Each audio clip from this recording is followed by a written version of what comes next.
What's up, everybody? Thank you very much for tuning into the show.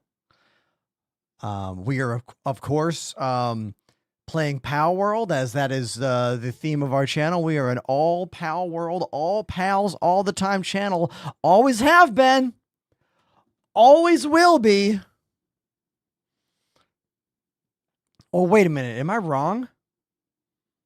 No, I'm wrong. Yeah, I'm wrong. We're going to play more Star Citizen today because, well, we like punishment. Yeah. There's a brand new hotfix that just came out, and maybe the hotfix fixed one thing. Like, for fuck's sake, if it fixes one thing, I'll be happy. Wait a minute. Is that a raid? Hey, raiders. Welcome. Thank you, Demon Shinta. Thank you for the raid. That is very kind of you. Thank you so much. We are just getting started as I hit go live, I don't know, minutes ago. In fact, that hot fix I was discussing is still hot downloading. I'm only about 55% of the way done. So we gotta just fill time. All right, we got to fill time. So our friend Demon Shinta, anyone from the Demon crew, first time here? If so, say hi, and if you got a question, go ahead and ask it. What's this? Lyrium activated the Prime sub. Lyrium, you are the first subscriber of the day. Thank you. 2 months for you. Hell yeah. Thank you so much. Today at the gym for me was a chest day, and I upped my weights by 5. Yeah. My chest days include usually 30-pound each arm. I lay down and do these things, you know? And then I use 25 pounds for this. And then I use 30 pounds for this. But today I went up by 5 pounds on all of it. So we're building the boobies. All right. It's happening. Things are happening here. Oh. So that's my positive focus for the day. Because sometimes when you go to the gym a lot, you don't feel like you're doing anything different. It just feels like the same thing again and again and again. But then all of a sudden you're like, wait a minute, I can lift more weight. And you're like, oh, okay, I'm doing a good job. I'm doing a good job. So, yeah, that's me. Hey, everybody, we got our first joystick question of the day. I think I get more questions about joysticks than anything else. But you know what? I'm okay with it. You know, I'm okay with it. Here's the question. It is from Hayden. Would you recommend the Gladiators or the Gunfighters? All right, Hayden, those are both VKB joysticks, and which one you want depends on what your budget is. If you want to spend the lowest amount of money, get yourself a Gladiator. It's about $130 or $150 for the premium, which gives you more buttons. But if you have a feeling that you're going to wear out that plastic gimbal too quickly, or you want a smoother all-around feel, and you can double that cost, up to $300, you can get these, the Gunfighters. They have the same exact grip, but the base is where the difference is. All plastic, lower cost. All metal, higher cost, but much smoother overall. And if you notice, you can also take the base off the Gunfighters and drill them into your desk if you want to be like me. Can't do that with these. So there you go. And guess what? You can use my name to save 5% on VKB stuff. Although keep in mind, I don't make any money from that stuff. So if you save, why not come subscribe as a way to say thank you. And there's my first joystick talk of the day. Look at that, huh? Next,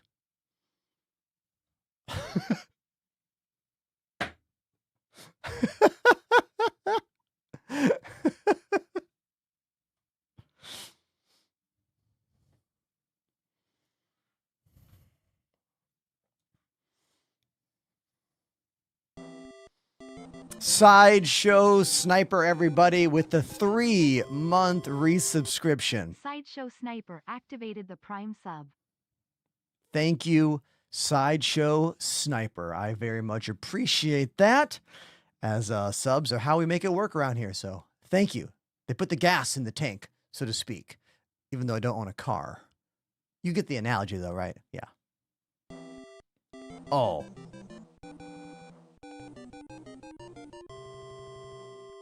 Train Star activated the Prime sub. Train Star is indeed a star because they are the first brand new sub of the day. Every other sub today has been a resubscription from a previous month, but they're a brand new subscriber, first time today. So thank you. Thank you very, very, very much. I'm trying to fix something while I'm saying thank you because we are always multitasking in the world of content creation. If you see a streamer who's not multitasking, they lazy. Because that's just the way it is, you know? That's the way it is. Until you're famous enough to have a person that you're like, so-and-so, and having them do stuff all the time for you, you got to do it yourself. And you need the power of Elgato Stream Deck macro functions. I just force quit my lighting software and reactivated it with the press of one button to get everything back working again because I noticed some stuff was wrong, but I fixed it and now we're good. You can use my name to buy Elgato stuff, but I actually do make money on that because they're one of my most important sponsorships I have on the channel. I've been a Elgato content creator for about 2.5 years now, and I'm still delighted that they want to work with me. What's the split keyboard? Johnny, I made a video on TikTok 2 days ago highlighting this keyboard, the Kinesis Freestyle Edge RGB. I implore you to go to my main page on TikTok or YouTube or Instagram and look at yesterday's video. It's all about this incredible keyboard right here. Right there.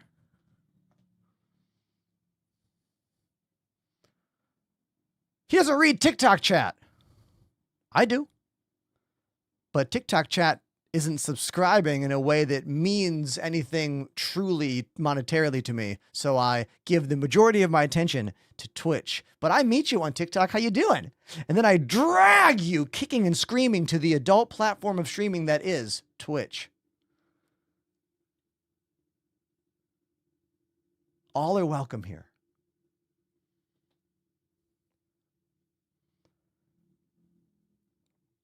Bum, bum, bum. I mean, Sideshow Sniper, I'm not wrong. I'm not wrong.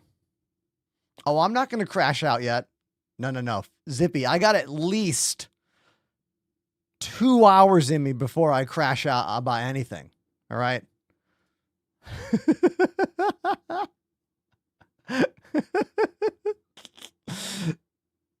A damp says I got to dust off my Twitch account. Dust it off? I'm assuming that 98 means you were born in 98. How dusty could it be?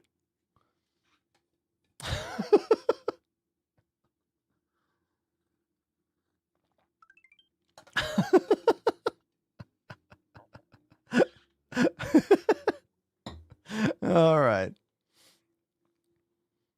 I mean, if we're going to call any of the streaming platforms adult, it's got to be YouTube, but YouTube sucks for live streaming. Like, it truly and absolutely does. Name a streamer who specifically only streams on YouTube as their job that is not an official, partnered, contractual, getting money from YouTube creator.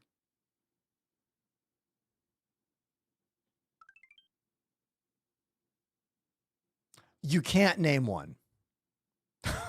Okay? You can't. They're all paid by YouTube if they only stream on YouTube.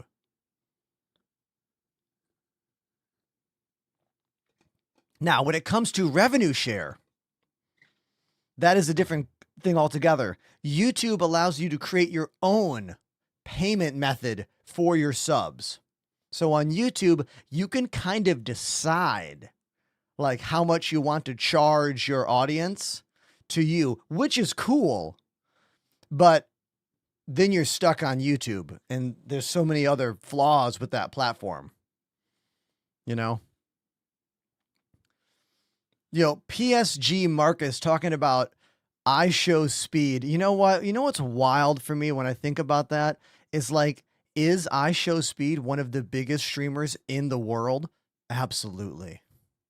But when I think of him, all I can think about is that viral clip of him playing Valorant from like 5 years ago, where he's just yelling at this woman and calling her all kinds of names and being so derogatory, so chauvinist, just such an absolute asshole that it put this awful taste in my mouth, and it makes me dislike him every time I look at him because of that. Now, I know people can change and people can grow and whatnot, and maybe he has. Maybe he's turned over a new leaf. Maybe he doesn't do that stuff anymore, because we're all allowed to be like, wow, I was wrong.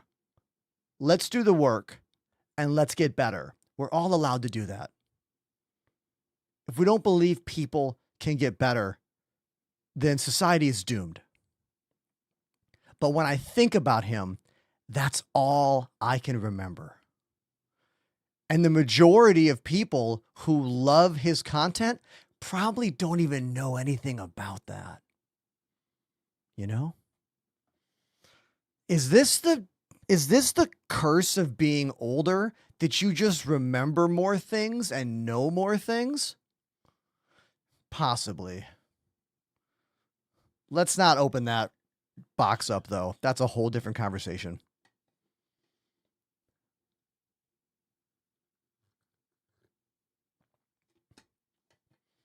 Does the hotfix make the game worse? I don't know yet. What's your name? Jace?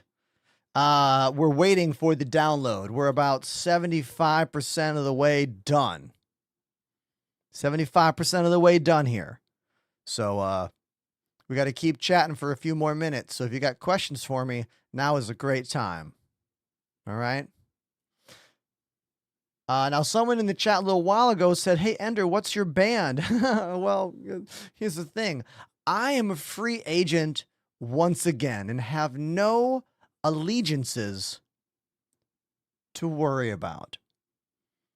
I was playing in a ska band from Brooklyn for the last couple years, but via text message yesterday, they told me they want to go a different direction. I think they want softer drumming. I think I play too hard. I know I play too hard. But that's okay. It is what it is. And we move on. Onward and upward, you know? Von Wilbur has subbed for 53 months. Are elevators still dangerous? Everybody, Von Wilbur with the fattest resub of the day. 53 months. How long is that? 53 divided by 12 equals 4.41666 years. Thank you for so many years. Subscribe to the channel. Now look, in regards to the band who just fired me, this is actually not the first time I have been let go from a band. I played in a cover and wedding band years ago. I played in the band for 5 years. When the band began, we were a party rock band who played party shows in southern Manhattan and like Jersey Shore and Hamptons. But after about 5 years, the band started to become a legitimate wedding band playing softer music. And it really just wasn't a good fit for me anymore, because I played like Tommy Lee in that band, spinning sticks and hitting hard and making faces. And that worked great when we were a party band, but didn't work as well when we were a down tempo wedding band, you know? So we had to split ways back then as well. So it's okay. Like I understand this. And a lot of it, when you're a musician and when you have an art and you have a style to you, you have to always think about something in your head. You have to think about, am I playing for me and what I think is good for all of this? Or am I playing for someone else who is paying me? Is it a job, you know? Or is it a mix of the two, you know? And the last thing I was doing was kind of a mix of the two. Yeah, I got paid, but I didn't get paid so much that it was just a yes, ma'am, yes, sir, okay, I'm the mouse, or okay, I'm loud. Like you have to have a set amount for that, you know? It's kind of like when you have a job that doesn't pay you very well, you don't work as hard at it. Same thing happens in the art world, you know? And that's why it's so hard to find that perfect mesh, that perfect gel with a group of other musicians. It's hard. I won't lie. It gets harder, I think, the older you get. It's easier to gel with musicians when you're younger, probably because you're all dumber, but then you fight a lot more because you don't know what you want. The hotfix did get released today. We are waiting for it to download. It's about 75% of the way done. We had lots of glitches yesterday. When do you play Star Citizen? When the effing game is downloaded? Did you not hear a moment ago when I was like, we're waiting for it to download?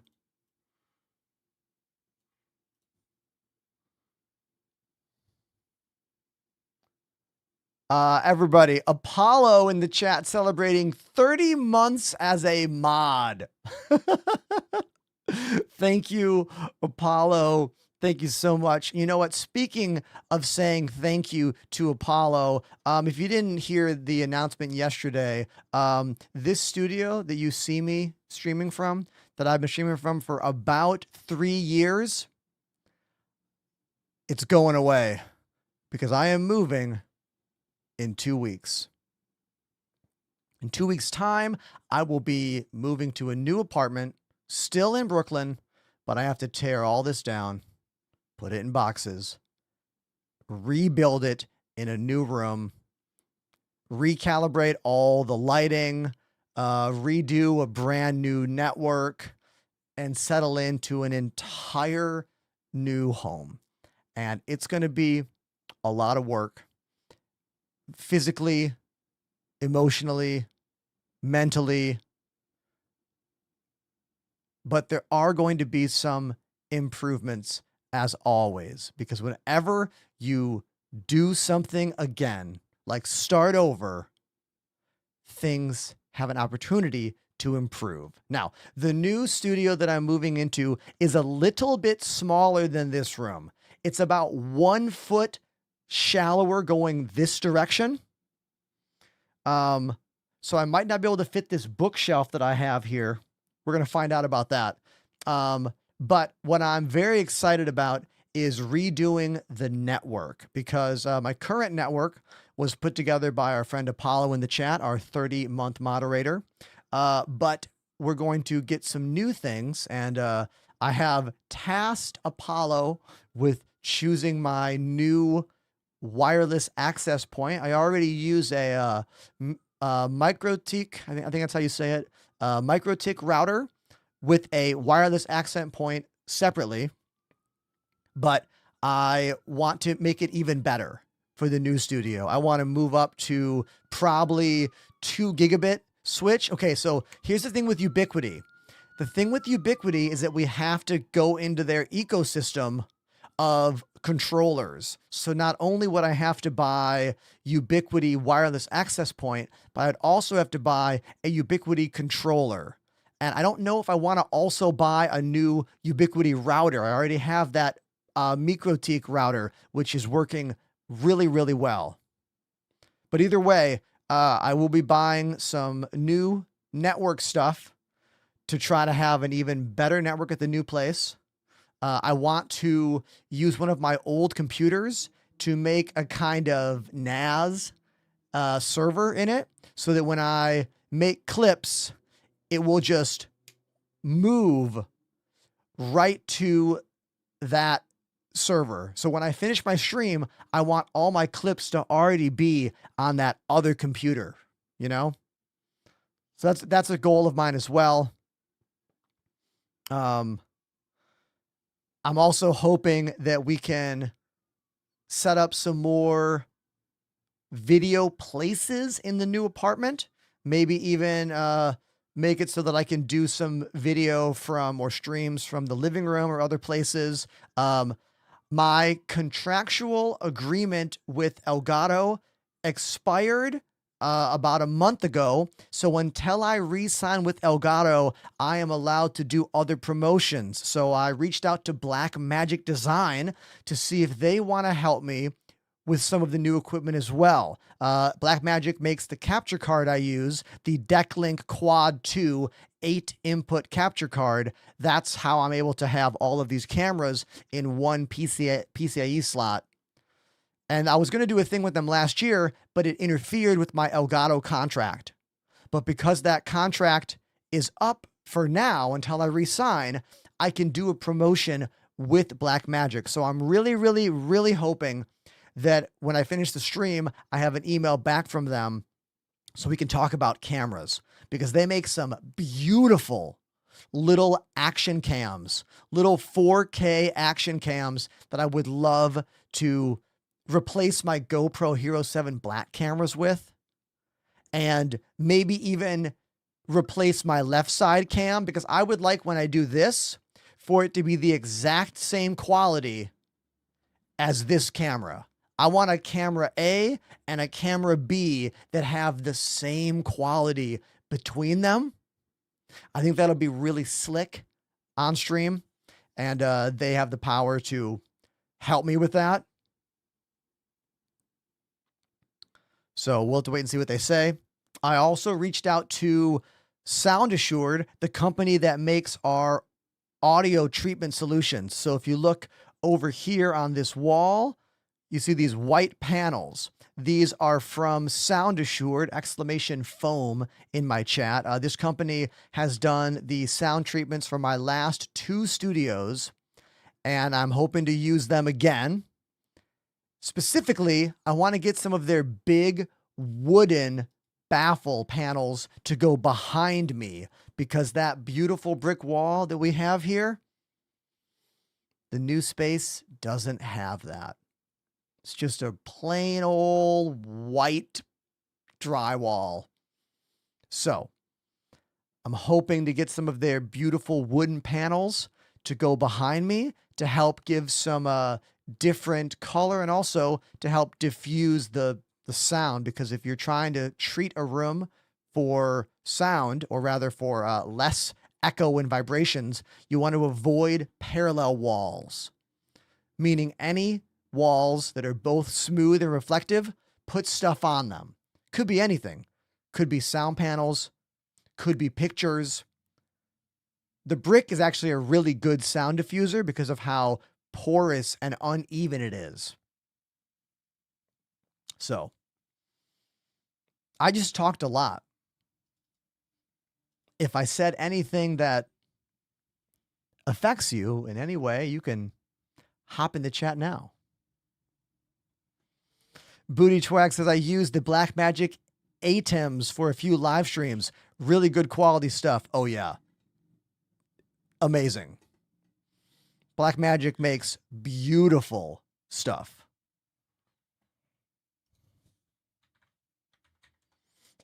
Let me show you. Let's see. Hold on. I'm spelling it wrong. Hold on. Let me find the company. Here are the acoustic diffusers that I am considering getting.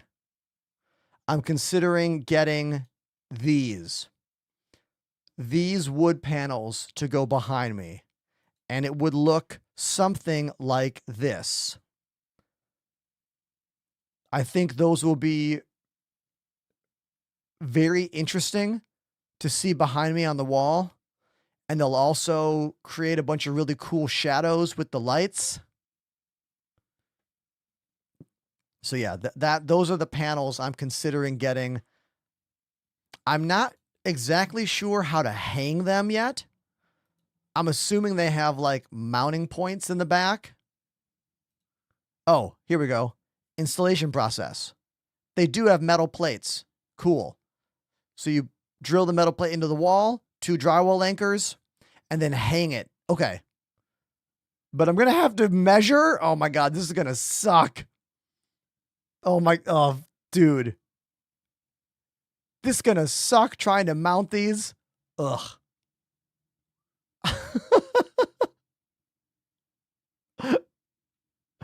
Okay. Well, Gooby says the bro has to move an entire cinema set. I mean, yeah, I do. Every time I move, I get slightly better at like drywall and hanging stuff and anchors and whatnot. So when I get to the new place, we're going to have to measure the wall and see how many of these panels I need. Oh, I'm not looking forward to re-cable managing things. Ugh, I am not looking forward to that at all. It's going to be a lot, everybody. It's going to be a lot.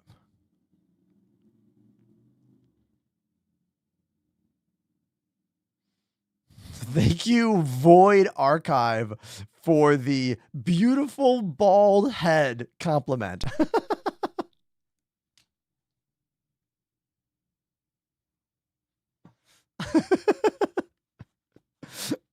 Thank you.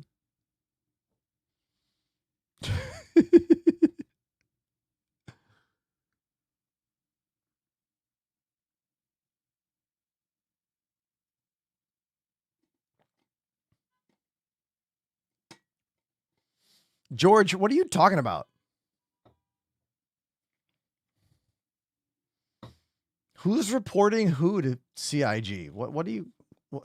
Sometimes I look in the TikTok chat and I'm like, what's going on here?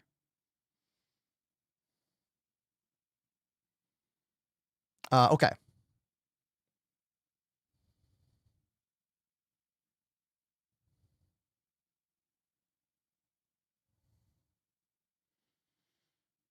Booty Trag wants to know about HDMI cables. So currently I use, what is it? 30-foot HDMI cables to connect my monitors from here into the hallway. And the same thing with my display port, 30-foot. Typically, when you're dealing with 30 feet, you're fine for DisplayPort or USB. I'm sorry, actually USB as well. The only time you need to go to the active cables or the optical cables is if you're pushing beyond like 75 feet. So my new setup should be similar to here. I'm going to try to put the computers right in the hallway, right outside the door again. I am hoping that all of my current cables, because remember, my machines are not in here. My machines are in the hallway. Come on, screen. There we go. There you go, buddy. My computers are out there, and I have all 30-foot cables that connect everything out there. So I'm hoping that my existing cables will all be long enough, and I won't need to buy any new cables for the new studio. Do I play at 1440p or 4K? I play at 1440p because I feel it is the sweet spot still when it comes to image quality and frame rate, graphical fidelity. I think when you're on a 27-inch panel or even a 32-inch panel, you don't need to go 4K. Let's speak to our friend Nasty on TikTok. You know I'm on more platforms than just that one, right? Okay. Exclamation specs Zippy, if you would like to know the specs for my rig. Both the game rig and the stream rig. We don't know if the hotfix helped yet, but we are going to find out as I just booted up the game.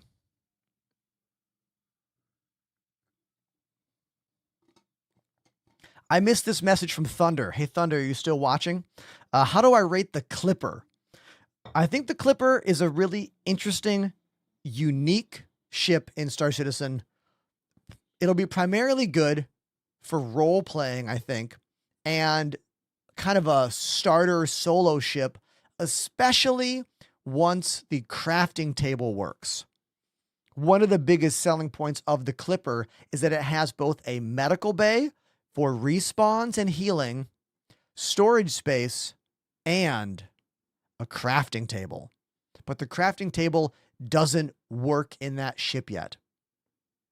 So the idea of being able to fly somewhere and gather materials and then make what you need and then fly somewhere else, it doesn't really work yet. The ship is not a standalone adventure machine yet. Until they make the crafting table work, it will never fulfill the role it's meant to fulfill. And sadly, that's how a lot of ships in Star Citizen are right now. Mercury Star Runner, I'm looking at you. What's that room with the chair for, huh? Yeah, this is a point of soreness for many of us longtime backers in this game, because we just have all these memories of a ship being released and watching the video about it and then flying the ship and then being like, oh, that thing isn't working yet, but don't worry, it will. And then a year goes by. It's not working yet. Then a year goes by. It's not working yet. Then another year goes by. It's not working yet. You see where I'm going with this? This is why I think this game is hardest to love when you have played it for longer. That's kind of what my video I made yesterday was all about. Did you watch it on TikTok or YouTube or Instagram? The video's concept was clear. It's like, if you're brand new to this game and you're upbeat, then you have such a good time, even if it's glitchy. But if you've been playing for many years, it is difficult to find that same enjoyment because we have so much baggage around this product and around this game. And especially if we love it and like it and want it, then we have even more baggage around it. And I know I'm speaking to people who understand me, because a lot of our viewers have been subscribed for years, which means you've been playing this game for years. So you understand. We get it. We know how challenging it is to continue to support and love this game. Yeah, it's hard. I just wanted to say that. Anyone got a follow-up to that? I'd love to hear it. Little hiccup on the stream. Don't worry about it. It's fine.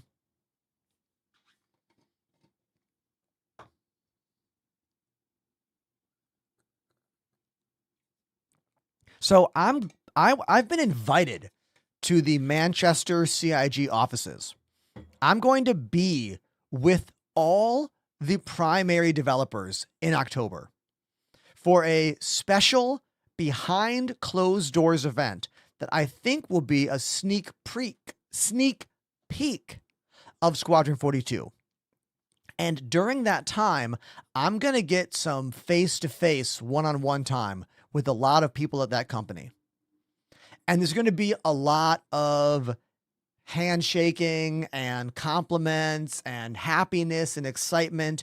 But I'm also hoping that I can get into some real talks with some of the higher ups at CIG to give my unique perspective as someone who has been live on camera for 6 years, streaming this game, talking to all of you. Because as good as CIG is at having their fingers on the pulse of all of us in the community, I think it is difficult for a lot of the people in the company to understand exactly how we all feel as the backers and supporters of this game. And I hope I can have some real conversations and talk with them about the struggles that their audience faces and the struggles that their supporters face. Like, every video I make has such divisive comments. Like, if you look at any video of mine that has more than 10,000 views, every comment is one side or the other. It's either, I love this game, yeah, or this game is the biggest scam in the history of gaming. Don't ever support this company. And then you just argue back and forth. That is every big video I have. And I kind of want to talk about some of that with CIG. I almost want to go through all my videos and like screenshot the biggest compliments and the biggest criticisms. Like, you know, those YouTube videos where like big YouTubers like Linus or whatever read negative comments about themselves and respond to them? I would kind of like to do that with some people at CIG. I don't know if they'd be down for it though. I don't want to be too aggressive, you know? But I also feel like it could make for some really good content, some really good videos. What do you think about that idea? I'm curious.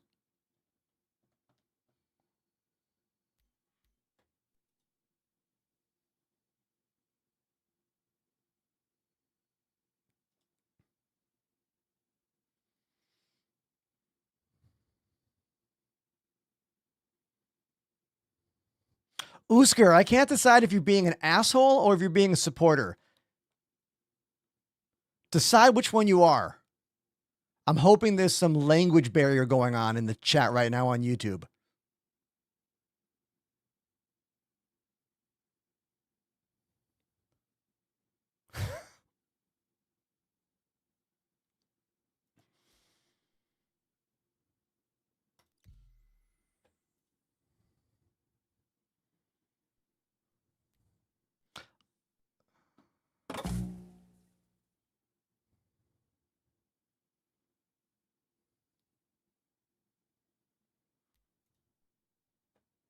I don't think anything I just said is inappropriate. I don't think anything I just said puts me on a pedestal.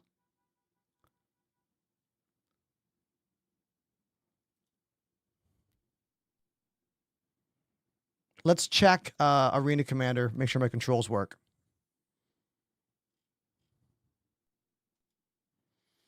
Biggie Little, great name, says, I hope CIG is ready for all the questions that will be coming in October. I'm very interested to see what happens afterward with all the feedback and the discussion that should happen. Yeah, like, because there's going to be a mix of really interesting people going to this October event. It's going to be longtime backers, people who just play the game. It's going to be content creators and streamers, both creators who make their full-time living streaming every day and playing this game a lot, and content creators who just stream a little bit. They just do it as a casual thing and play this game. So we're going to have quite the mix of people. The one unifier is that everyone at the event in October will be a supporter. They will just be different amounts of supporters. Scorpion, there will be an NDA that I have to sign. I have not heard many details about the event, but I know that there will be an NDA and I will not be able to film inside. And if I am able to film inside, it'll probably have to be released later after the fact.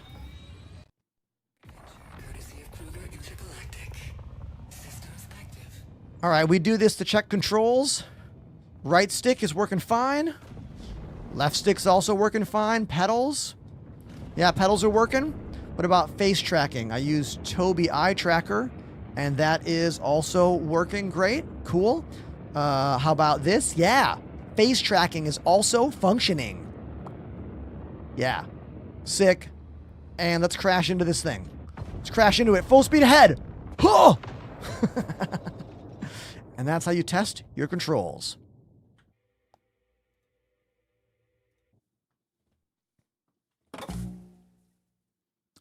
There will be a travel vlog for sure, 555 Zippy. I'll be making videos every day for all my social media channels while I'm traveling to Manchester for the CIG event in October. I might not be able to film inside during the event, but I will be filming all around the event.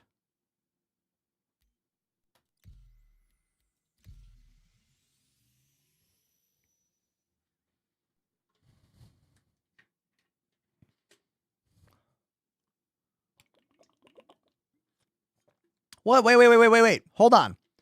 Do we have a CIG dev in TikTok chat? This is the first ever. Brian. What's up, Brian? I don't think we've ever had a dev in TikTok chat before. They say, see you soon. You will be able to film. This is news to me, all right? A little birdie. I'm not going to say who that birdie is, but a little birdie told me I would not be able to film inside the event. We'll have to wait and see what happens here, but excited. Hey, Brian, if you show up over on Twitch, I'll make you a VIP. Huh?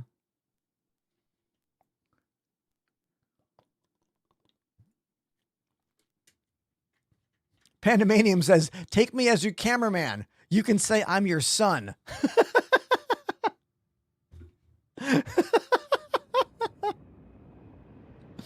Apollo says, take Fireball and put the camera on his shoulder.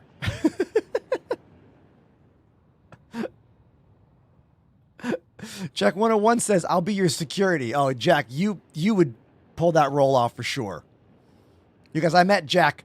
Jack is tough. For sure. You could do that.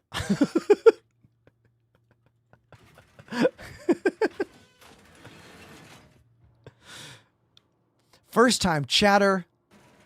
Keisha. They say a longtime YouTuber and shorts watcher. First time catching the live. I've searched before, but I was wondering if you had any setup guide for dialing in and aiming settings and ESP stuff. Ah, you're talking about detailed joystick settings. The honest answer for you is I don't have a standalone YouTube video that goes over that, but I have made many videos talking about the importance of joystick curves. For me, joystick curves can really help to get rid of that like touchiness that you might find in the middle. If you're using joysticks and you find that these movements in the middle are too sensitive, you can use curves to smooth out the small movements. Here's how you do it. You're going to go into the options. You're going to click over here where it says controls. In the bottom right, choose your joystick, and then look where it says joystick sensitivity curves. Hit that plus, go down to flight, hit the plus, go to flight movement, hit the plus. Now, here it is. Pitch, yaw, roll, strafe. I suggest an edit curve of 2. What this will do is it will make the joystick less sensitive here in the center and more sensitive on the outside. So you are losing the full linear 0 to 100 feel, but it's making it, I think, easier to do precise movements in the middle. Now, some people are against using joystick curves and some are for it. I'm for it, and it made my control of the ship significantly better. You can do it in the software, meaning in-game you can do this. And if you don't like it, just get rid of it. So try it out. Go for 2 on all of the primary motions, meaning pitch, yaw, roll, etc. Try it out and let me know if you like it better. All right? Cool. Thank you for that question, Keisha, and allowing me to teach everybody about that once again. Thank you.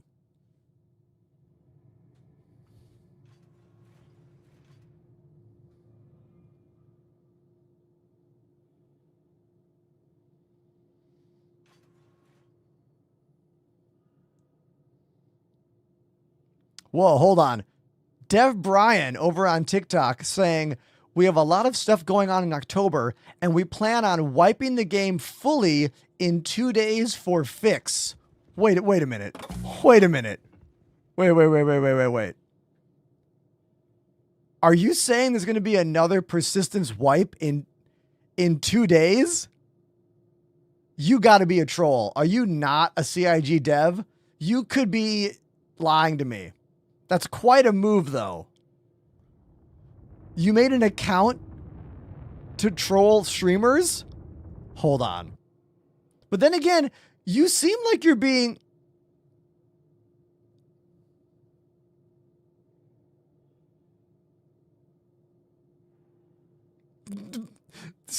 Wait. CIG has badge numbers? What are you, a cop?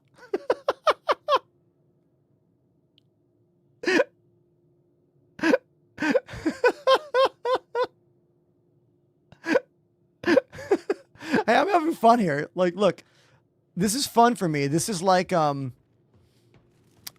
like a Schrodinger's cat situation. Like, CIG underscore dev Brian could be a dev or they could not be a dev. You know? Like, once upon a time, someone joined my account named Chris Roberts. And they were both Chris Roberts and not Chris Roberts. You know?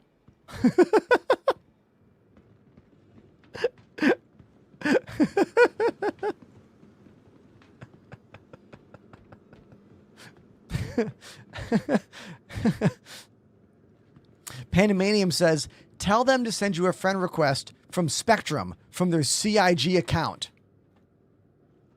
It'll pop up in game. Oh, that is a great move. But they might not be at work right now.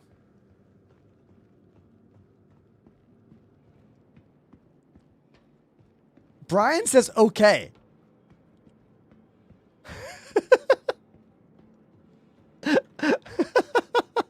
I'm having fun. No matter what, I'm having a good time with this. You know what I mean? Panamanium says, I am prepared to be shat on.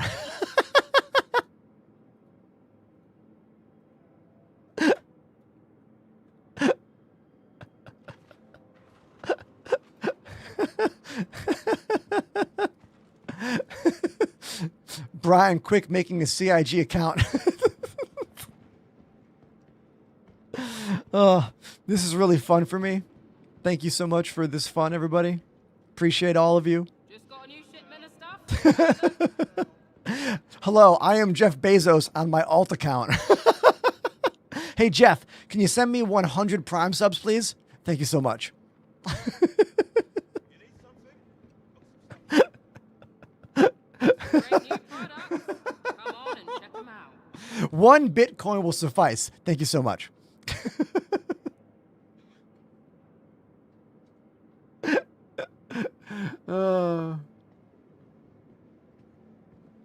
I'm having a fun time with this. This is funny.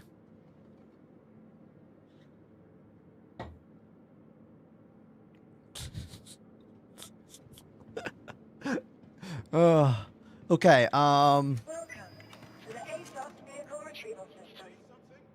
Elon is sitting here with me. He says hello. Fuck that guy. Am I right? If you need it, I've got it.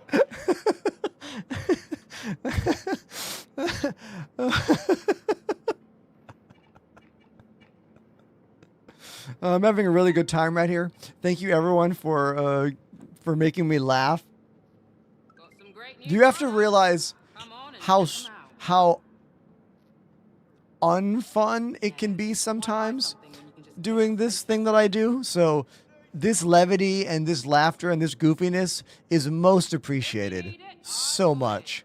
Thank you for that. Your vehicle has been moved to authority authority. Got some Vehicle great new selected. products. Stand Come by. on and check them out. Your vehicle has been delivered to the Queen's City of the Game.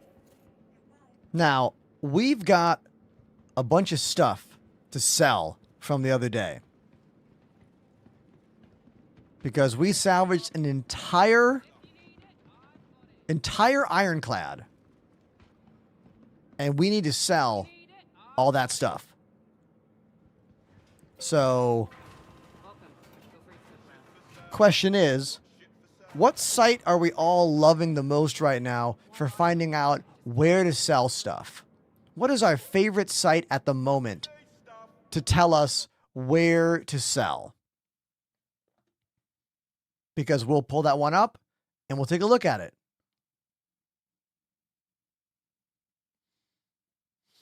Yeah, Dev Brine is definitely not a dev. They have exposed themselves by being a little wild right now. I'm going to give you a, you know what? I'm going to give you a mute, not a ban, just a mute. Because I think you're kind of funny, but you're going a little far. That was a good moment. You had your moment, and now it's over. Deal with it.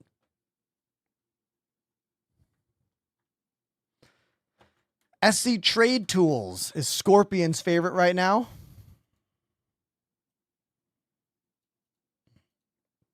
I think I have a link for that somewhere. Let's see.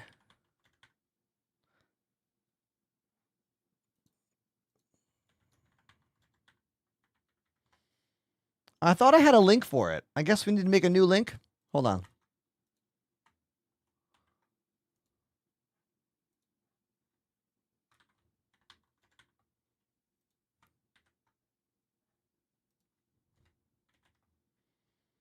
We'll do exclamation, with this trading network. Hold on. Hold on.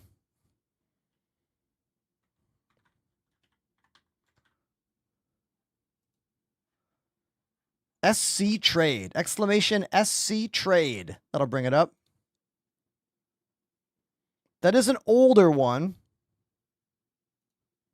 Yeah, I'll fix that. I'll fix that trade one right now. Thank you.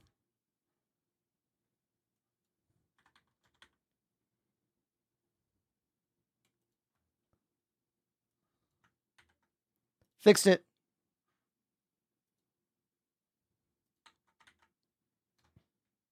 Okay. So here we are. Let's see. Cargo to sell. We have RMC. Nope. Do I have to type in recycled? Yeah, you got to type it in. Pardon me. Recycled material composite. I have, how much do I have? I think I have like 21 units, I think. I'll just do 20. Nope.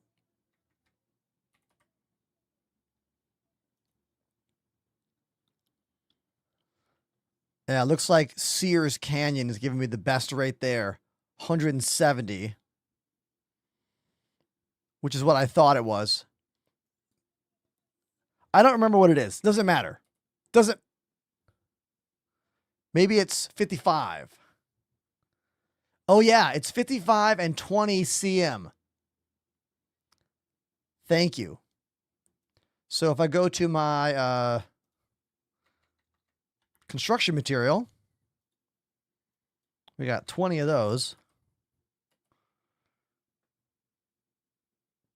Oh, I'm already here. So I can just sell those here for the highest amount. We can sell those here. That's fine.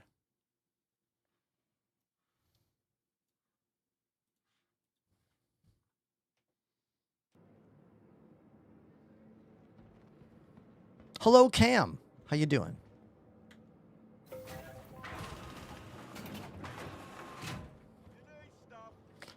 Let's go buy a better, I don't have, what's my brain? My brain just shut down. I need a max lift tractor beam. That's what I need.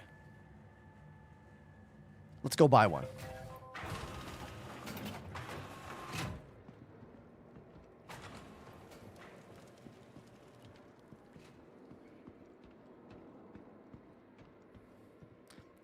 If anyone just got here, how you doing? My name's Ender. Welcome to my studio. This is one of your last opportunities to hang out with me in this room because I am moving in about 2 weeks. So I know this room's awesome, but it's going away, and we're gonna have to rebuild it. But we can do it. Hey. And by we, I mean me.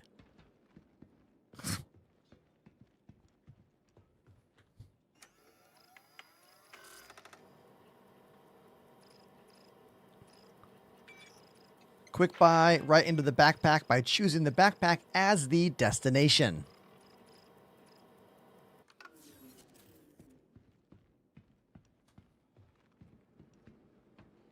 Misfits. I'll give you a quick tour. You can see the drum cam behind me. Oh, they were definitely not a dev, Apollo. They were trolling, for sure. 100% trolling.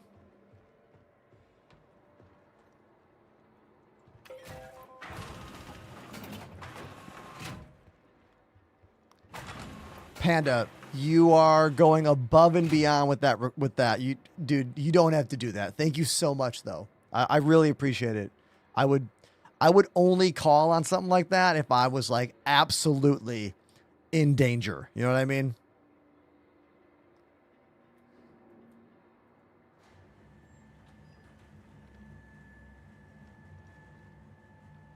Like the last time I moved, I was in danger because the building was literally collapsing. Like a building fell into my yard. I was kicked out within hours.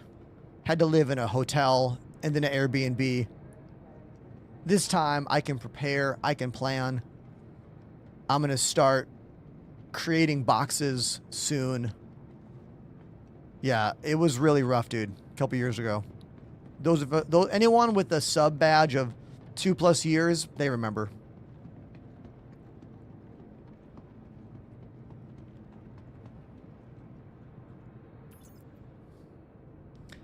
All right. I don't want the construction materials. I just want the RMC.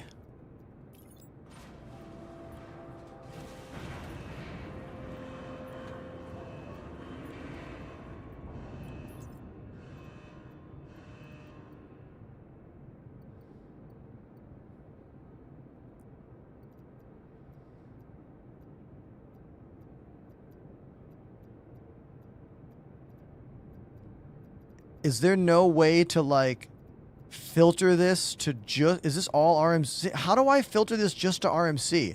I type it in maybe? Maybe there's a search. Yeah. Recycled material composite. Firefly_35 activated the Hey, Firefly. Thank you very much for the Prime sub, everybody. The second brand new Prime subscriber of the day. Thank you. Thank you very much.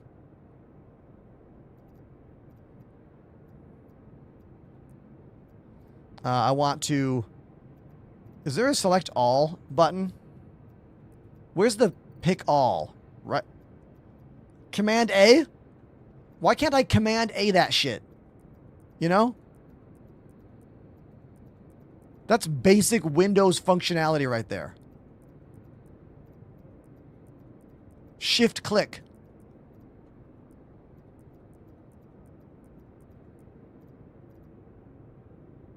Unselect all, select all. Where's that? Oh, up here. Oh. It was right there the whole time. Thank you.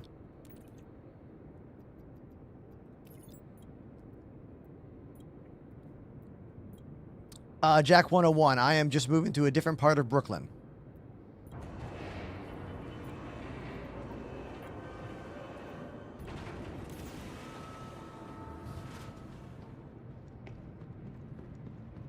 This is all the RMC from salvaging one player ironclad that I found just sitting outside an outpost in Pyro. So if you like salvaging and you find a random large ship just sitting next to a pad on a planet, go get your salvage ship and get to work, because that's literally free money for you. I'm going to make almost 800,000 credits from this one random ship I found. And it wasn't even that long. We maybe did all the salvage in like an hour or so. I mean, it might have taken me longer because I was on stream. But if I was just doing it and not streaming, it probably would have been 1 to 2 hours total. That's pretty good for this game. And I'm cleaning up Pyro. I'm doing my part, you know?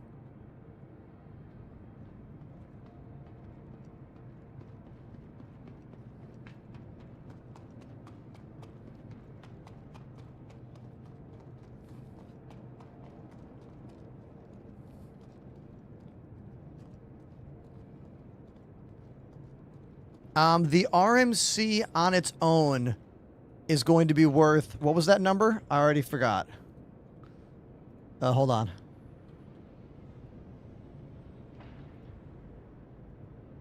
Hold on. The RMC is going to be worth about 450,000 credits. And then the construction materials are almost 300. So 4, 5, 6, 7. We're looking at around 800,000 total.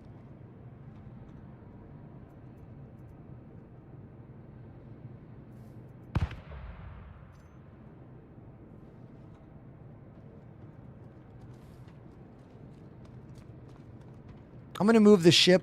So it's... Oh, Apollo's here to help. Everyone in the chat, let's all thank Apollo for being here to help me move these boxes.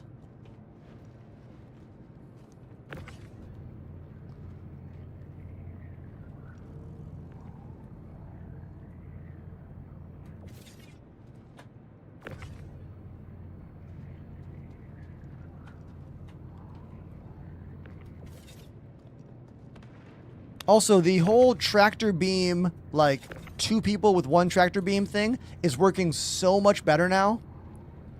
It used to be that if one other person grabbed a box when you had it in your hand, it would glitch out something fierce. But CIG's finally kind of got that figured out, which is great. For now, at least.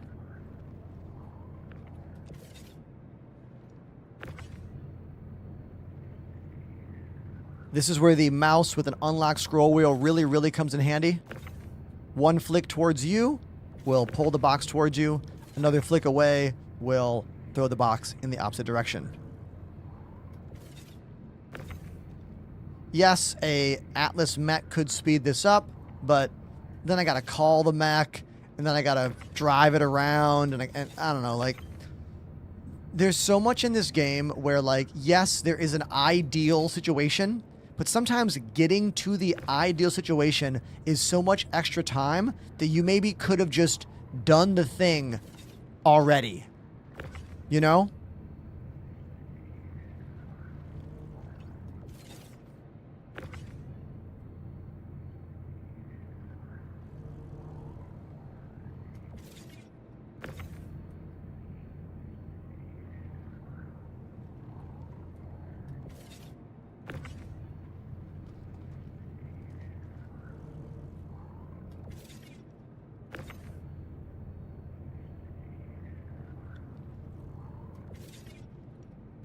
Whoops, sorry about that, Apollo. I sent one flying.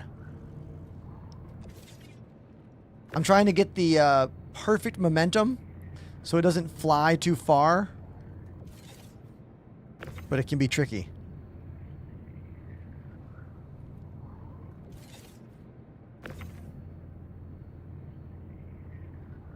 I think I sent one box flying over there. I did.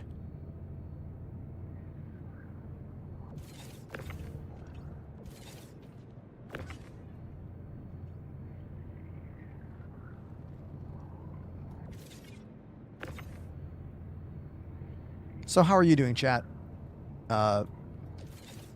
Welcome to the box moving simulator.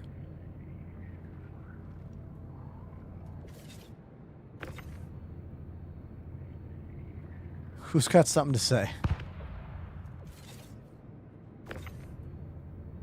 So we've already had someone try to impersonate a CIG dev in our TikTok chat today. That was funny. Would anyone else like to impersonate someone today?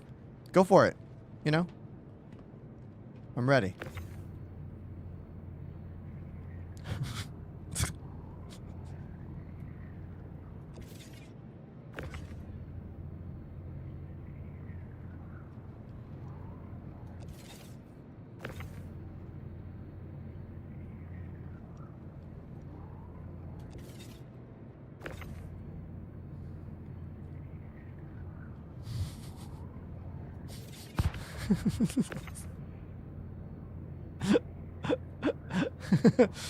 Trash Bandicoot, great movie quote. Speaking of movies, I'm having a movie night tomorrow, and I got some friends coming over, and we are watching This Is Spinal Tap, one of my all-time favorite movies. I picked up the Criterion Collection Blu-ray. It has over an hour of deleted scenes on it, and I'm really hoping that people at the party will want to watch some of those. Most of the people have never seen Spinal Tap, who are going to be with me on Friday, which is always exciting to show one of your favorite movies to people who haven't seen it before, you know? I'm looking forward to that. Deddy says, what joysticks do you use? I use all VKB stuff. If you do exclamation joysticks in the chat, you should get the information, but they're VKB gunfighters. That's what they are.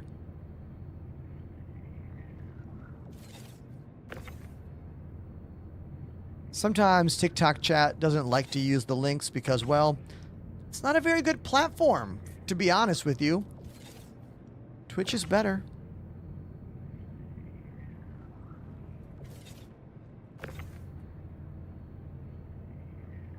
Yeah. Thanks for trying, Jack.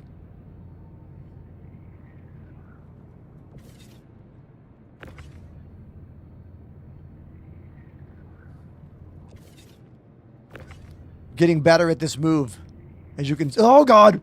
Just as I say that, I take myself out with a box.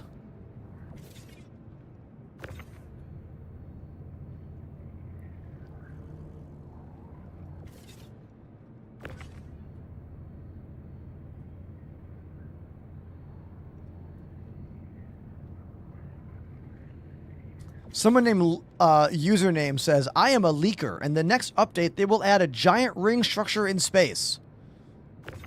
What does you leaking have to do with anything? You should get that checked.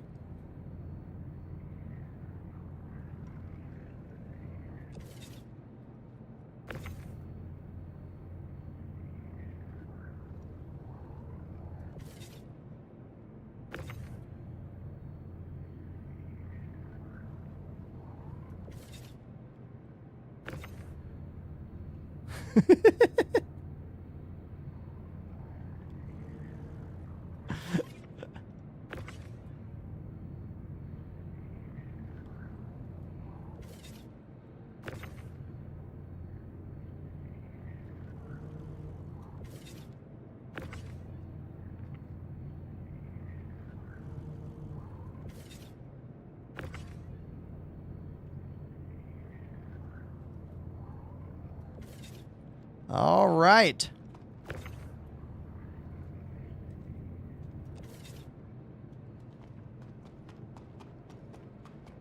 That is everything. Everyone in the chat, please salute Apollo for being the epic box mover with me on that move. Hell yeah.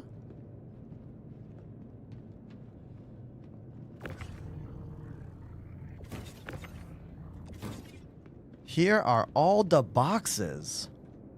All right.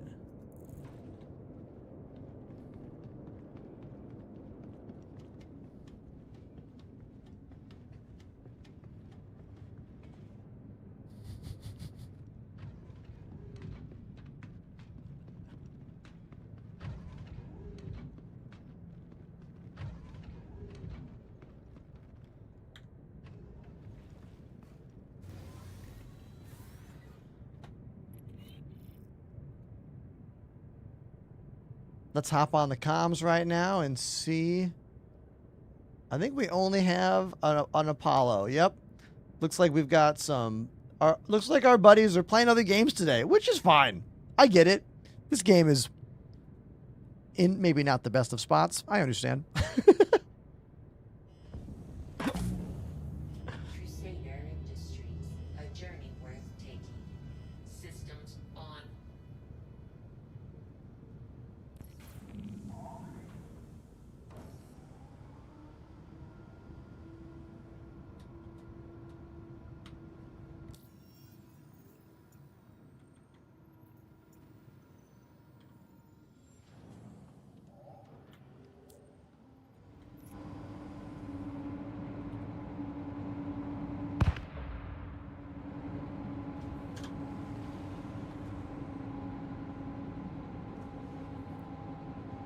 Getting a lot of camera glitches here. You see this? Trying to get the camera to show you the ship and it's just freaking out. Yeah, what? Yeah, the camera was like colliding with the geometry of the hangar a lot there.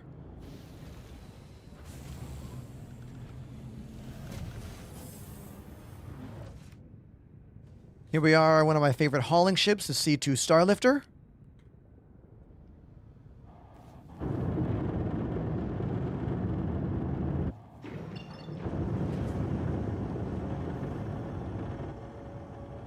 Ben Person, I do play a lot of other games, but not so much on stream. This is pretty much the only game I play on stream. Oh, Apollo, do you have any other ship there? Otherwise, I'll come back into that hangar.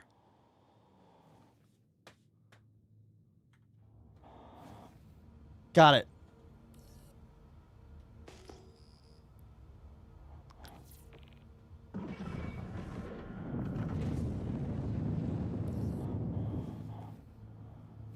In terms of the games I am playing off stream these days, I'll go right back to my hangar. It's good. I'm playing this game called Ship of Fools quite a bit with my partner Annie. It's a really fun two-player roguelike pirate game where you have a ship and the ship has turrets and you have to defend the ship, but it's like top-down.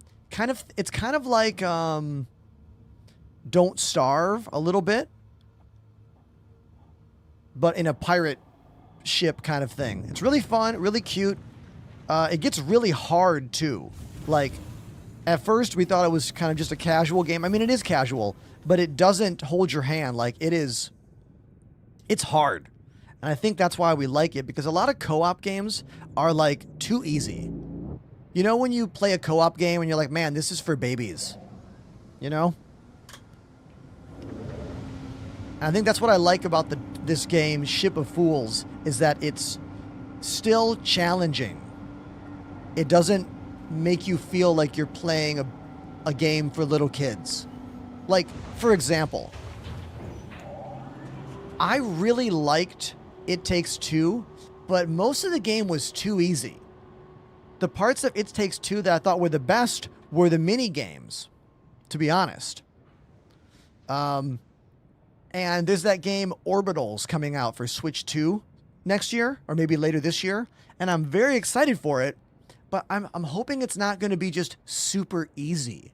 Like, I played Split Fiction, and I was enjoying the visuals, I was enjoying the variety of gameplay, but I also found Split Fiction to be too easy. It's hard to find co-op games, in my experience, casual couch co-op games that are either not too easy or incredibly hard. Like, you guys ever played Bread and Fred? That game is really effing hard. Bread and Fred is ridiculously difficult. I want something that is not as hard as Bread and Fred, but something that is not a cakewalk either, you know? And that's challenging to find. Panda is right. A lot of games are made for couples where one is a gamer and one is not. That's a fair assessment there. Very fair assessment. Have you ever been in a fender bender? Ender?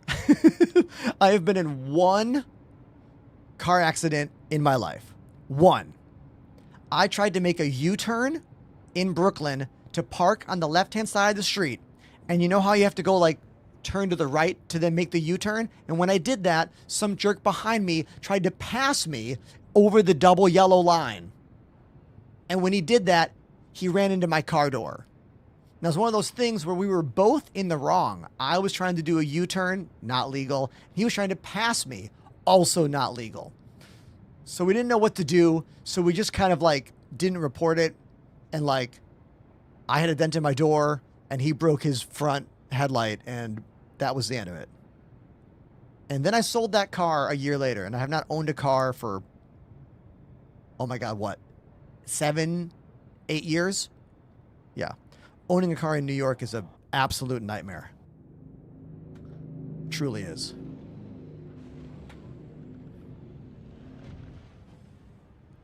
If you own a car in New York City or Brooklyn, you need to be using that car every day for like work, like for your job. Otherwise, it is just such a hassle. You're going to hate yourself. Street cleaning? Forget about it. Who out there lives in a city with twice a week street cleaning? Are there other major cities that have that besides New York? I don't actually know.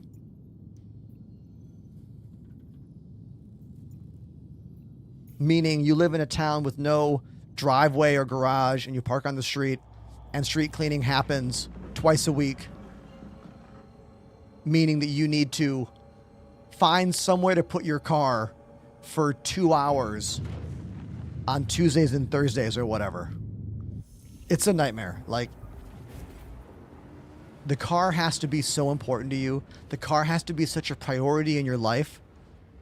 Some streets are 6 a.m. street cleaning, which means the night before you go to bed, you have to park the car on the other side of the street.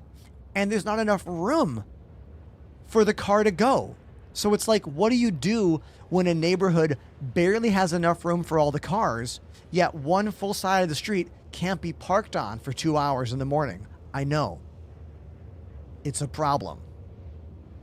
I wish New York State would enact some kind of law that's like, in order to own a car without a driveway or garage, you must prove that the job that you do is needed because of the car, or like the car is necessary to your job life.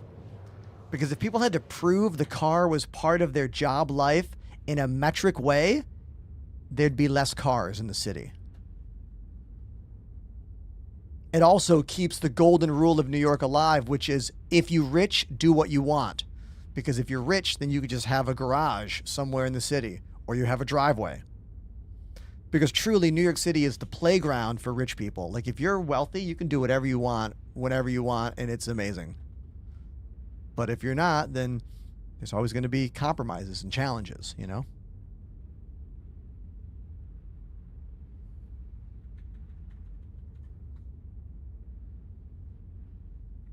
Here in Frankfurt, we have street cleaning 3 times a week. Whoa.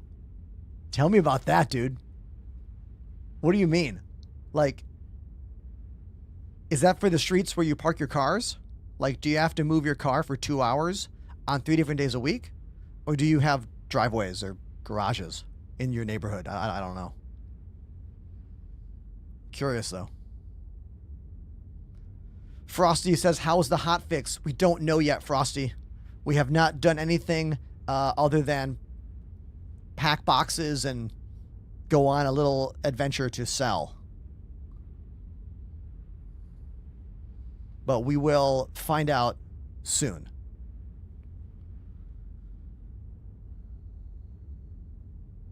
B. Regenti says, you have reduced your accident chances by living in a city with public transportation. Oh, yeah.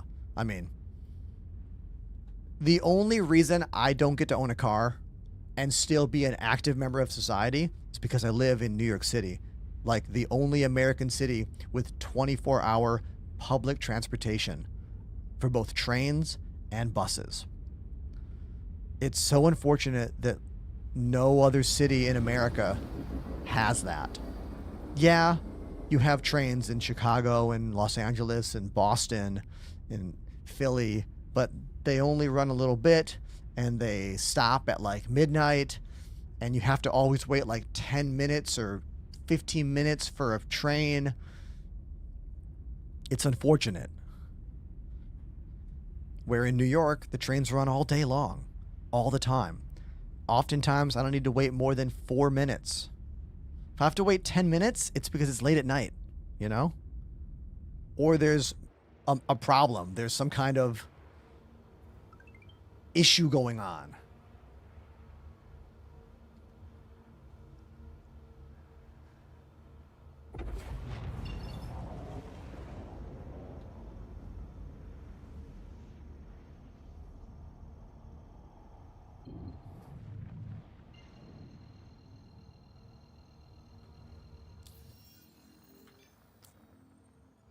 Waiting for the drive to cool down.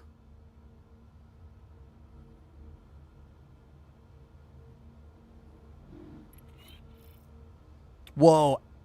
Alistair says, in Germany and Poland, we have street sweeping tankers that have a power stream to wash under the parked cars.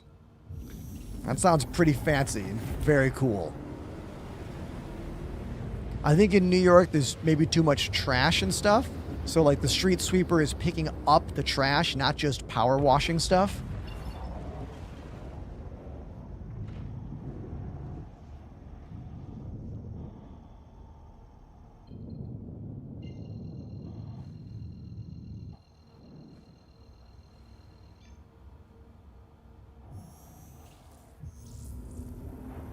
I've been to Poland 2 times. I got to play Krakow and Warsaw, both in, I want to say 2012, and I believe 2013, back when I used to play for a traditional ska and reggae band called the Void Union. Those were really fun tours. One of those tours, we ended up bringing our friend Dave Hilliard from the Slackers, very well-known ska band from New York City.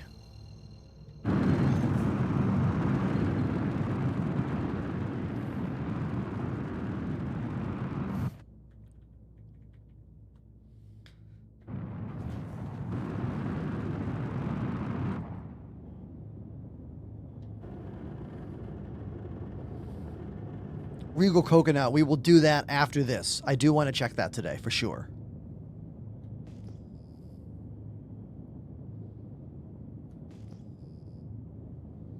That is a derelict ship out there.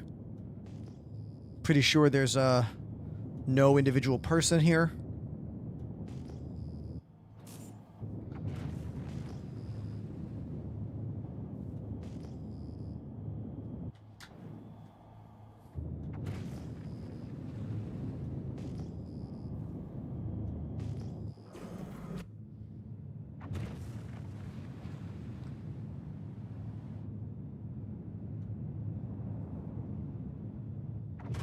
Let's find the freight elevator and get these boxes off the ship.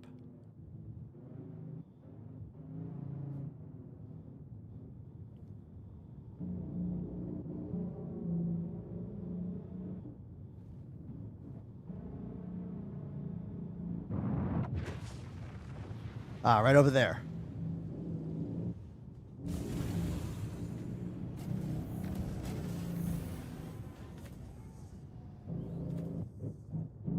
There is a landing pad to my right, but I think it's too small. So we're going to go here instead.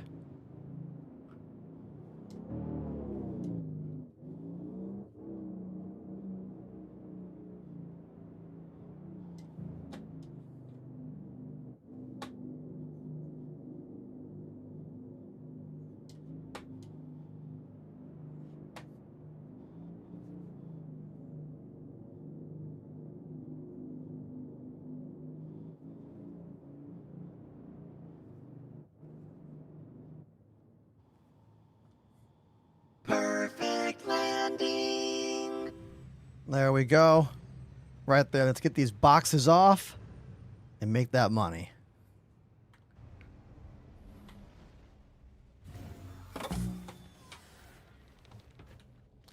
Will SC ever come to console? That answer is no.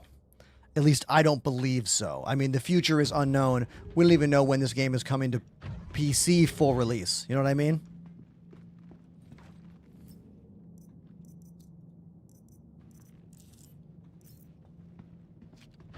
But I would estimate this will never be a console game and always be a PC game. Although the single-player game, Squadron 42, now that has a very, very real chance of becoming a console game. Much more suited to it because it's a single-player adventure game. Kind of like, Cyberpunk.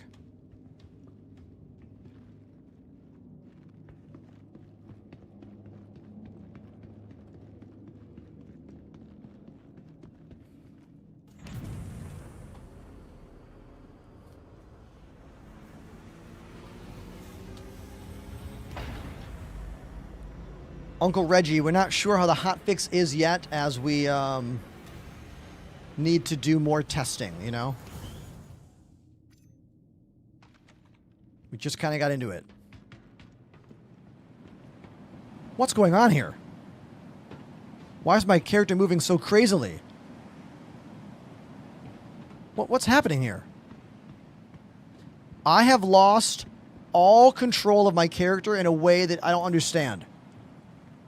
Okay, I had a tractor beam in my hand, and it made... Did you see what was going on? Because the tractor beam was in my hand, my character was just, like, freaking out all over the place. I don't know if that was because of the ramp or because of the wind. When I put the tractor beam away, that awkward movement went away. Very interesting. Don't understand, but whatever. Okay. Let's deal with this. It's doing it again. What is that? There's something going on that is destroying my character's ability to, like, walk and function normally. It's happened 2 times now. I don't understand what that is. I don't think that's a server thing. Okay? I don't believe that's a server thing at all. Yeah. Okay. It has to do with having... I'm going to put this on the ground and put that in my, like, second weapon slot. I think the problem was having 2 guns on my back and having an item in my hand. That seemed to be causing a very strange movement glitch. Interesting.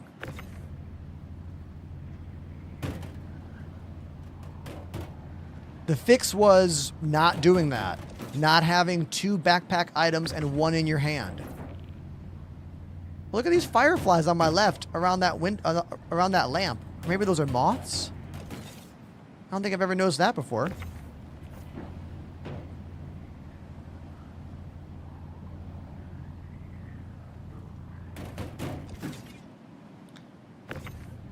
Your boy has lots of boxes to move right now. I am working on it.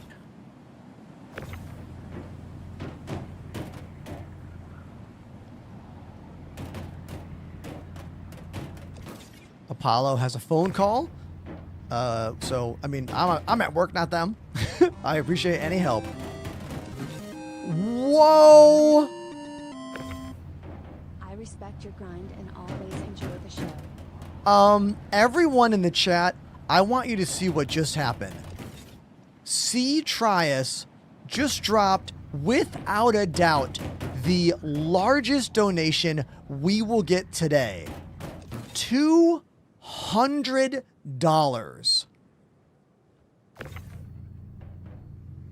I am absolutely honored and thankful. You have just netted me easily 2 times, I think, what I would have made today with normal subscriptions. So thank you. Thank you very much for that generosity. Thank you. I need to keep moving here as I am in a dangerous area doing a dangerous thing. So let me keep doing this. But I really appreciate you very much, man. Can I ask, how'd you find my show originally? Like, what was your first introduction to me and this thing I do here?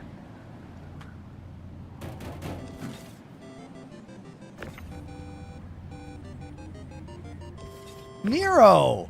Nihar0 activated the Prime sub. Nero coming in with the Prime subscription. Thank you, Nero. Thank you very, very much.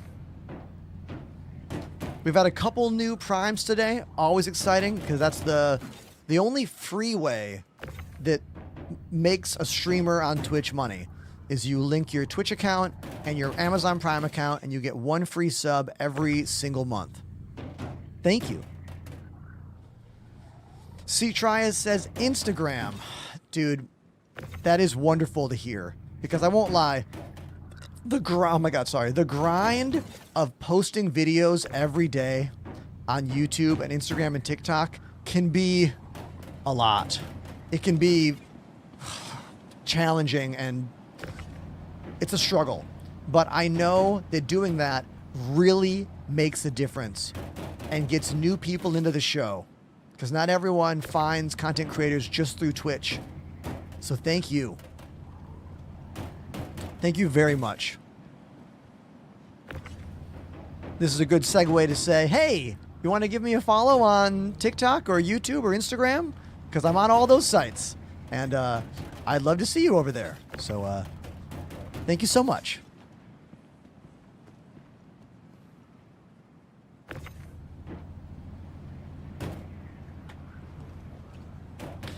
This is my PSA for streamers.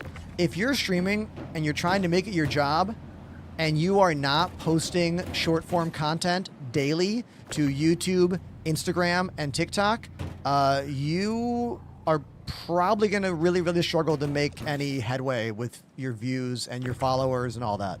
Like, you need to. Even if you have to stream shorter to get that post in every day, do it. It doesn't even need to be a good post. Like, any post. Biggie_Little dropped a 5 sub bomb. Biggie Little with 5 gifted subs. Thank you, Biggie.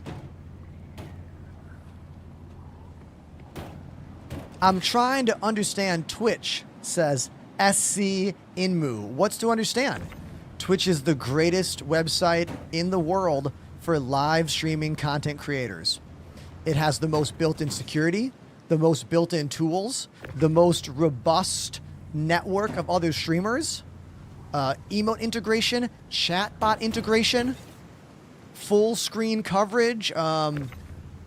Like, there's a reason it has remained the best live streaming platform for many, many years, despite other companies coming in and trying to claim that. We all remember Mixer, right? What a fail that was. Microsoft tried. Didn't work. You don't get banned for promoting Twitch, but sometimes your TikTok stream will be limited because of that, but IMO, I don't care anymore. Like, I used to be careful about not saying the word Twitch, but I don't care anymore, you know? It doesn't matter, literally. Not to me, at least.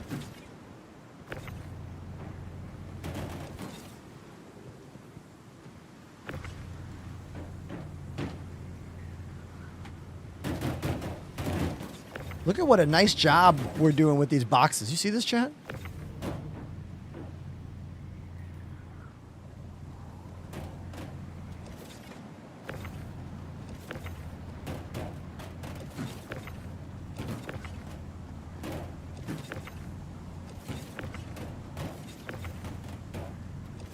Oh God, hold on. Whoa, whoa, whoa, whoa, whoa, whoa, whoa.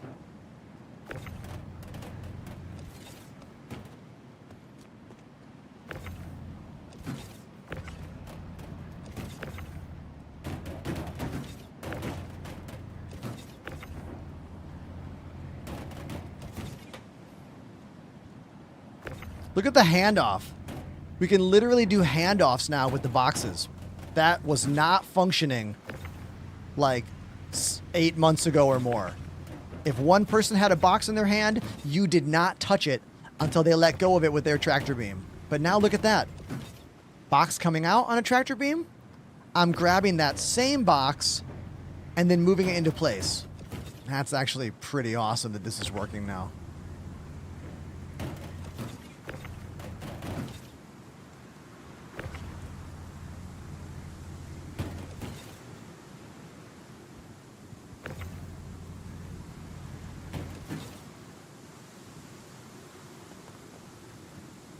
That's it.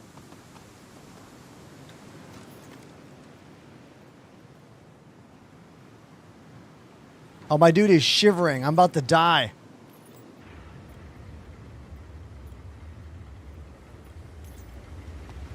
I gotta get inside.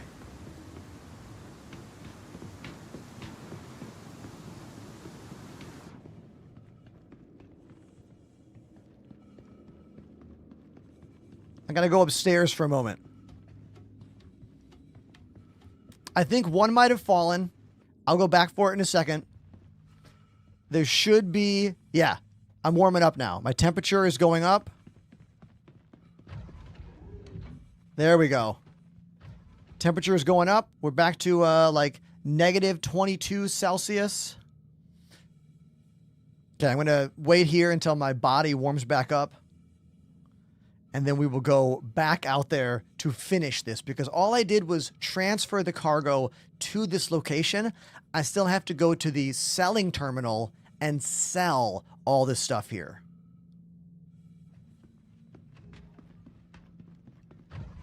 What's the best way to make money? Well, I think I'm doing one of them right now. Salvage. The other day, we found a player ironclad crashed on one of the planets here in Pyro, and we salvaged the entire thing in my Drake Vulture, and we're about to make roughly 700,000 credits from salvaging that ship. But keep in mind, you have to own a salvage ship to do what I just said, or have enough credits to rent a salvage ship.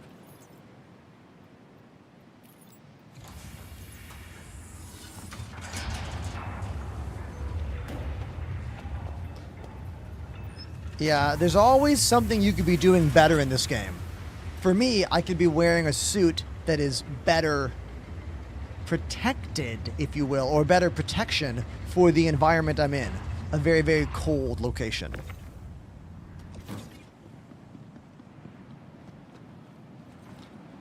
But if you spend all day in this game trying to do everything perfect, you will just not be playing the game as much. Because you'll spend so much time preparing that you won't be playing. Hero Can, I forgot to mention, I got all the RMC in the Vulture, and then I switched to a Reclaimer to do the final fracture and disintegration part. So, I forgot to mention that. Sorry.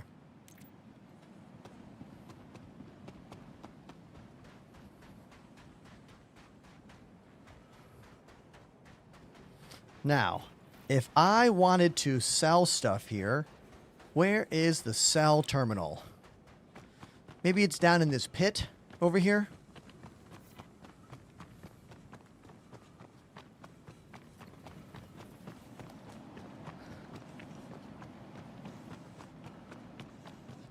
I don't actually know where to go.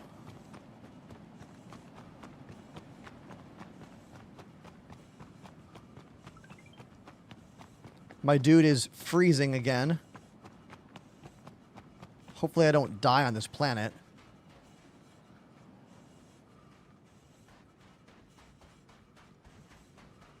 This has got to be the wrong way.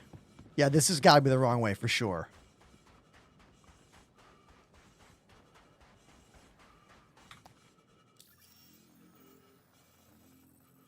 Mini-map. It's got to be down there. You know? I'm going to freeze to death.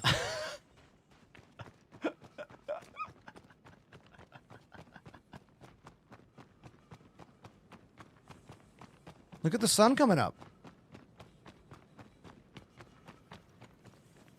Too bad there's no buying and selling terminal up there.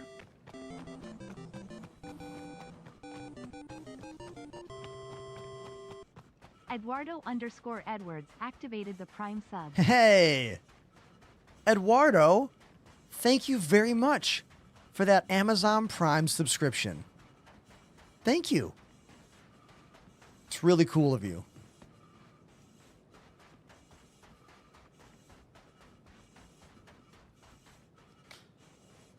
Is there really no buy and sell terminal on the top side of this location? Do I have to go down into this pit? I guess so. All right, we got to fly the ship down there. Damn.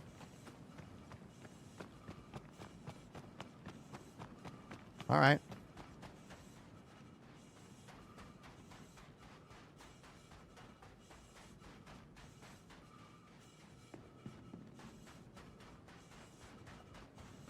It's just weird that there's a location up here to store stuff, but I can't sell from here, you know?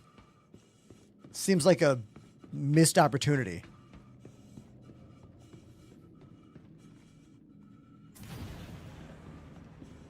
But at least my character can warm up. Yeah, because I'm freezing to death.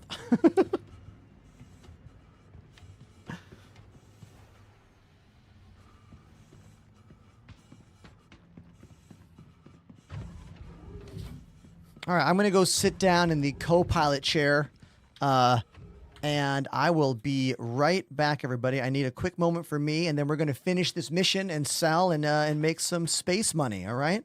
So hold on one sec. If you got a question for me, put it in the chat. I will be right back. Once again, I want to say a humongous thank you to C. Trias for that $200 donation. I am honored. Also, Biggie Little for the 5 gifted subs and the brand new Prime sub from both Nero and Eduardo Edwards. Thank you. Appreciate you a whole bunch. BRB.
All right.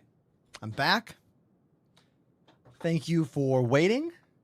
Got my liquid lunch per usual. We are having a Huel Black protein shake, 400 calories, 20 grams of protein. Not sponsored, but if you're like me and you have a busy afternoon and you want a meal that's not like actually chewing and all that, this is a great choice, I think. I've been drinking these about 5 days a week for almost a year now, right, chat? It's been a while.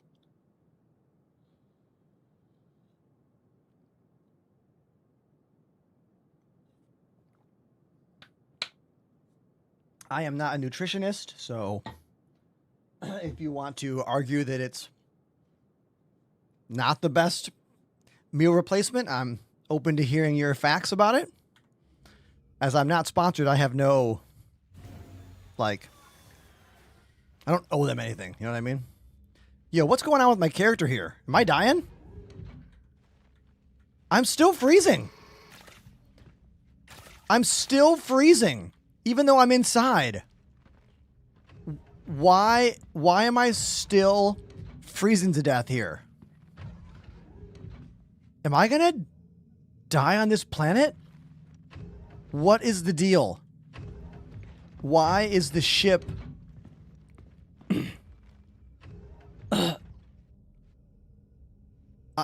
I know I'm warming up, but my vision is still all blurry. Turn on the heated seats.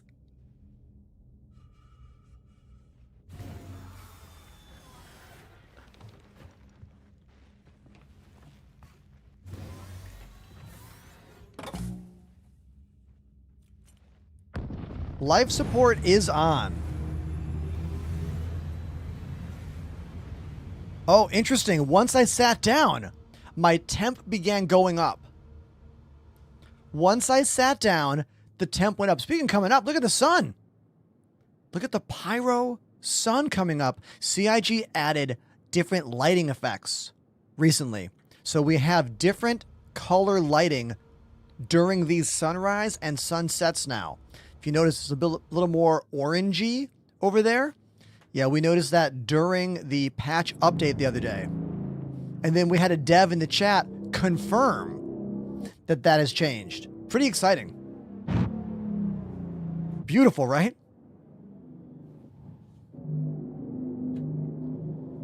Now we got to get down here and sell. Let's go down to the official landing pad. I call this the Mando pad because it just reminds me of the Mandalorian. Do I fit? Is this ship too big for the Mando pad? It is. It's too big. We ain't gonna fit. Oh, speaking of salvage, did I just find a player Hermes? I think I did. I think I found our next victim, chat. Right there. And a bunch of random ass boxes over here. I wonder if these boxes are anything useful for us. Let's find out in a moment.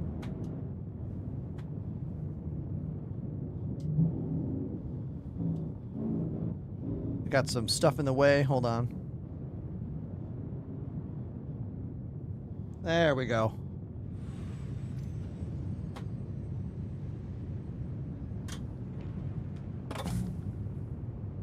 Perfect landing. As always.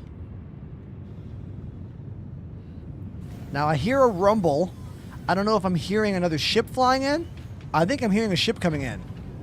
Or that's a glitch. One of the tricky things about this game is you're often like, feature? Glitch? Sounds like someone's about to land here. What is happening? What's going on?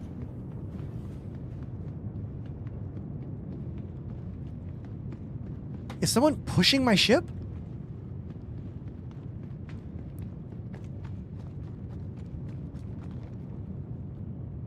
Oh, that's a upside down ship. Maybe I'm hearing that. So we got some garbage ships here. This is a garbage Hermes. That's definitely garbage Hall A up there. I guess I'm only hearing the wind. Now, this might be the cell location in here to my right. Here's the shop.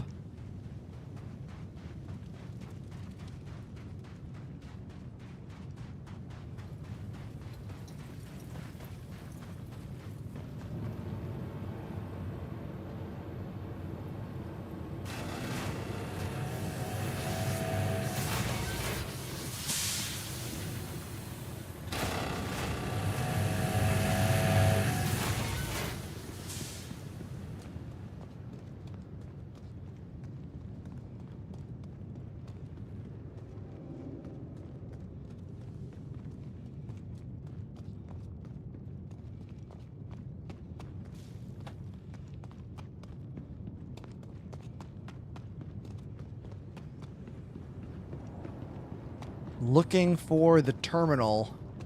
Am I in the wrong place? I might be in the wrong place. I think I'm in the wrong spot. Yeah, this is the wrong spot.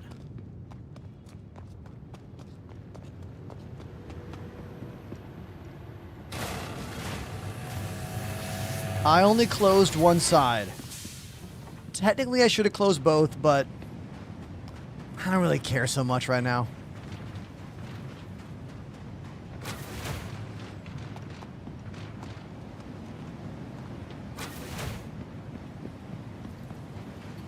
We are looking for the cell terminal here. Maybe it's in that building. We are at Sears Canyon in Pyro right now, as this currently has the highest sell for recycled material composite. The primary thing you get when you go salvaging. Ah, here it is. I just put 55 boxes of RMC, and now I've got 55 boxes of RMC right now to sell. Check this out. There we go. 59 boxes. That's not right. 17,000. Wait, am I reading this wrong?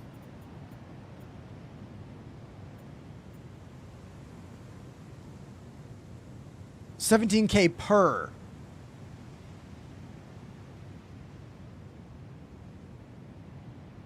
$59 total. Wait, I'm confused here.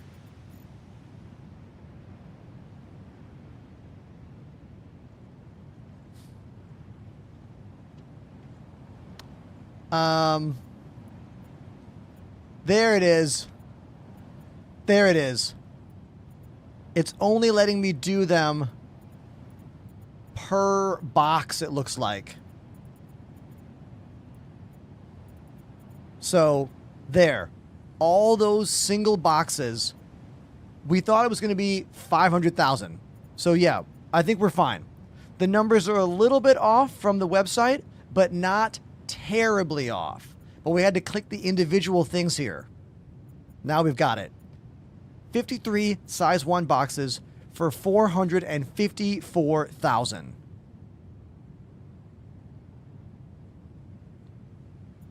Because that's only worth 34. And that's only worth 17.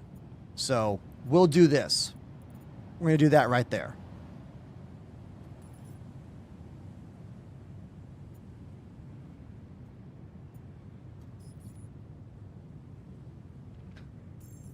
There we go.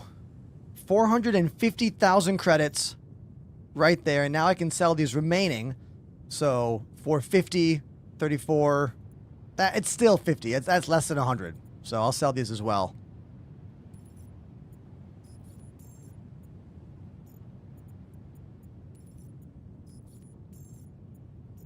So that means that we made 450,000 just now. So there's 450,000. plus the, what was it? 250,000 that we're going to get from the construction materials. So yeah, we're roughly $700,000 richer after salvaging one player Drake Ironclad that we just found outside of a random outpost. So while it might be harder to find wrecked player ships, if you are into salvaging, it's still a really fun way to make credits in the game that does not require a mission to work and arrive and complete. You just need salvage ship, have some time, do the work, and then sell the boxes. That's normally the hardest part, is selling the boxes. Exclamation numpad in the chat if you want to check out the calculator I was using. It's my 8-bit dough numpad. It's a numpad that doubles as a calculator. It's such an incredible part of my desk. I love this thing so much. Comes in a bunch of different color schemes as well. I am not sponsored. It's just a cool product. It was a gift from Lazy's Donuts because it used to be in my wish list, my Amazon wish list. Apollo is shooting the back door of this player Hermes so we can see if there's anything inside.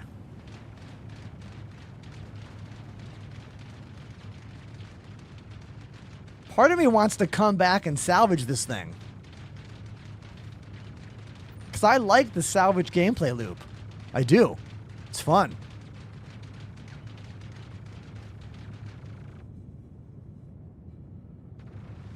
This planet's very cold. I need a cold suit to be down here.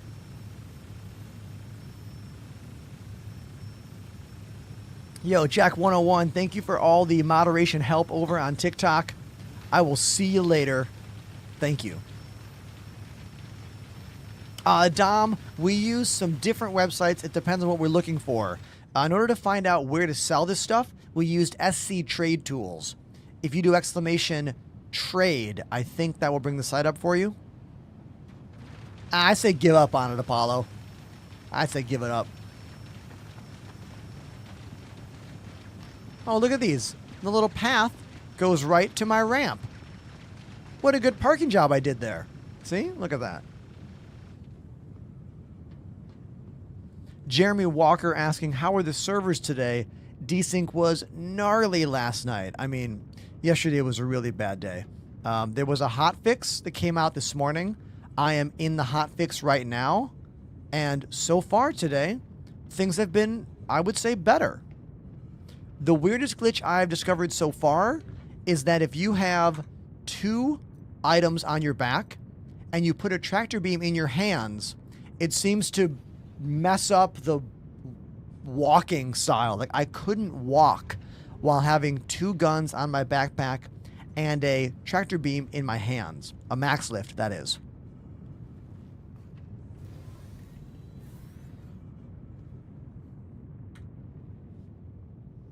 All right, Apollo's on board.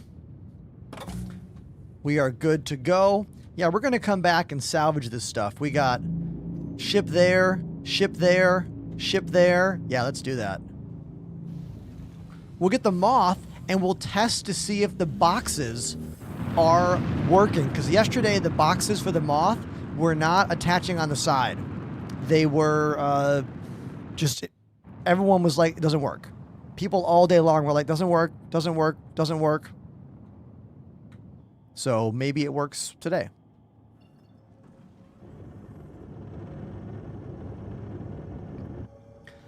Sideshow Sniper says, I love that you bring up the joystick cams whenever you get in the ship.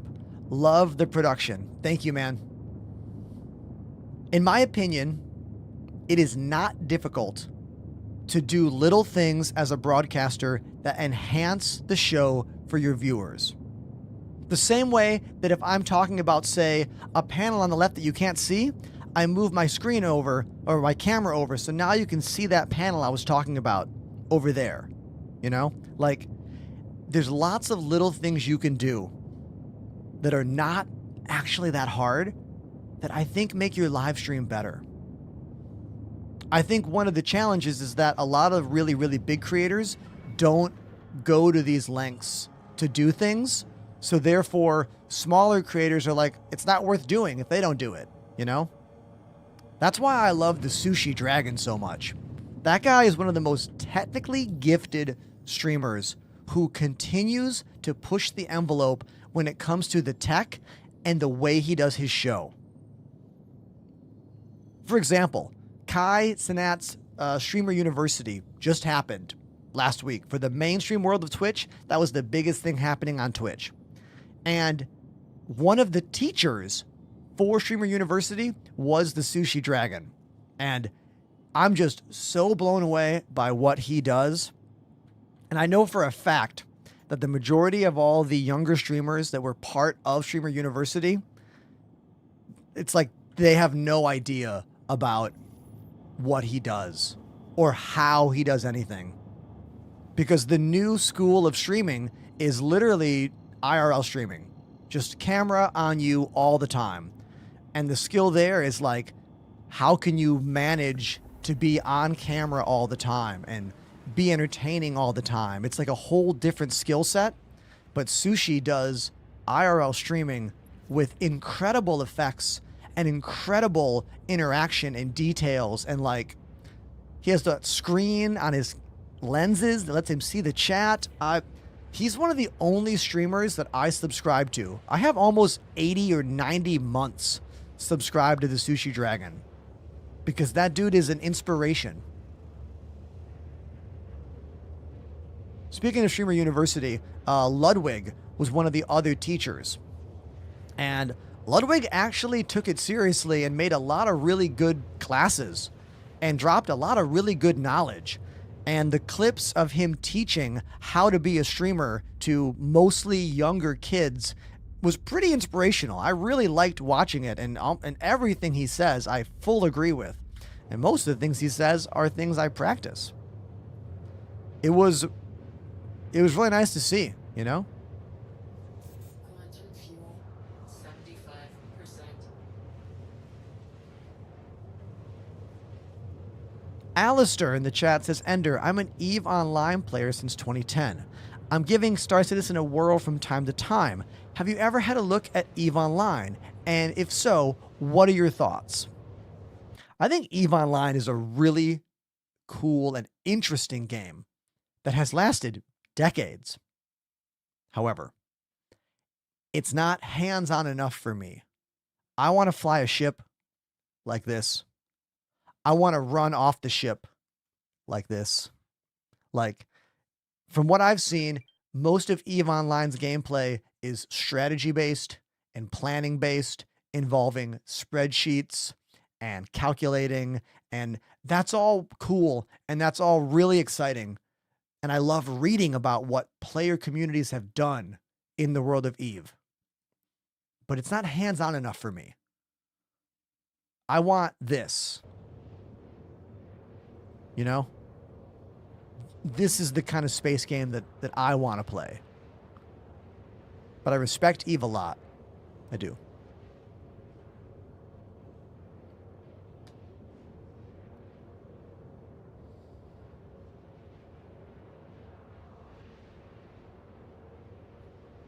Greetings from Germany, from Block 538. How you doing? Welcome to the show. By the way, if anyone thinks I got it wrong talking about EVE Online, don't be afraid to hop in the chat because I have never played EVE. So, like, I could be off base here.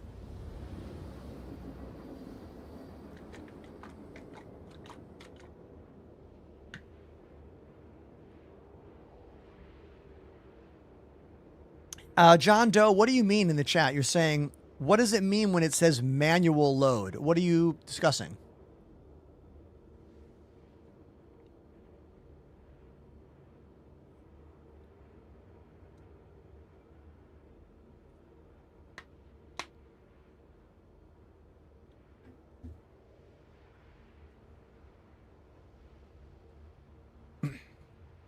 Also, username. What are you asking about? Are you talking about Star Citizen in general? When you say things are improvements? Because I could talk all day about that. Not like it would do me any good or do the game any good.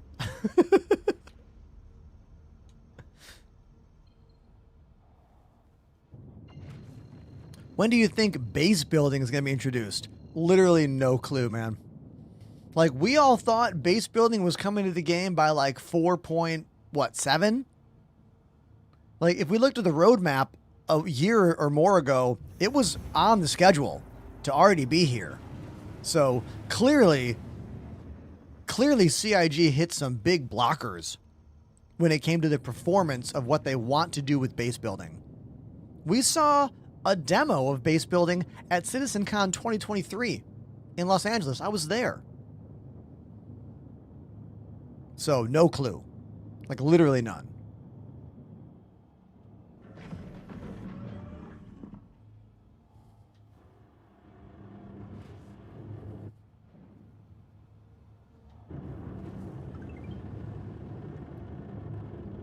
We also saw the server. Ugh, my voice. Sorry about that. We saw server meshing demoed for the very first time at 2023 CitizenCon. And then 2 years later, we got it in game.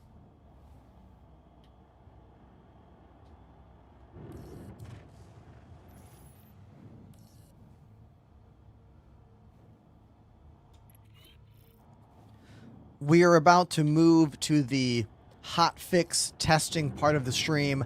I just wanted to sell a bunch of cargo and scrap and whatnot. I think that we're going to test the moth first. I want to see if the moth boxes are working, because everyone who joined my channel yesterday was like, moth is broken. Moth is broken. Can't make the boxes. So I found a crashed ship at Sears Canyon. We're going to go there and try to salvage it in the moth to see if the boxes will actually generate on the outside of the ship.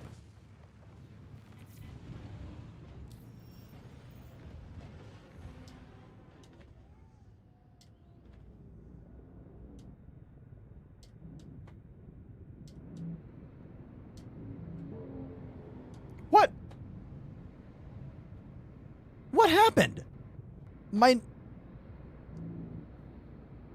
Did that just jump to the front of the hangar? Unclear as to what the hell just happened right there, but whatever.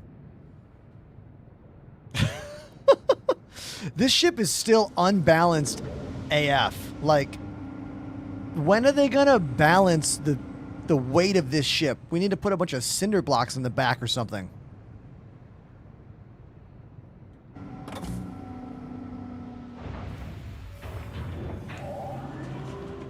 How many of you in the chat have ever had to put blocks in the back of your vehicle to help balance the weight?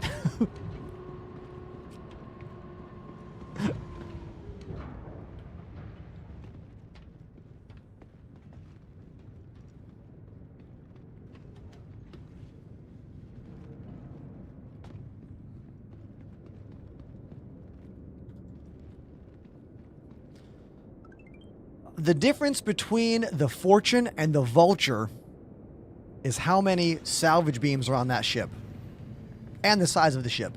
The Fortune only has one beam on the front, and the Vulture has two beams on the front. I believe they both have the same size hopper, meaning they both hold the same amount of salvage inside the ship, but the Vulture has more storage inside it after you make the boxes. The Vulture is also a slightly larger ship than the Fortune. So you would only choose the Fortune if you want the smaller ship, because that size is important to you. Maybe you want to put that ship inside other ships like a Polaris. You can put two Fortunes in a Polaris. You can only put one Vulture in a Polaris.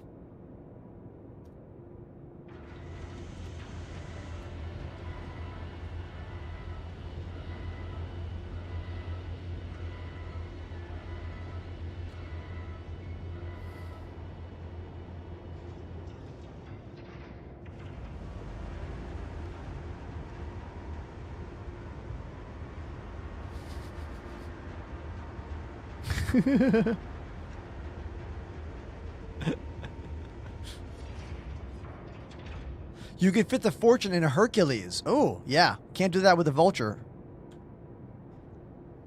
Apollo says you can put 10 Fortunes into a Reclaimer. What? I don't know if that's true. Maybe if you salvage them. Wink.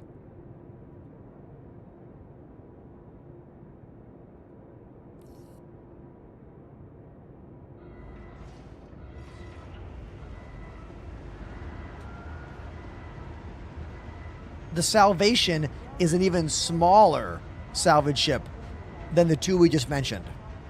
Salvation's the smallest, then there's the Fortune, then there's the Vulture, then there's the Moth, then there's the Reclaimer. Think about that. We have 5 ships for salvaging now. As for mining, we have the Golem, smallest, Prospector, a little bit bigger, almost the same, it's the same size as the Fortune. Then we have the Mole, same as the ship I'm walking to right now. But there is no larger mining ship yet. We don't have a Reclaimer equivalent for a mining ship yet. And I'm hoping CIG has some plans for that sometime soon. The comedy is, when we do get the salvage equivalent of the Reclaimer, it's going to work so... I'm sorry, the mining equivalent of the Reclaimer, it's going to work so much better than the Reclaimer.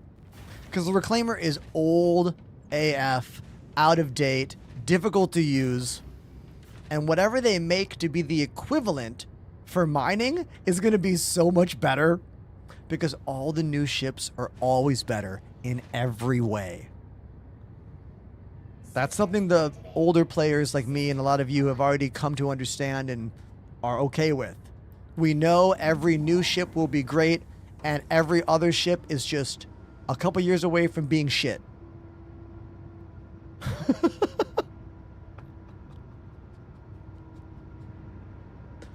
Ah, it's so irritating. Every time someone's like, Cuddy Black, I'm like, yeah, it needs components. If Cuddy Black got components and a gold standard, I would say it's the best ship. All the time. I'd be like, yeah, it's one of the best, it's the best ship. Yeah. Hey, Ender, what ship do I, Cuddy Black? I'd say it every time. Every time. Over and over and over again. But it needs components. Needs them. Say hello to the Moth in the pink Love Struck paint.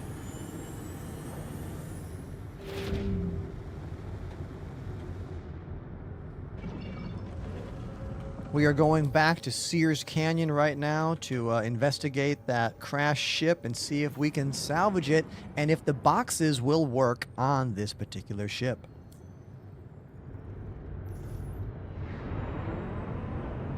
First time chatter named Okay Pal. What's up, pal?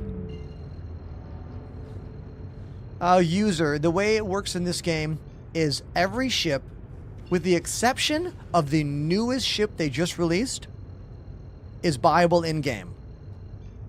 The way this game is funded is by you buying ships on the website.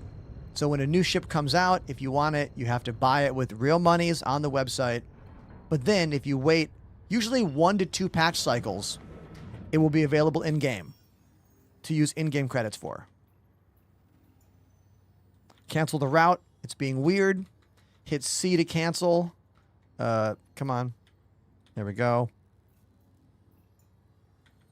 Back to Sears Canyon. Enter R.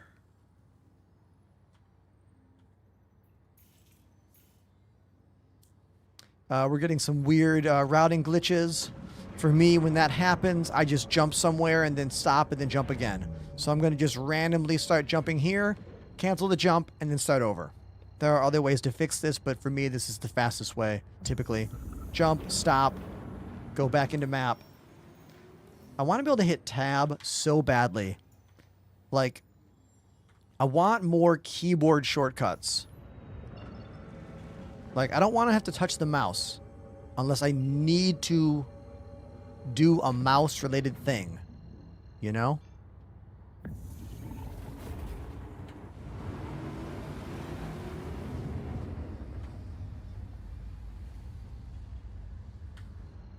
Jump canceled. I think that's a server boundary I just hit. Your average, this is the moth.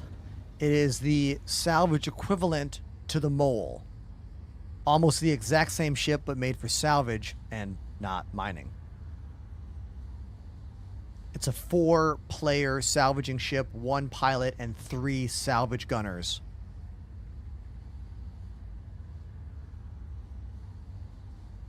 What's your beard care routine? Hey, Patty, guess what? I got a whole video for you. Type exclamation beard in the chat. It's a 4-minute video. You can watch it to learn exactly how I do this. Multiple steps.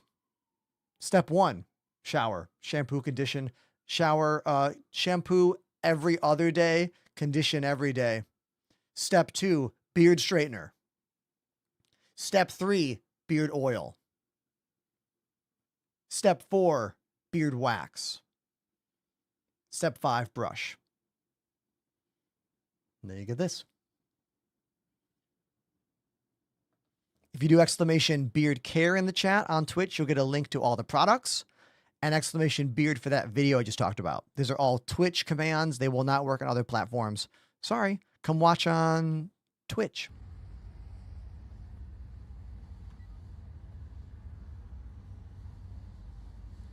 Honestly, this is the cheapest and best way to level up your beard. Not sponsored, but $30 for this thing? Incredible. Absolutely amazing product for $30. I bought 2 of them.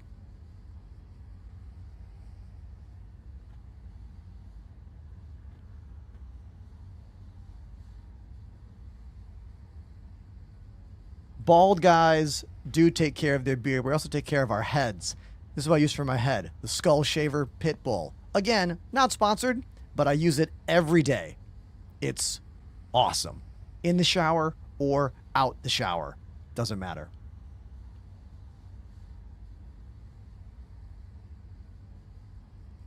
These are all Amazon affiliate links. So if you buy any of them, I do make a little bit of money. Not that much, but a little bit. I don't need to wax my head. My head's shiny enough.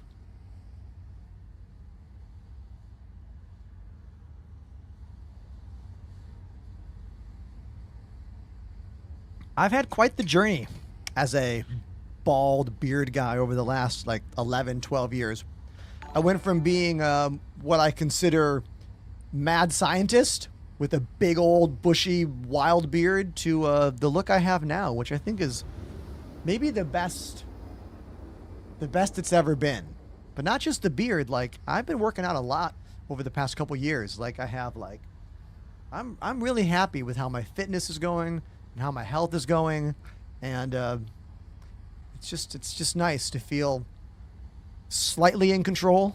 You know what I mean? Because we all know that we really can't control much of anything in our lives, but I like to grab onto the ones that I can, you know?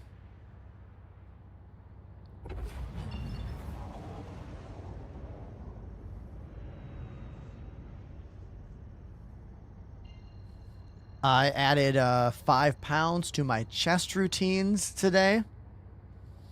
Ace Combat says, I'm going to call you Kratos. Ace Combat, true story. I went to a event in New York City last weekend called Drunk Shakespeare. It's a off-Broadway play where they perform a Shakespeare play, but one of the actors does 5 shots of whiskey before they start.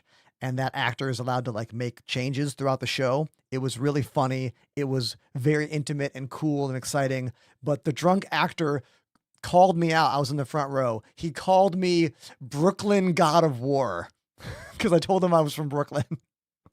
And it made me laugh a lot. And I was like, that's a cosplay goal. I like yelled at him. So there you go. That's a little story for you.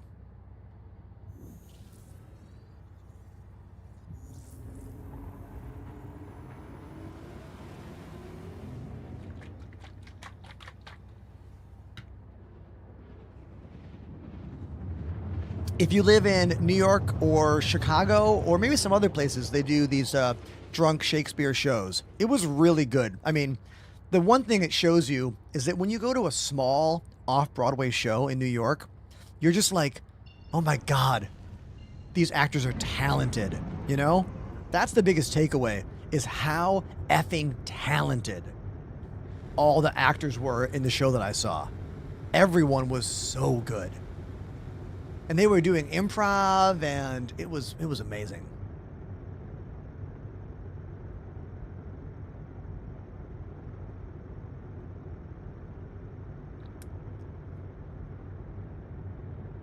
I myself don't drink anymore, so I'm really glad I didn't get called out, because there was a few moments where they called someone out from the audience to do a shot with the actor to prove the actor was not drinking fake booze. I'm really glad they didn't call on me, because I wasn't about to drink my first shot after not drinking for like, what, 3 years now?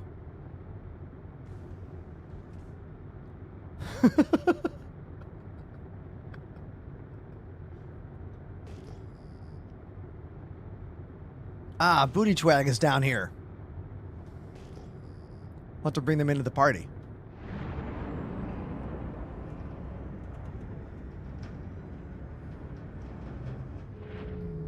Apollo says, I got a mission to deliver 3 SCU of construction materials. How much is it paying? I mean, I didn't sell them yet. I plan to.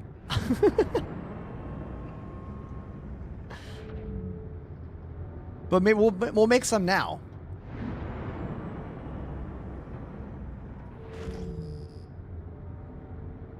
This is a test to see if the HOTFIX fixed the box generation on the Moth. We don't know if it's better yet, or at least if this ship is better. We're going to find out.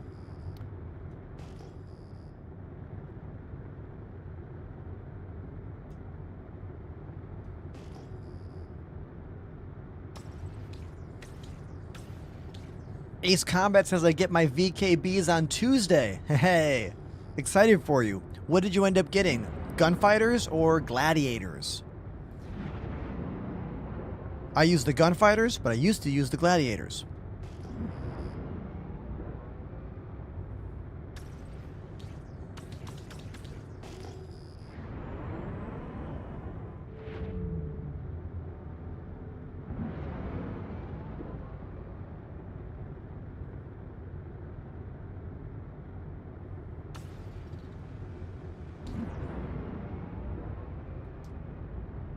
Is that another ironclad?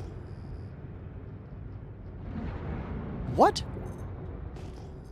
Oh, that's got to be Booty Twag, right? That's got to be an active ship. Yeah. That's an active ship. Got to be.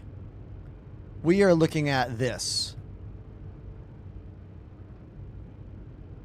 We want to see if we can salvage this guy.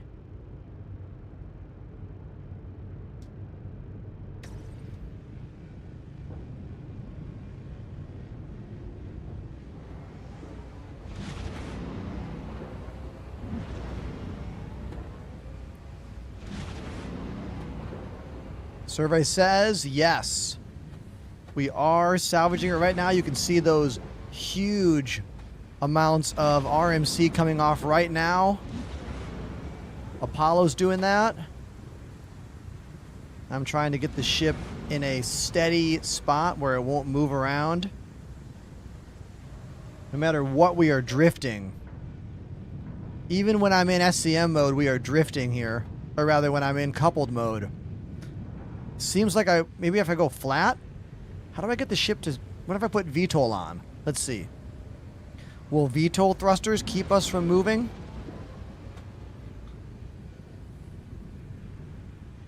No. We are still drifting. Look at the wind. The wind is pushing us. Yeah. So this means that I cannot leave the pilot seat to help salvage. I have to stay in the ship here which is kind of irritating. Shouldn't the ship's computers be able to, like, keep me...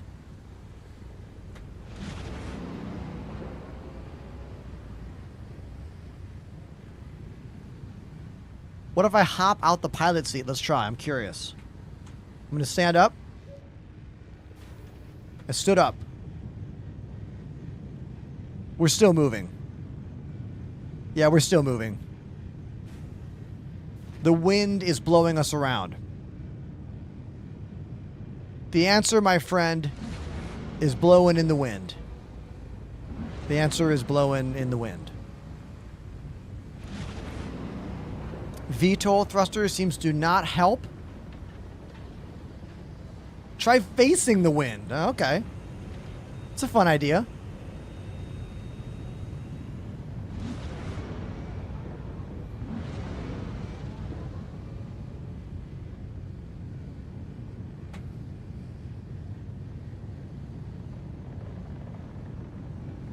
Facing the wind seems to make us move less, but we are still moving a little bit. If I hold space brake, what if I hold the space brake? Okay, holding space brake is keeping us mostly in one spot, mostly.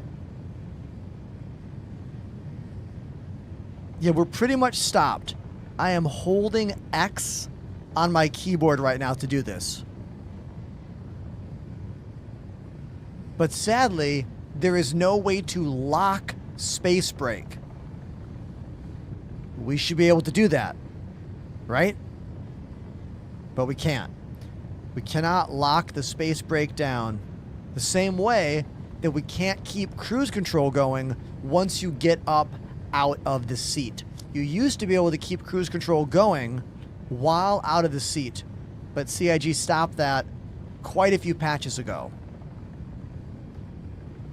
I want every feature for piloting a ship to have a set it and forget it option that will allow you to then get out of the chair. The same way if you are, let's say, mining in a mole, if you get in one of the turret seats and turn the laser on, I wish you could get out of that seat and the laser would stay on. But again, you can't. Who's here? Who's flying in to say hello?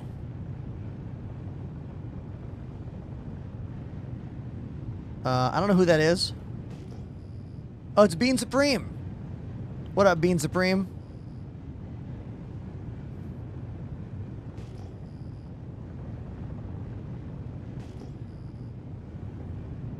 Now, after holding space brake for a few seconds, it seems that the ship has stopped moving.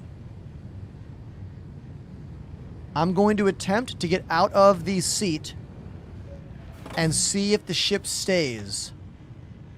Okay. I had to hold it for a couple seconds.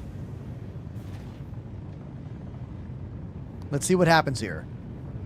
Remember, the ship might start moving.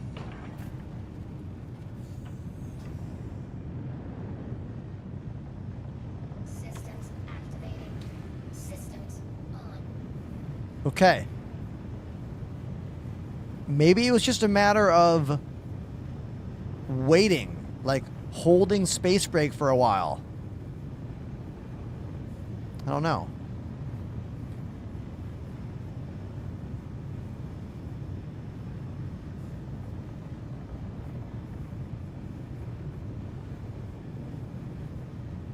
Keisha asking a great question.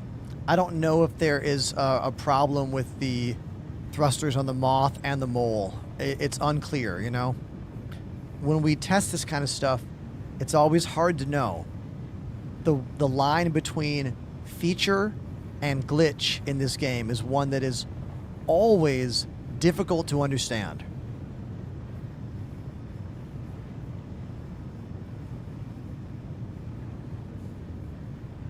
This zoom is so helpful. It's called dynamic zoom. You can set it up in the vehicle view options and use it in any ship or any turret seat as long as it is a physical manned turret and not remote. On my left-hand joystick, I am using a little hat switch right here to go forward and back to give me a little better zoom. There's no other way to get a zoom while you're salvaging than this one. So set this up. You can thank me later. Or right now by leaving a comment. It's a good one, right?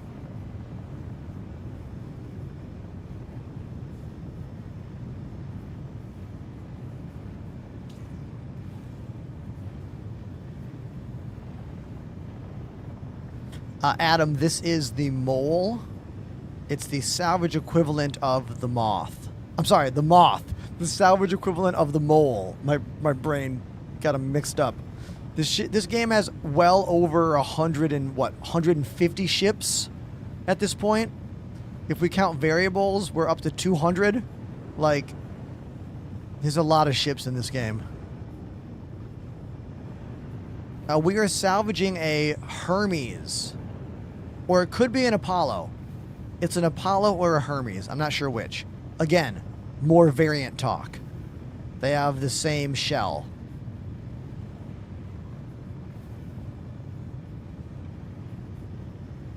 We found this on Sears Canyon here in Pyro.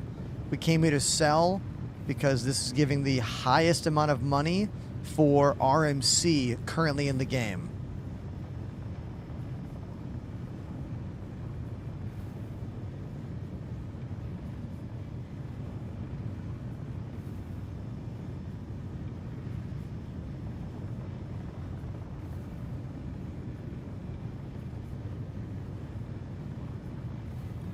Who was watching Inside Star Citizen like 3 years ago when they showed the salvage animation for the first time?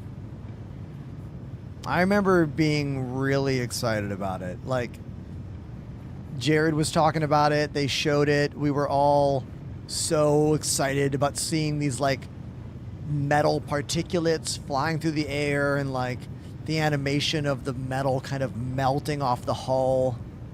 It's still a really cool animation.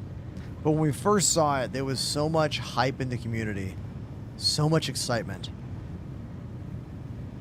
That's probably one of the best things about being a part of this game's development and being on the ground floor for all this stuff is like seeing and feeling all the excitement when things get here, you know?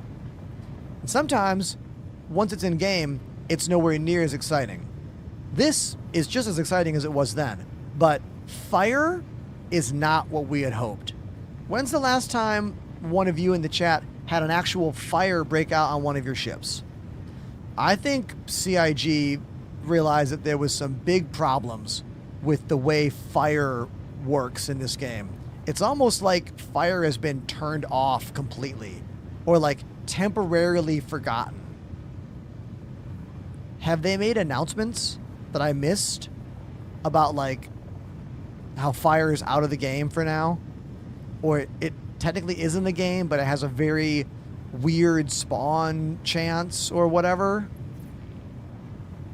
Like, when they first brought fire into the game, we would see it. We would see it moving and like growing.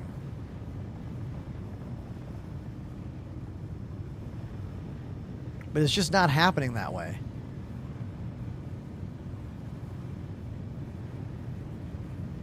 I just wonder what the deal is, you know? Like, officially, what's the deal? Yeah, Panda says your ship dies before the fire even spreads. Maybe that's why we're never seeing it.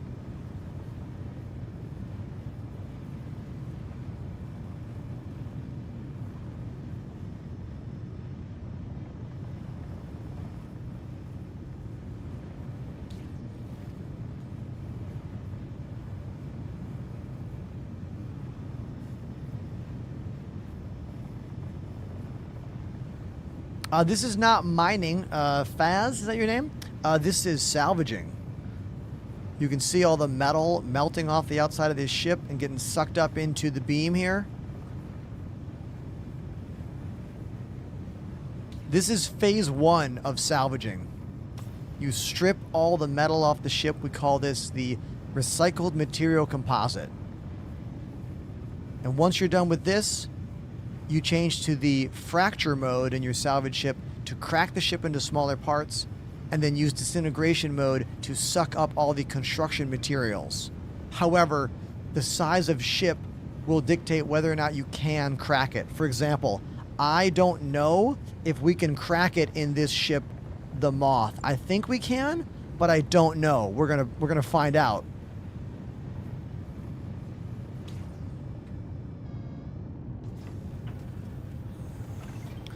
Starlord in the chat says, last live dev stream said that fire is causing performance issues. I mean, that's what I assumed. I assumed there was it was backed out of the game.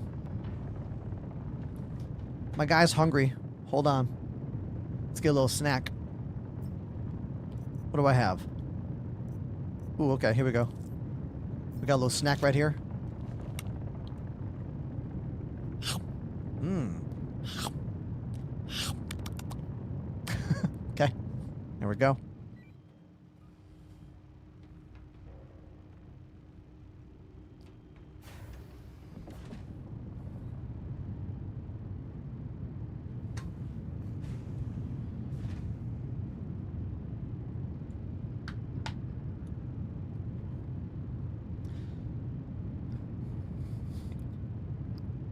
$2,101 FAF. 2,101 FARF. Whose name I butchered for sure. Hey, they say, I came here to say I'm always seeing your shorts and they're amazing. Thank you for the content. You're my favorite Star Citizen streamer. Hey. Thank you. Glad you like what I do. If you want to watch the stream in the best way, come watch on Twitch. But I appreciate you watching the shorts over there on YouTube. Thank you. All right, we're going to try to crunch this thing up right now. Let's see what happens. Get those grabby hands out. Here are the grabby hands. Right there. Reaching out to give you a hug. We switch to fracture mode. And, oh yeah, we can fracture it for sure. As you can see right there, the little green bar is moving. Slowly but surely, it's moving up. Yeah, it is. Cool. This is going to give us 76 SCU, which is going to completely fill our depot. Cancel. Cancel. We got to make some boxes. Let's make some boxes here. Eject.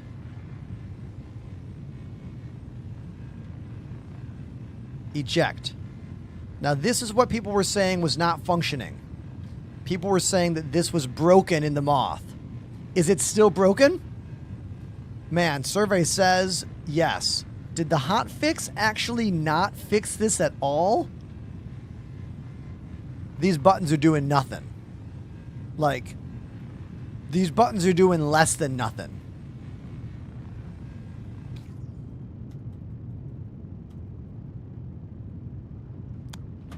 All right. Well, that means we're just going to fill the hold and that'll be it.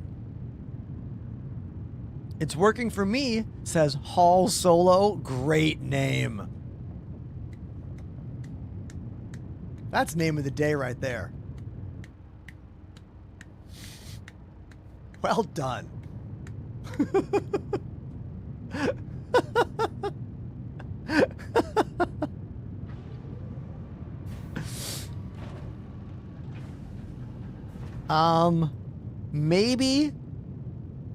Maybe this is not working because I have not reclaimed the ship since the new patch, or rather since the hotfix came in.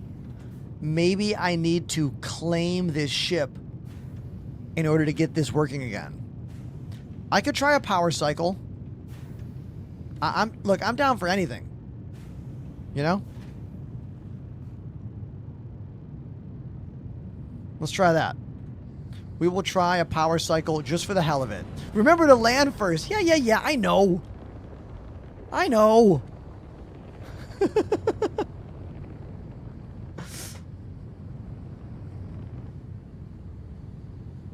Have I just done a power cycle without landing? Tons of times. Yeah. But not when I'm this close to the ground.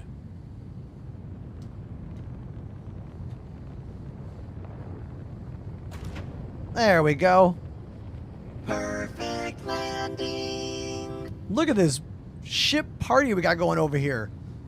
2 ironclads and a random wreck of a Hermes, or maybe an Apollo. I don't know which one it is. Ship off.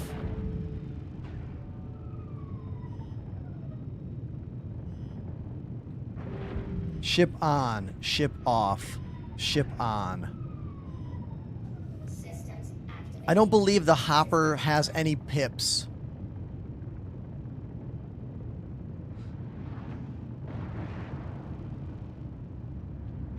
Just for fun, I will power on a little bit of everything.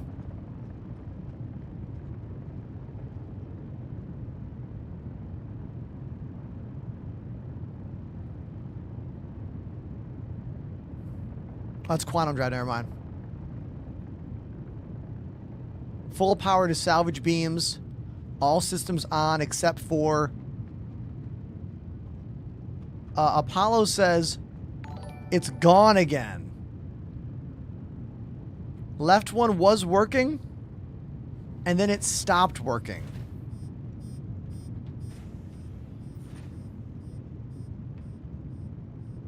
Well, if we can make some boxes, it's better than no boxes. Let me go look at the outside of the ship.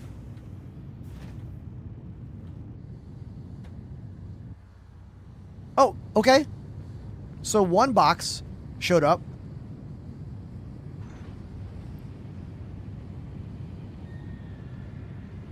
So it looks like the left side has made 1 box. Hey! Oh, I see. Yes, thank you. I think that's Booty Twag on there. Booty, is that you on the ground down there? I think it is. Yes, confirmed. It is them. So moving the box out of the way is sometimes the fix.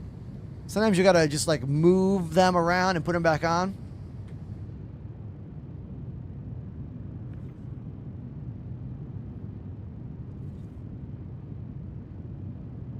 We made 1 box, so now we're down to 3.8 in the depot.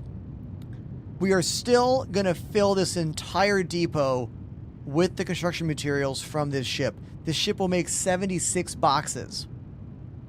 My ship can only hold 64. So if I do this, I will wipe out 3.8 SCU. Ultimately, not a big deal. I'm just trying to, like, you know, do the science for you here. Oh, we are all not paying enough attention to the reality. Let's discuss what just happened. This ship can only make 8 SCU boxes, nothing smaller. Therefore, if I only have 3.8 in here, I can't make another box. Let's try to salvage a little bit more before I do that. Can I flip this ship over, maybe? Because that's the issue. I can't get to the bottom side of this ship right now.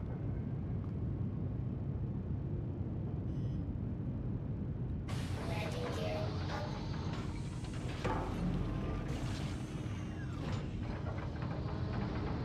I don't think our tractor beam can flip this thing over.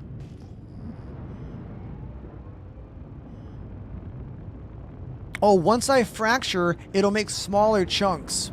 Yeah, that is a good idea. That could work. There might be enough RMC on this side of the ship. You know?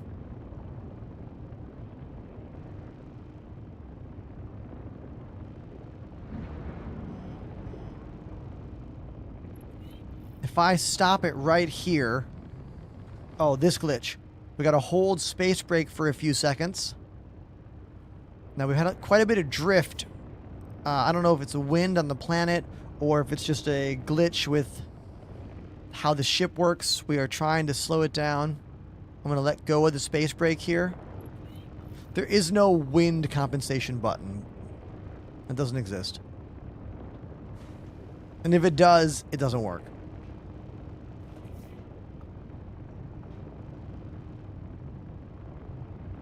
Yeah, I'm just going to crunch it up. We're just going to crunch it.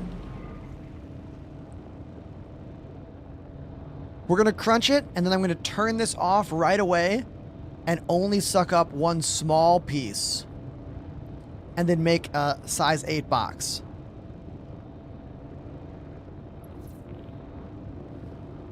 This is phase 2 of salvaging. Phase 1 is scrape all the RMC. Phase 2 is fracture to crack the ship into smaller parts. And then phase 3, disintegration mode to suck up all those parts. We got these grabby arms right here, which don't actually touch the ship, but have what? Sound waves? Or something? Space magic? Sci-fi magic.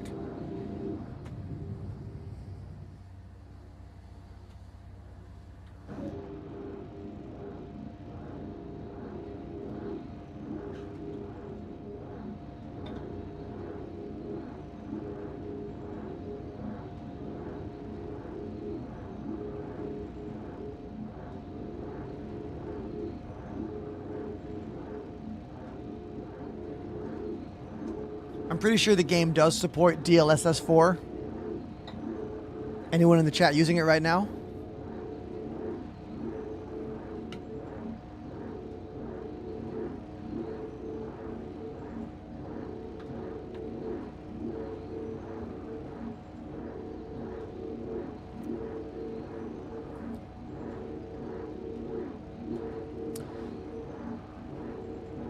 Now, how big of the bada boom will this be?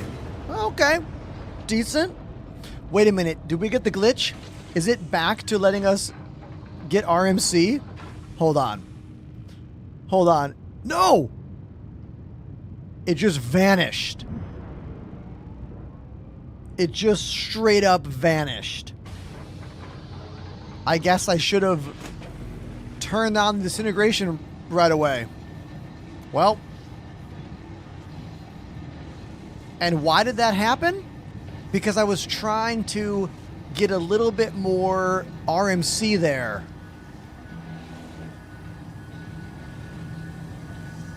I should have kept this on right away. It might have sucked that up immediately. But we're doing this just for fun, you know?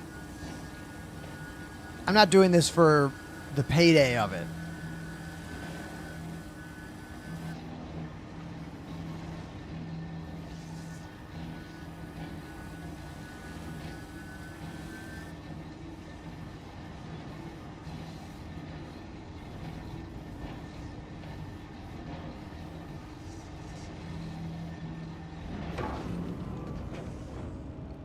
Can I fracture that little guy? Yeah. See you later, L21 Wolf. Yeah, Apollo, I'll show that in 1 second. I'm gonna get this.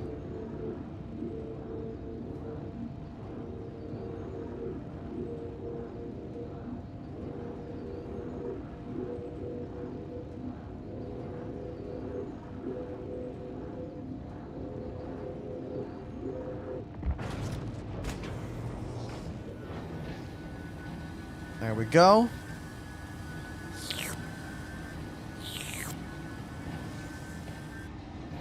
All right.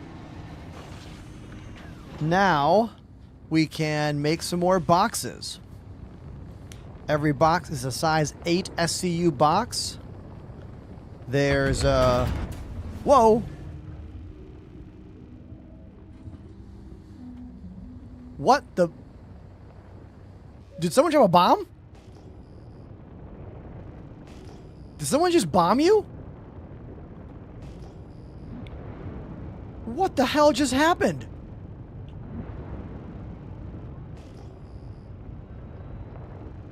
Bean Supreme says, my ship exploded because I tried to repair the power generator. Dude.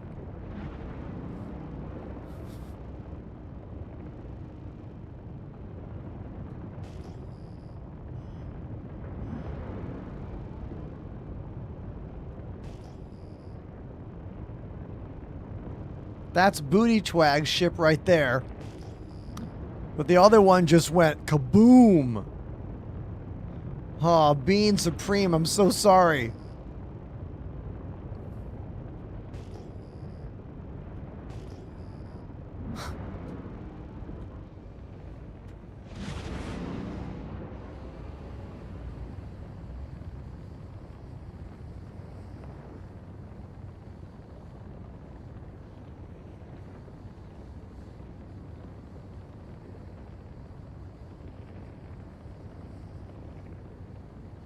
Everybody, DePoets just texted me a picture of him and CEO of AMD, Lisa Su. God damn. Now I gotta send DePoets a picture of me and Lisa Su from AMD, because I met her a couple years ago. I gotta find that. Hold on. Hold on, everybody.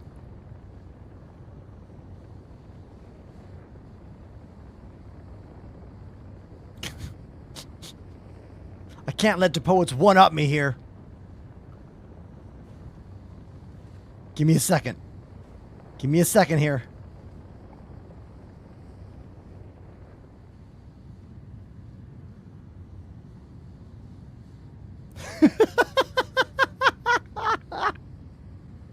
I'm going to show this right now. Okay, everybody. So those of you who know our channel and know Star Citizen, you might know DePoets. He is a fellow content creator and friend of mine. So he texted me just now this, a picture of him and Dr. Lisa Su from AMD, because he's at an AMD event right now.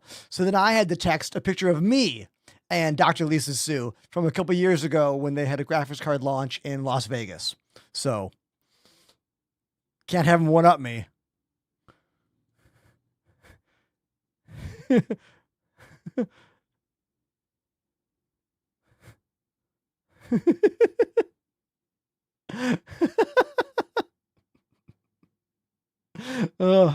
Okay. Go follow the DePoets on TikTok. He's at some kind of AMD AI conference somewhere.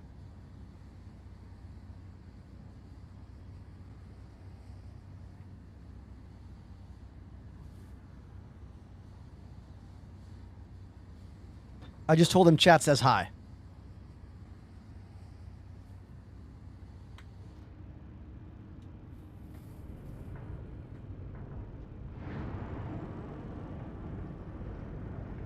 Oh, now he's on. See, look at this. We got DePoets to show up in the chat.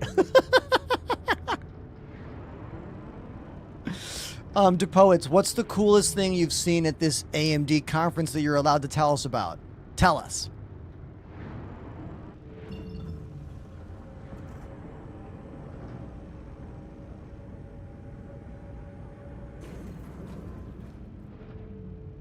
Joey Citrus says, can I stream Star Citizen on the same machine? Play this game and stream this game on one machine is going to be a very difficult challenge. You're going to need a really good CPU for that. And honestly, I wouldn't even do it. I think it would be better to save, I don't know,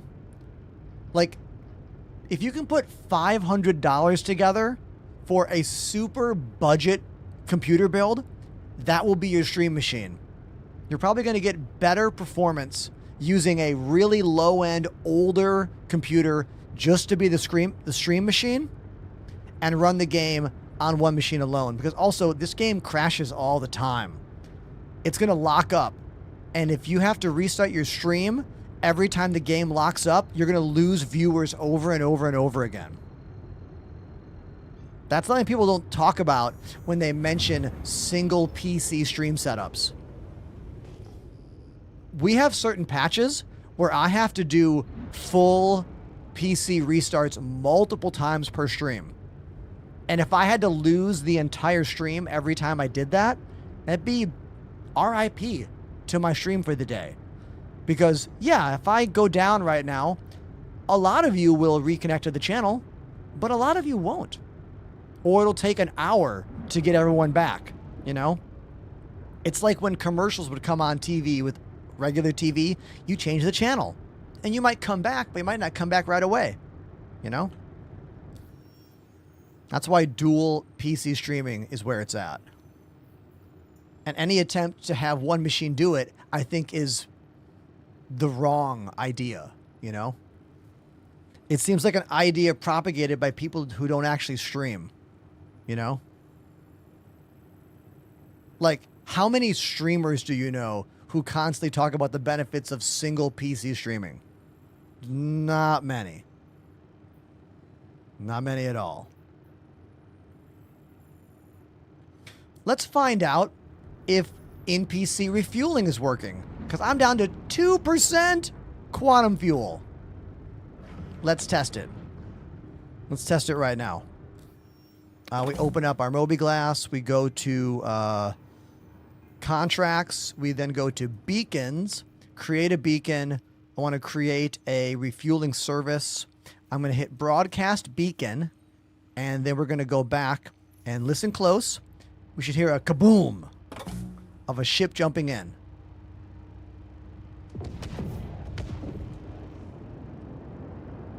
That's the escort, and that is the refuel ship. 2 ships pop in, escort and refuel ship, sometimes 2 escorts. Let's fly in close to the Starfarer. Now, this worked yesterday, but it was really delayed. Like, we're talking upwards of 1 to 2 minutes for this ship to show up here. DePoet says, at the AMD event, there are walking robots with the ability to have attachments. Oh my God, that is some frightening stuff right there. Dude, I am not a fan of the AI revolution. I am afraid of it. Okay, fly in close, target the ship, right alt in.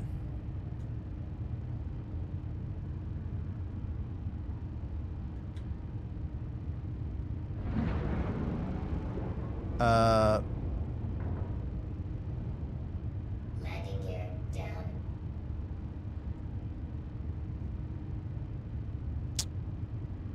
Now, yesterday, we had to wait a long time for this to work. There we go. Aha! I think it's working. Gear up. I was spamming buttons trying to get it to work. Now, although the fuel hose is not in the right spot, this should work once I go to my mobiGlas and go to the landing tab and ask for quantum fuel.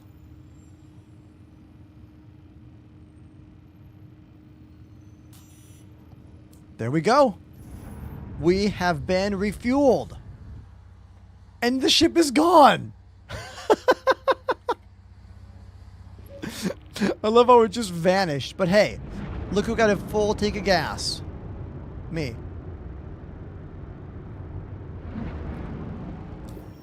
They got that Star Trek Discovery spore drive.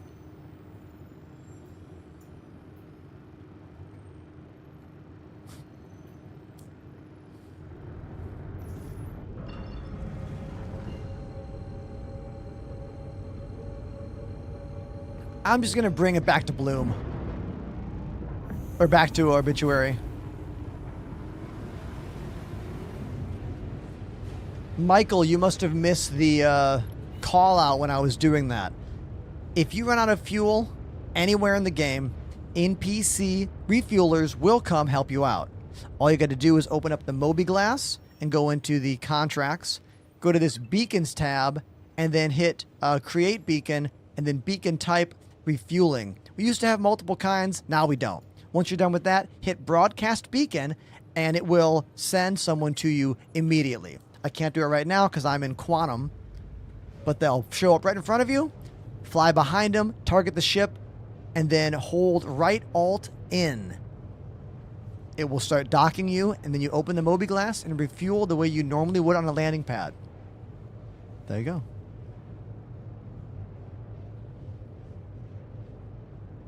I do look at TikTok chat. I just read it. I just don't read it as much. Twitch is where it's at. Please come watch on Twitch for the best experience in both audio, visual fidelity, and streamer engagement.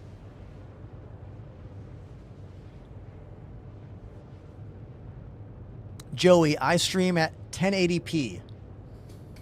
All of my cameras have the ability to go 4K, but I don't run them in 4K because that's just a waste of the... It's just a waste of what? Bandwidth? Because I stream at 1080p. The only reason you would stream in 4K, well, your camera's at 4K, is if you were doing lots of zooms and you wanted to have a cleaner looking zoom.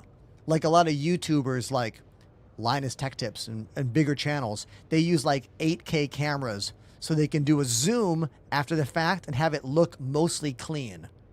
But for me, running one computer to compress 3 streams, 1080p is more than enough for my use case.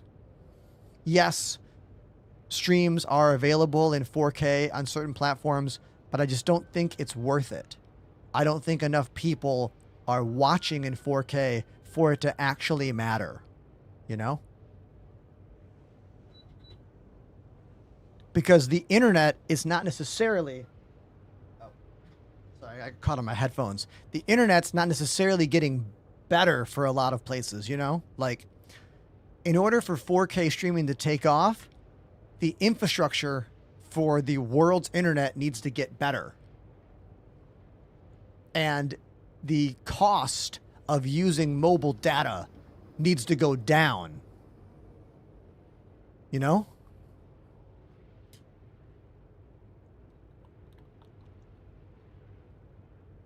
We are flying in a ship called the Moth. It is the salvage equivalent of the Mole. And I use VKB joysticks, Max. VKB gunfighters, to be specific.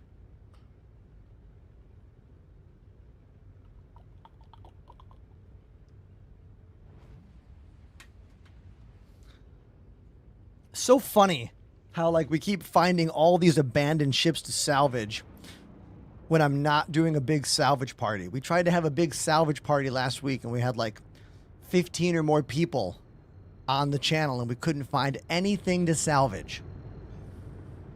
And now we keep finding stuff to salvage.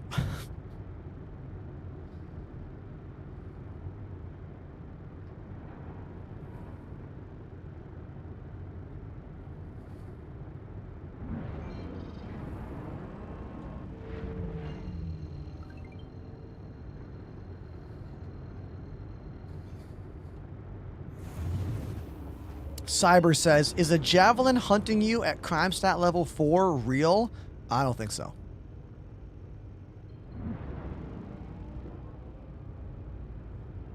I wish this game had a Grand Theft Auto style 5-star wanted level, where once you hit a certain wanted level, the entire NPC force is just coming after you.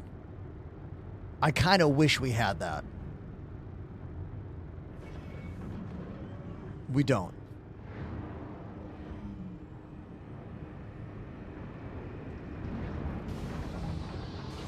Wrong button. I feel like it used to be better when it comes to NPC security forces. But it's been years. I feel like, yeah, we used to be able to have stuff happen around Port Alizar and whatnot. Under the Hill says, hey, Ender. Or howdy, Ender. Oh, howdy, partner. What's the easiest game loop to get started for new players? Hauling cargo. It'll help get you used to using the Moby Glass and using the map system to go from point A to point B. It is imperative you learn to use the map and jump around. So taking hauling missions is a really good way to get into both contracts, making some money, and learning how to fly your ship and land it at places. Because the majority of your gameplay in this game is going to be get in ship, fly somewhere, land ship, do something, get back in ship, fly somewhere else. And if you're in a small ship like an Aurora, once you make about 30,000 credits, you can rent a Hull A, which has significantly more cargo. I believe 64 units of cargo. And that'll help you do way more cargo missions and make more money.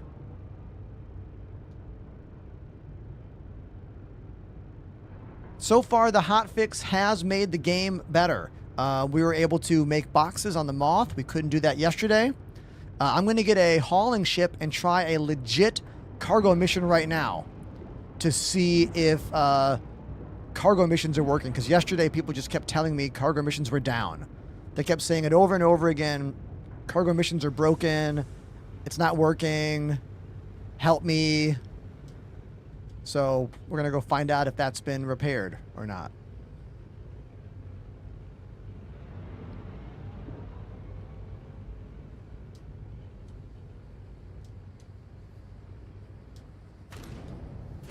Perfect landing.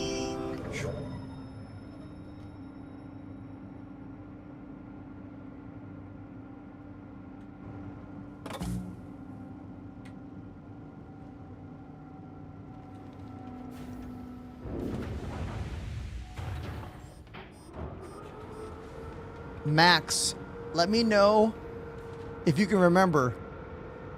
Let me know how long it takes for you to get that Virpal Aeromax stick. I'm wondering if their supply issues have been straightened out, because for a while everyone was saying very, very long wait times to get those. Michael says, are there an event for Twitch drops coming soon? Yes, on the 29th of the month, next week, there will be a Twitch drop. But I have bad news for you. It's not the greatest piece of gear. It is a Twitch drop for a skin for an Atlas mech. Not the greatest piece of gear, but at least it's something. I'll be streaming for the first 2 days of the drops. So if you want to get that Atlas mech skin and the little Banu cube, come watch my show and you'll get it for free. I just wish it was better stuff.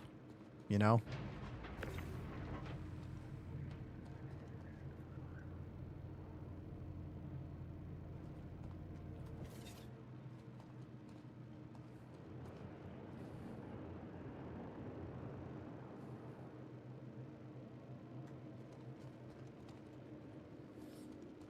PD says, I've been playing the game for weeks and don't know where to go to buy ships. Let me help you out. There is a website called the Deep Space Item Finder that can help you find where to buy anything in the game. Type exclamation search in my chat to get the link for it. But also, the main places to buy ships are going to be the New Deal. That is at Hurston. Whoa! So, Hurston, the New Deal.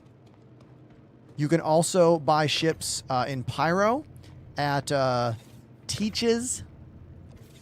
I'm sorry, that's Levski. Teaches in Levski, that's in Nyx.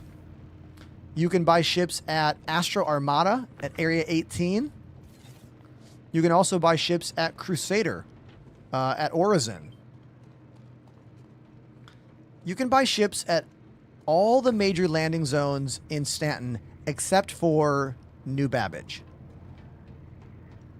I don't believe New Babbage has a ship store. Right, chat? This is the Moth, Rock.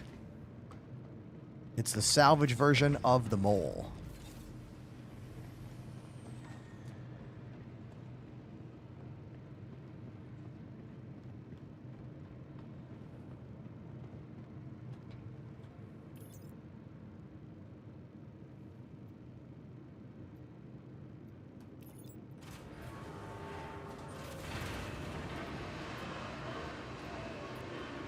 Sadly, Deka, it is not an Aliens Power Loader skin.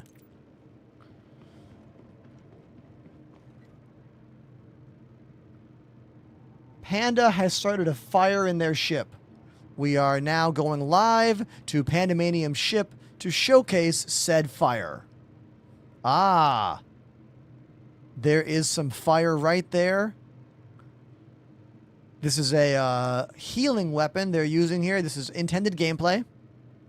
Don't worry, they're healing it. Yep. Proving that fire is in the game right after I talked about how I have not seen fire for quite a while. It's there. I'm just not seeing the fire cascading through ships like we saw in all of the early videos about what fire would be in the game. But it's there.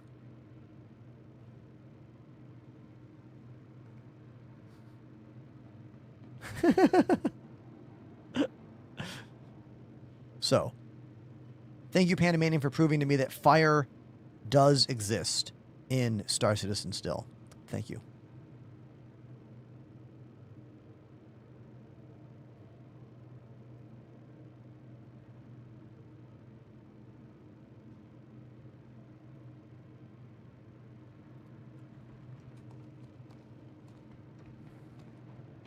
Fire won't spread if it's in the cabinet. Oh, interesting. Very interesting.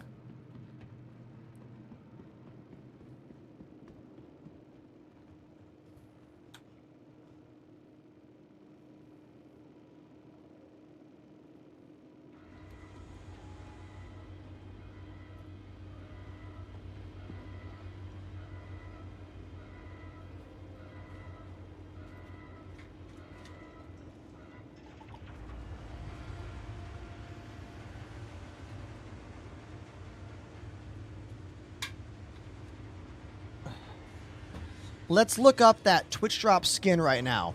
Hold on.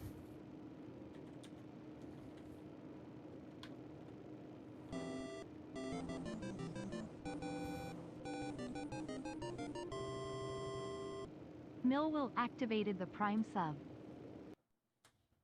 Everybody, Mill Will is the latest Amazon Prime subscriber. The last Amazon Prime or regular sub came in 1 hour ago. Thank you very much, Mill Will. Appreciate you very, very much. Let's talk about a missed opportunity right here. Next week, there are Twitch drops for Star Citizen. It's for the Foundation Festival, and here's what they're giving you. They're giving you this Atlas Mech skin and this little decorative cube.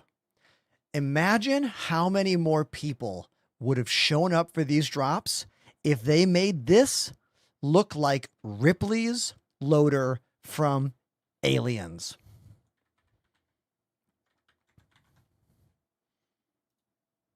You know? If they made it this skin right here, think about how many more people would have shown up. Make it yellow, put the black stripes on it, and it would have been a monumental Twitch drop. I'm going to say right now, I think double the amount of people would have shown up.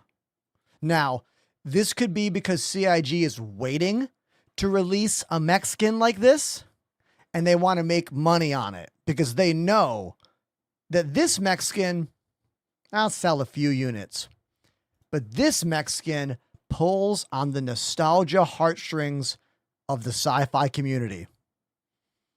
And it would be an absolute dominator when it comes to money. Now, I don't think there is a lawsuit there. Like, these are different enough looking things. I do not believe there's any grounds for any kind of lawsuit if you just made it yellow with some black accents. I'm not a lawyer, but I think it would have been fine, and I think it would have brought in serious numbers for the Twitch drops. But either way, I'll be streaming for Twitch drops next week, starting on the 29th. So watch my show on Twitch to get a free skin and a little alien cube that you can put on your desk or whatever. See you then.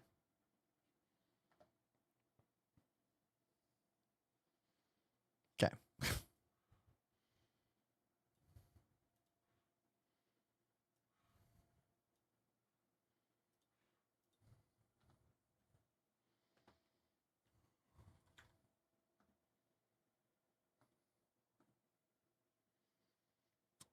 those of you who watched yesterday remember that I was having problems with my Stream Deck for controlling Spotify volume.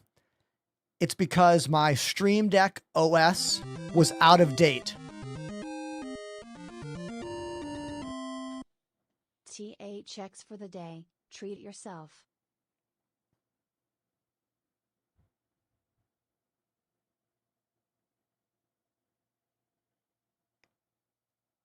Everybody, C. Trias just dropped a $300 donation.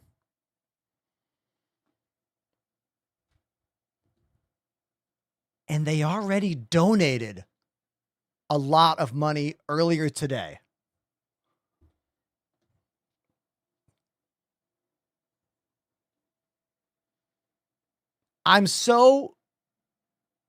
The camera is delayed.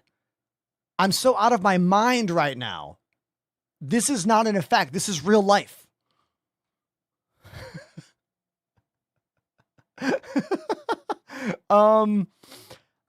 Everyone who is watching, I want you to fill up the chat with a lot of emotes because C. Trias has truly made today,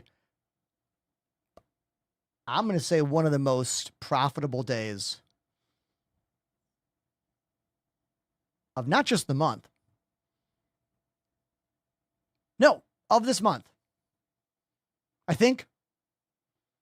Either way, it's insane. I can't calculate money right now. Thank you, C. Trias, for being a true legend. I'm going to make you a VIP now. Hold on. Hold on. You need to become a VIP.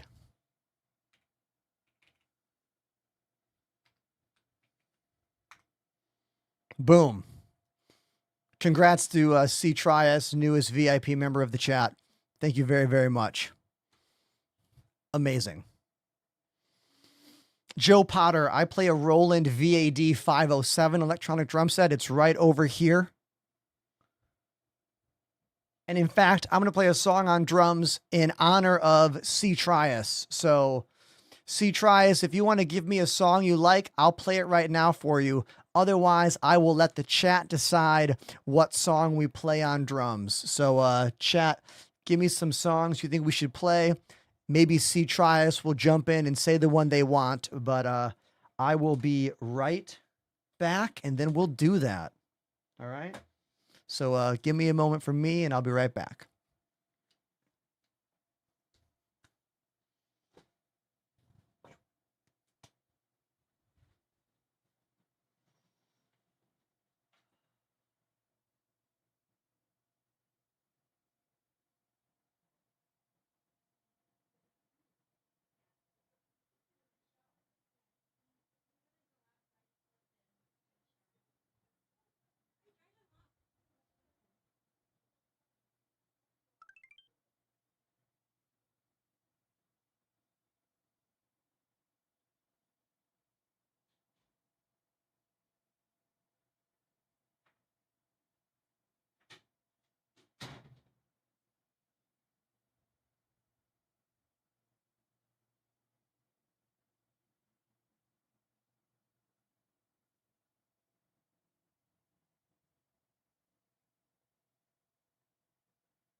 Okay, everybody.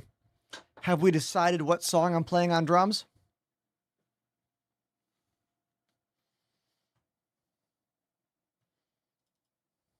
I'm surprised only 2 ideas are here. Okay.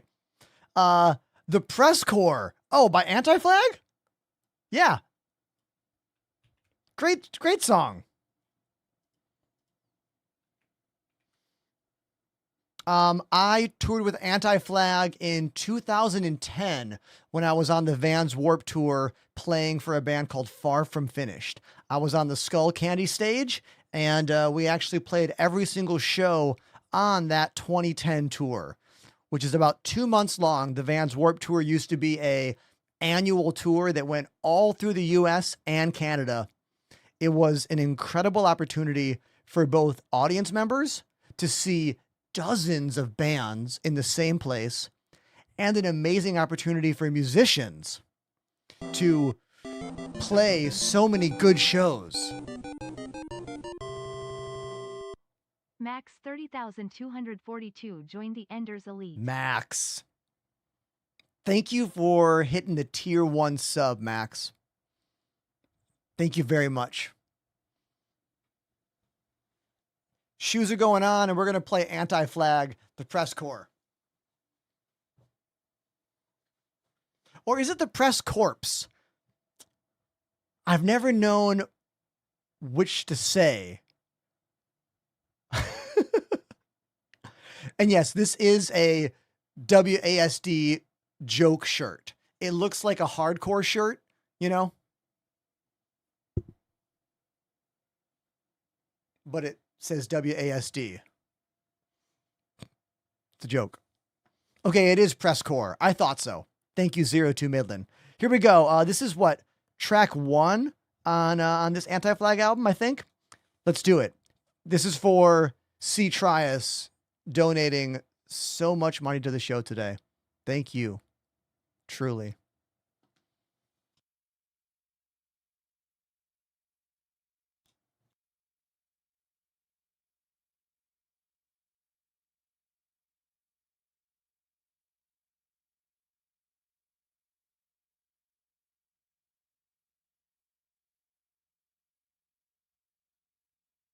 We're going to start it over.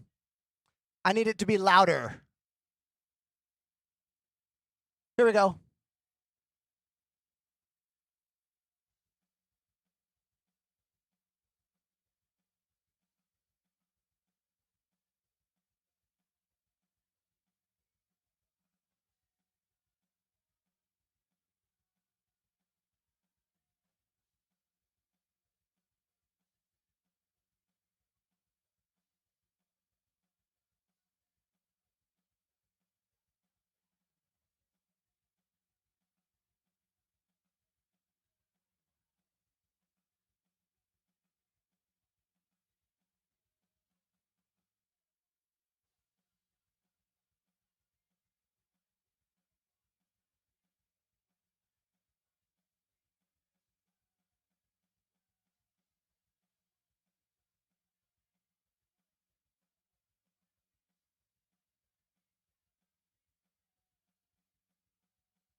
That was Anti-Flag, the press corps.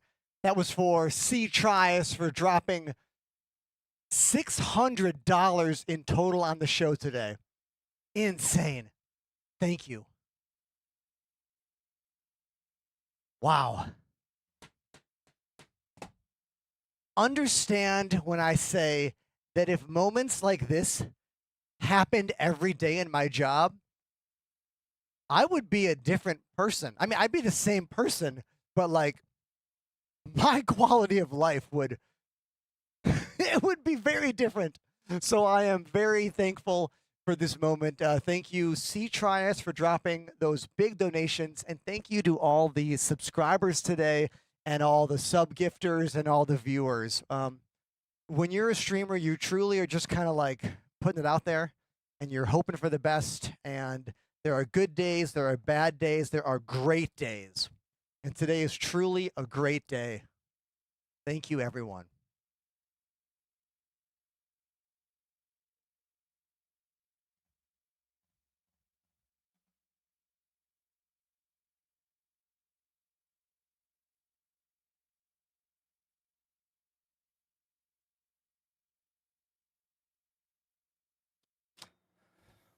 Looks like our friend Joe on TikTok has the same DW9000.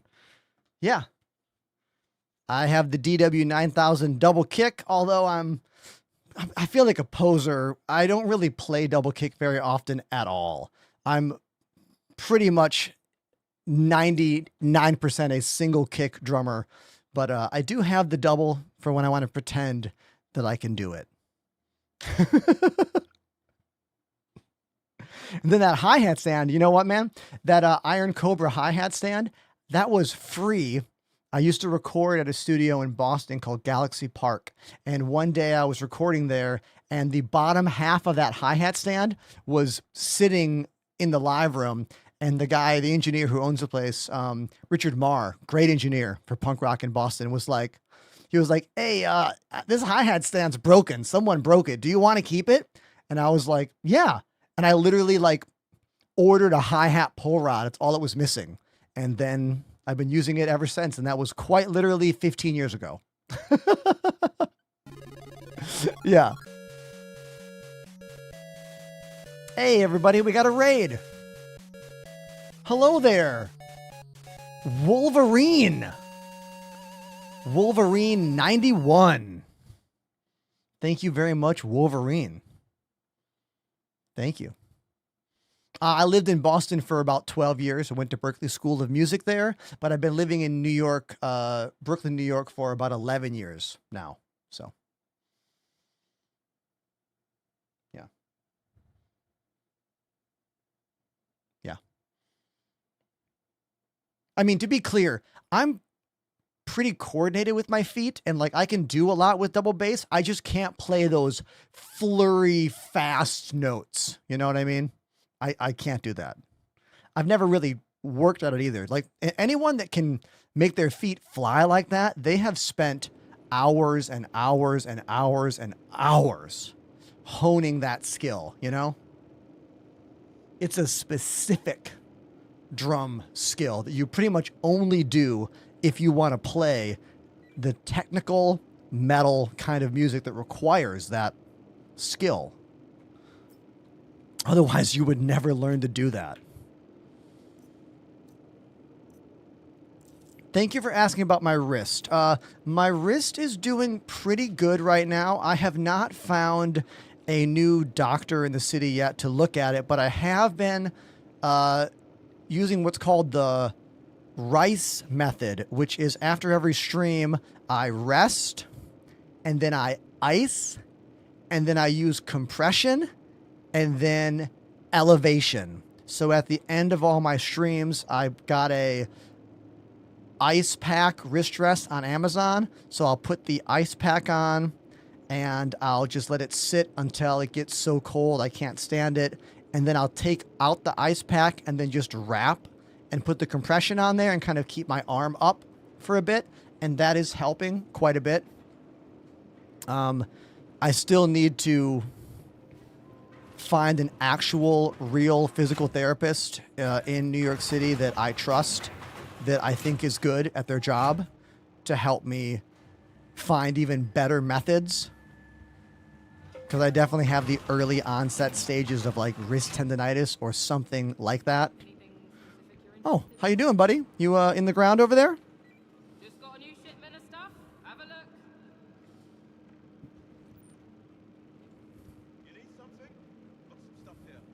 Got some quicksand here in the station. Let's watch out for that. Got some great new products. Come on and check them out.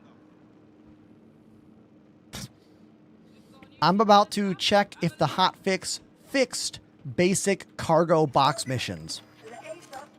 Literally what I'm going to do right now. I forgot what I was doing.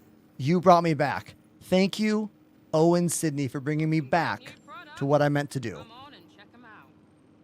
Got some great new products. Come on and check them out. Okay. Very small box mission. Let's just call a Hull A.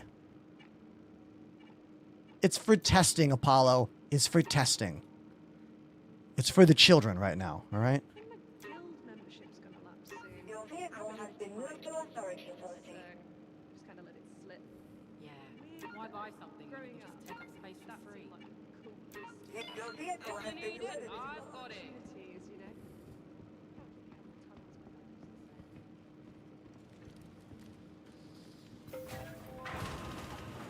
Those seats for a drummer must be pretty durable. Are they built into the kit? Oh, let's have a conversation about the drummer's seat. We call that a throne. The drum throne. I have been playing the Rock and Sock tractor style drum throne since I was in 7th grade. Now, the one you're seeing right here at the top of the screen, that is a newer one that I bought 2 years ago, but the one that I got in 7th grade, which was 1998, I used until I replaced it. So if you want to do the math on that, it's a long ass time for a drum seat to last. The Rock and Sock thrones are expensive. They're like $200. But do you want to buy a seat that lasts decades? Or do you want to buy one that breaks after like a couple years?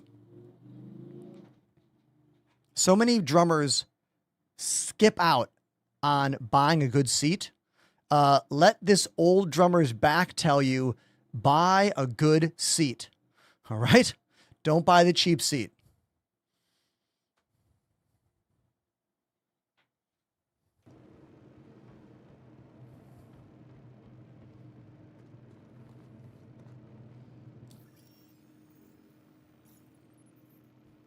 Now, as long as I'm talking about drum thrones, let me tell you about what I don't like.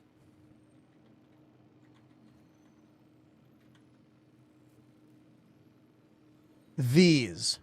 I don't like these. Someone was like, what if we put hydraulic lifts in drum thrones like we have for office chairs? Don't like it. You want to know why? They bounce. Sure, it's easy to adjust. Yeah, but then you're like this. That sucks. Whenever I have to use someone's drum set that has one of these nitro thrones, I'm like, shit. I'm going to be bouncing today. Ugh, hate it. I prefer the old-fashioned just spin to adjust. Spin to adjust, it stays in that spot. Now, there is a cheaper kind of drum throne that is even cheaper than spin to adjust, and that is a metal pole with a memory lock and a screw. That means that the weight of your entire body to play your instrument is held up by a memory lock and one screw. That also sucks because those are a ticking time bomb. Every time you tighten them, they start to break a little bit. And eventually they will snap and you'll drop during the show. It's happened to me. Not my throne. I won't buy that garbage, but someone else's drum set or a house drum set. Terrible. Don't do any of that shit. Treat yourself to a high quality professional drum throne that spins to adjust. You will thank me. If not now, in the future. Now that's a clip that would be super valuable if I was a drum only channel. Maybe I'll post it just because. But as I am not a drum only channel, I don't know how well that video will do. But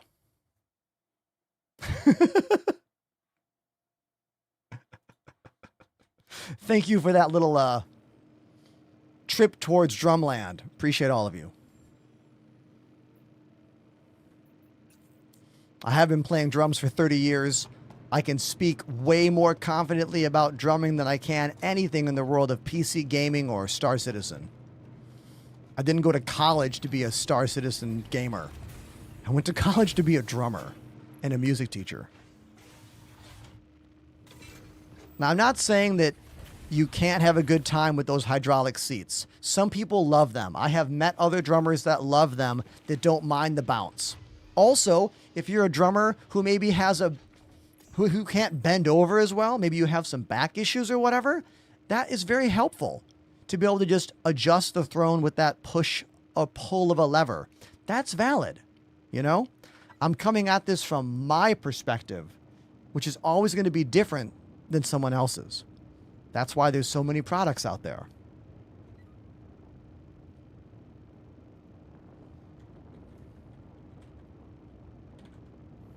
And as long as we're talking about drum thrones, I want to nip this right now by showing you my dream drum throne.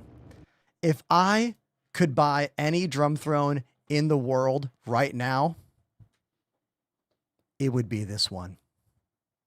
The Porter & Davies Gigster tactile drum monitor with saddle throne top. It has a speaker system in the throne and an amplifier that literally shakes and vibrates when you play. Why is that important? When you play electronic drums, you don't feel anything from the drums. You hit the drum and you only get sound in your ears. But when you play a real bass drum, you feel the shake. You feel the presence of it. And when you plug in the output of your electric drum set into one of these seats, you literally feel the bass shake in the seat. It's incredible. It's so amazing. And this product is all put together. It's all integrated. It does cost $1,500, which is something I cannot afford. But it's incredible. And that's a dream product right there. Absolute dream product. The other use case for this is if you play really big shows and you want to feel the bass, or if you're playing really big shows and you're using in-ear monitors and not floor wedges, you lose that rumble. So you can't feel the bass player as much. You can't feel your kick drum or your floor toms as much. So the combination of in-ear monitors and something like that vibrating your seat creates the full sensation of old-fashioned floor monitors and subwoofers next to you. There are other products out there like the butt kicker that I have used before. This is the butt kicker. It's loading up right here. But you have to attach that to your seat and buy a separate power amp, and usually also have some separate crossover to get the frequencies correct. Like they use these for a bunch of movie theaters. You know, when you go to those 4D movie theaters that shake the seat, they're using these a lot of times. There's a bunch of different sizes. Those of you who've been watching my show for many years will remember that I used to use these underneath my seat. I used to have DIY like butt shakers underneath my drum throne like 4 years ago. They worked pretty well, but honestly, I wasn't that happy with them. So I eventually took them off the seat. The dream is this. That's the dream. And the day that I buy this is the day that you know everything is going really, really well in my streamer life. because I could just light $1,500 on fire to have an incredible sensation while playing my drums for you on stream. People say, how do you know when someone's rich? Or how do you know when someone's content? There will be signs.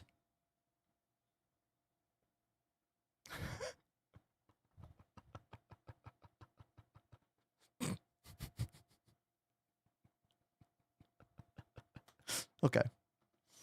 Now let's move off the topic of drum thrones, unless someone has a drum throne related question for me. Also, I'm very in the drummer mood right now, so if you got drum questions, just fire away. I'm a rapid fire through any and all drum questions you got. We're about to go test to see if the HOTFIX fixed cargo missions.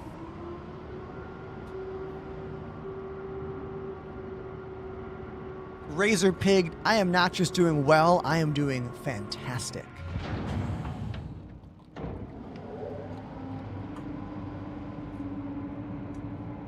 And I'm doing fantastic because we have gotten so many donations from one generous individual today that I'm not worried about the monetary output of today's stream or hell, even tomorrow's stream. So that's why I'm in a really good mood. Thanks for being here.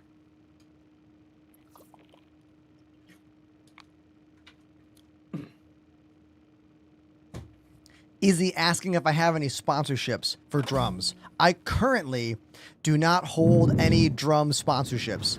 In the past, I have had many. I was endorsed by a simple company called Dream. I was endorsed by Vader Drumsticks. I was endorsed by TRX Cymbals.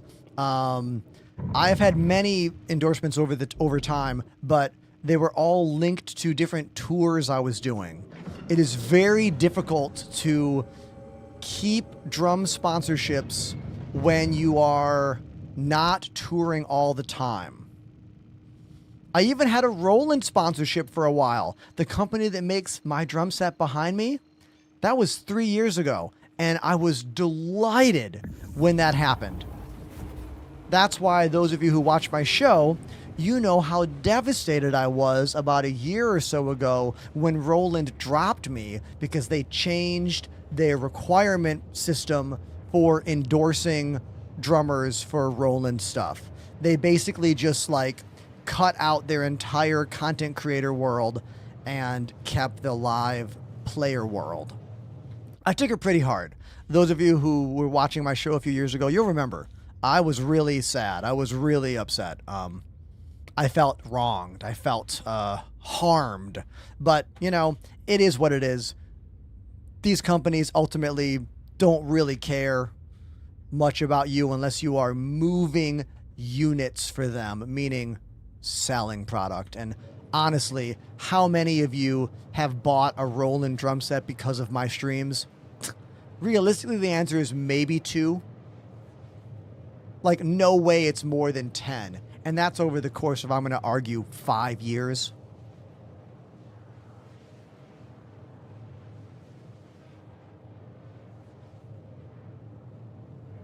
What is the Hull A good for? This ship can move 64 units of cargo, and it only costs, what, 30,000 credits to rent? The cargo goes right there. It expands, and you put the cargo on these 2 racks right there. It's an awesome little cargo ship. I'm a big fan. Big fan.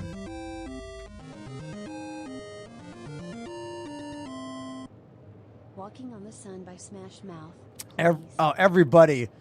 Fail Train requesting, I'm going to say, one of the best Smash Mouth songs. Like, we all like to meme on Smash Mouth because of, you know, All Star, which is a good song, but it's a meme song. This song is really good. It has such a great organ riff. It's a great riff. If you don't know it, check this one out.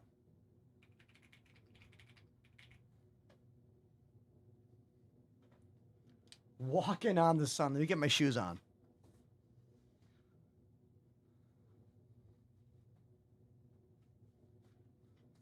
All right, here we go. Thank you very much, Fail Train.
That was Smash Mouth, Walking on the Sun. Great song. Thank you, Fail Train, for that epic request. I haven't thought about that song in a very, very, very long time. Great song, though, right? Whenever I hear that keyboard riff, it reminds me of how similar it is to this song. Hold on. Let me find you the one that's very, very similar.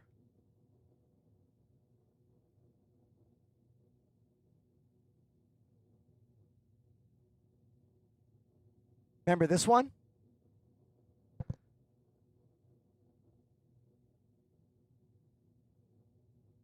That harmonic motion? Very similar. Boom ba boom ba ba. Doom da doom da da. It's like dun da dun da da. It's a different vibe, but like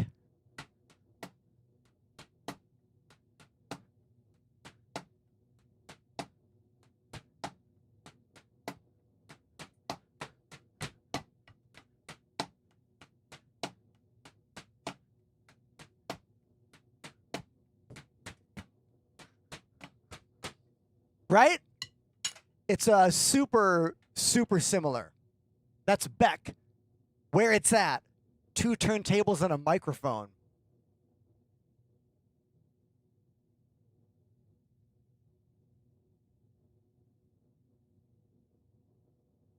If you didn't know this about me, I've been playing drums for like 30 years. I went to Berklee School of Music. I've been in lots and lots of different bands over the years, and I was even a full-time music teacher for roughly 11 years, I think it was. And honestly, I might start teaching lessons again in Brooklyn. I've kind of been missing teaching a little bit. I'm moving in 2 weeks, and I'm going to stop streaming on Fridays and instead stream on Sundays. And I might pick up a few lessons on Friday afternoons in Brooklyn, local only. I'm considering it. I don't know if I'm going to do it yet,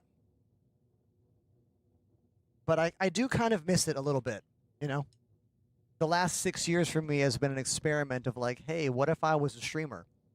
And it's been fun, and I'm not quitting, but I'm considering like adding a bit of my old life into my new life.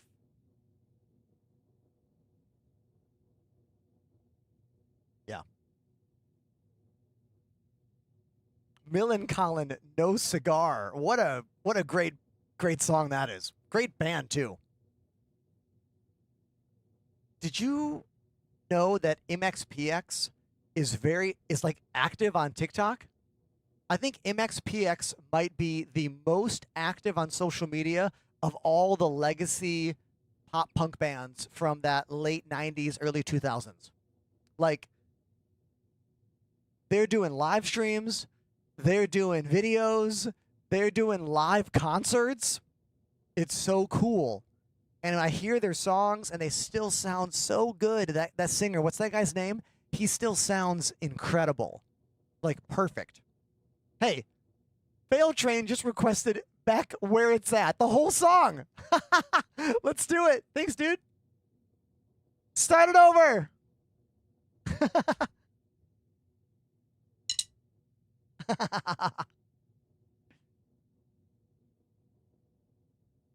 I got the mouse jiggler going. We're not going to get timed out.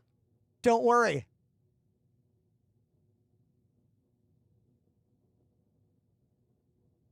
This is my job, Carlos.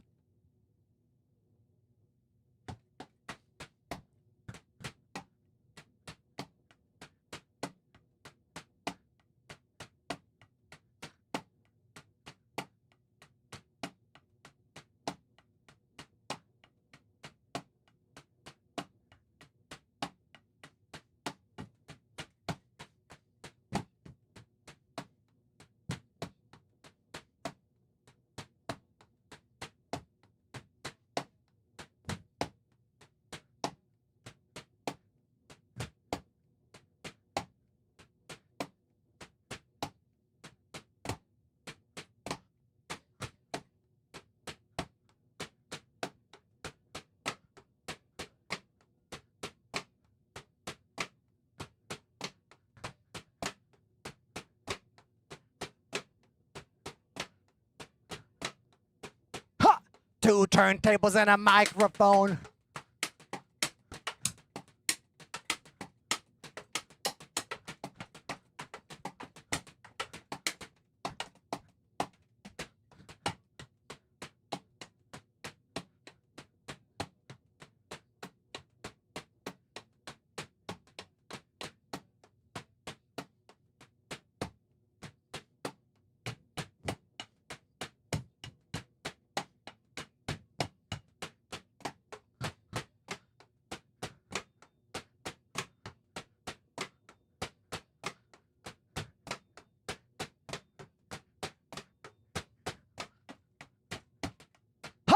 The drummer who played for Beck back during this time period was so good. He used to do this double hi-hat thing where he had 2 hi-hats on his left foot, and he'd play them both at the same time in a really cool way. Like smaller hi-hats below and larger on top, and his left foot would go back and forth. Crazy.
And that's Beck, Where It's At. What a great song, man. Right? Just like solid vibe the whole time. Beck was an incredible artist. I mean, he still is an incredible artist, but like those albums, damn. Those albums are really good. If you go on YouTube and look for Beck Live, you can find a rendition of him playing that song in New York City at some small club venue somewhere where he's in the middle of a room and there's an audience all around him. And the audience can't be more than like, I don't know, 60 people, maybe. And it's peak that year. Like he's on fire. His band is on fire. And it's such an intimate thing with this small audience all around him. It's a really good live rendition of that song. You should look it up.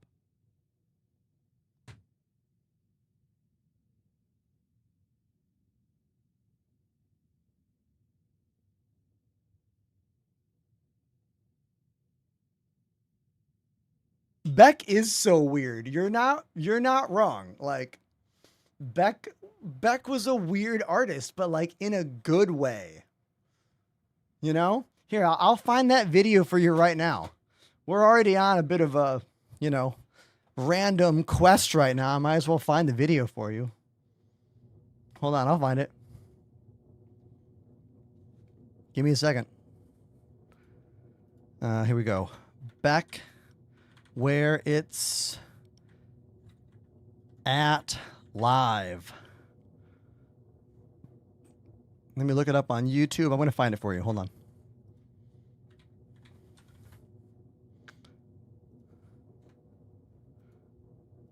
I can't play it on stream because I'll get demonetized.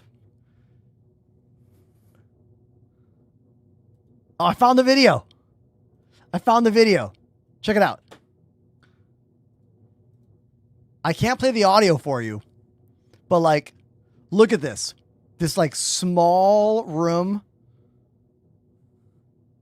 See, there's the drummer with the 2 bass drums. He's also using 2 hi-hats at the same time. Here he is. Like, the drummer was so good back then. I forget what his name was, but dude, he was incredible. Let me get you a link. Let me get you a link for this. This is an incredible performance. If you like Beck, if you like that song, watch this rendition. It's epic. It's so good. You can see how young and full of energy he was as well. Yeah. Right? Dude, amazing. I wish I could have been in that room. You know?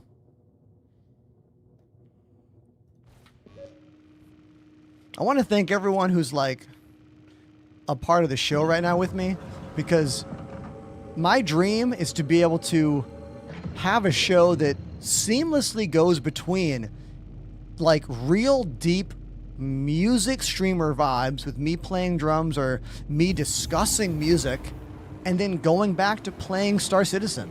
Like, that's my dream show and that's my dream content, you know? I don't want to have to feel bad when I go on a music moment during the SC stream, you know? So thank you for being here and allowing me to do this. Thank you.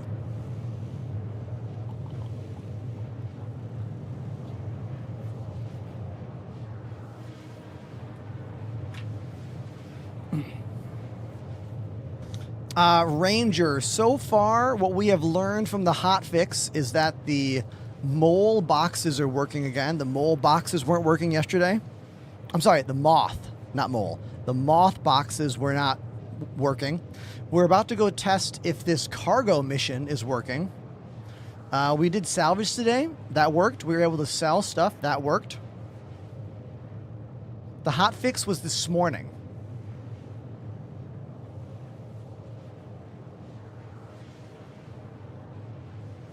Easy Crazy, that drummer that Beck used to play with is not a lefty drummer, but he plays both right-handed and left-handed.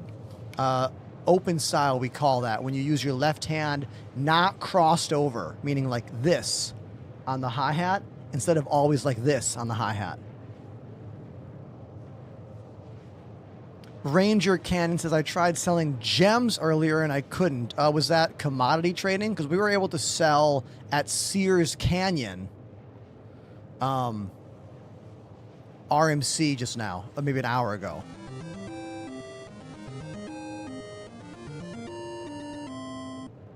Daily Double. Have a great weekend, everyone.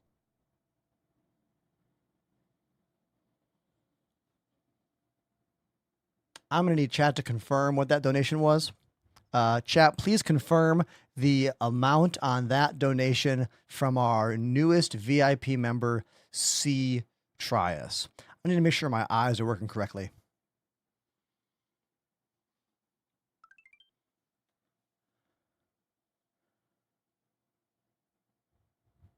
$6? $600.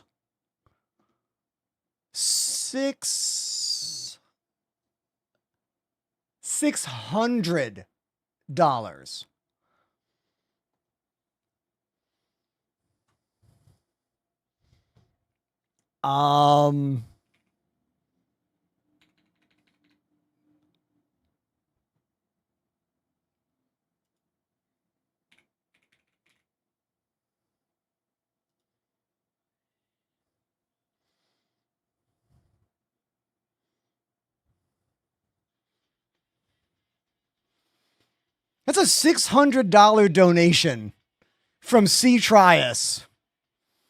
After they've already donated 300 for 500 already, that's $1,000.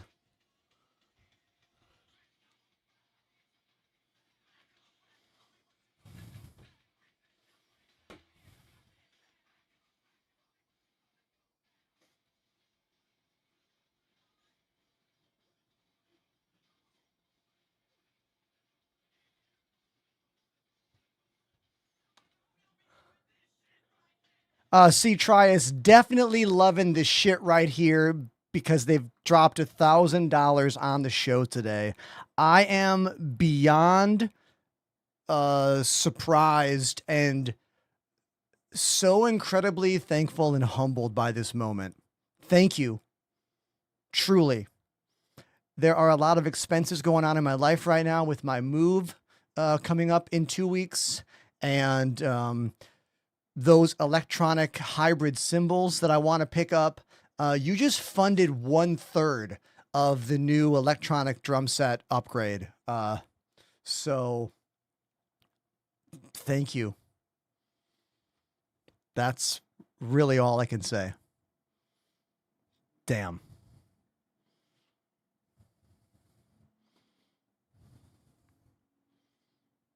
That's it. Good night.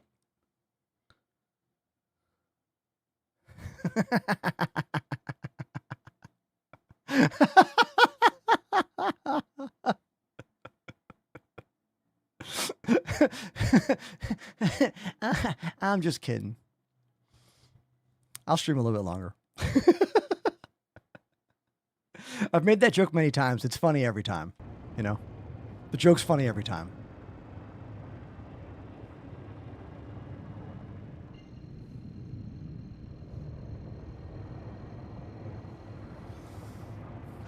Man, for real, everybody. I don't know what to think about right now.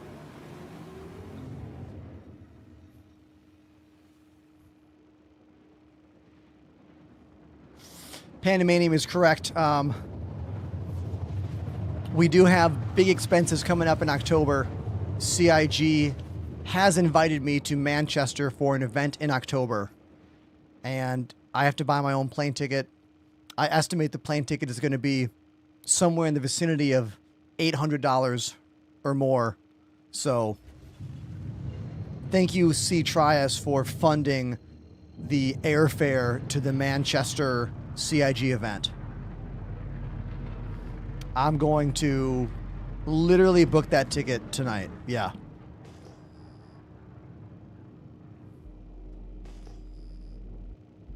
Hawk with a very valid question. How do you not trip a breaker with all these electronics?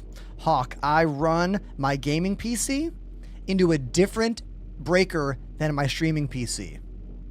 So my gaming PC is plugged in here in the room, but the streaming PC is plugged in at a different plug down the hallway. I use a very thick, heavy-duty gauge extension cable to plug in the streaming PC into a different outlet. Now, at my old apartment, I would trip a breaker with all my gear running. And I didn't want that to happen with this place, so I purposely split the load between two breakers. That'll be round trip, Sir Phoenix.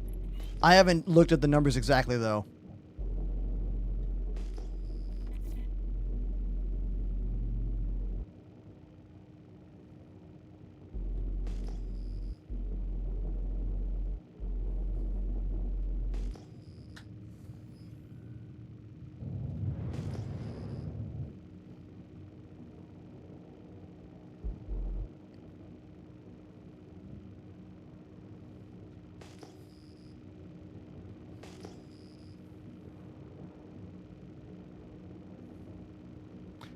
We got another convert from the YouTube stream. Dan Man. Thank you, Dan Man, for switching from YouTube to Twitch. Thank you. Oh, that little flashing yellow light. I don't remember that light being on this ship before. Maybe they made it brighter.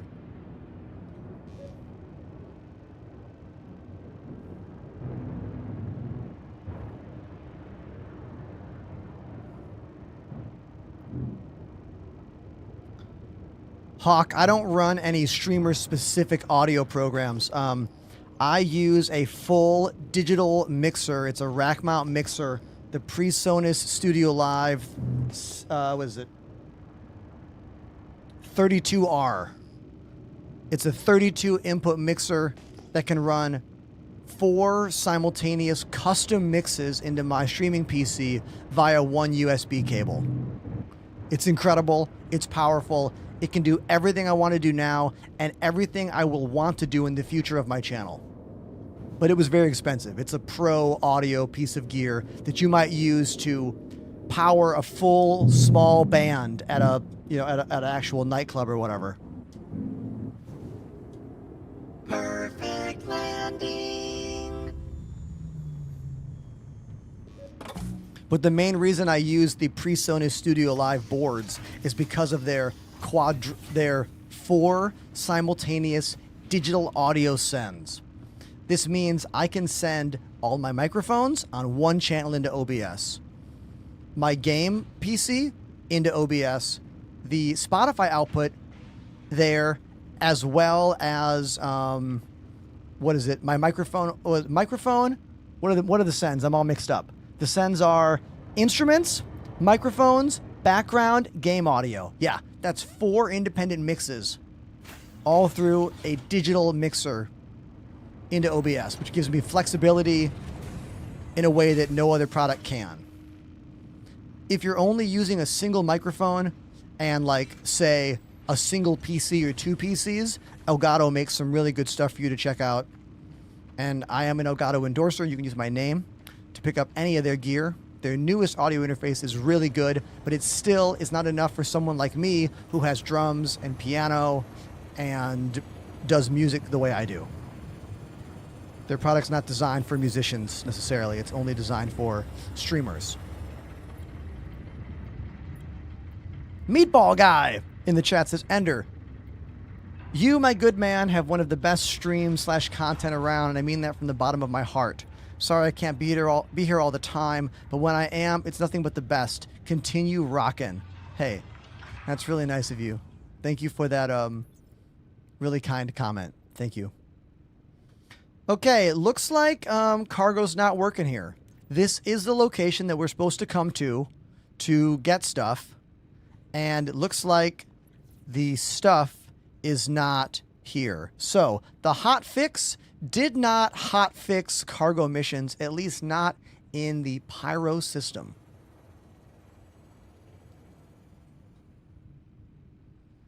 Okay. Now we know. Now we know.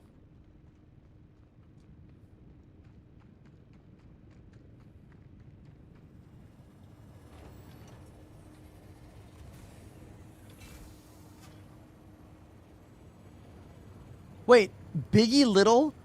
I'm the first streamer you ever subbed to?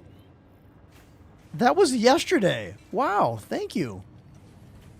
That's really cool of you. Thanks for sharing that.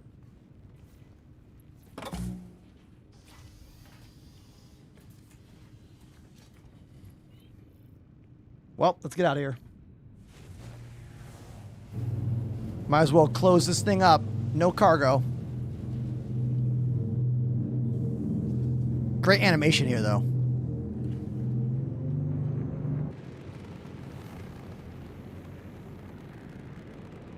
This was the pickup location.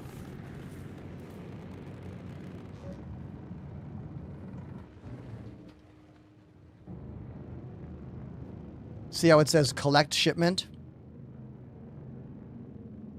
Yeah. Hauling missions not working.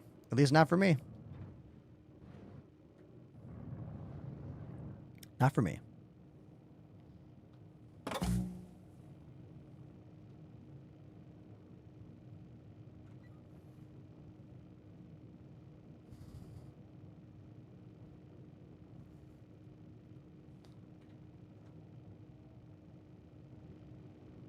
What's your prediction for when this game gets out of alpha?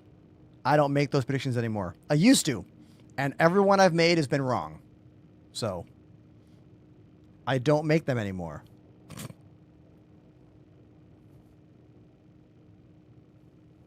That's just the honest truth.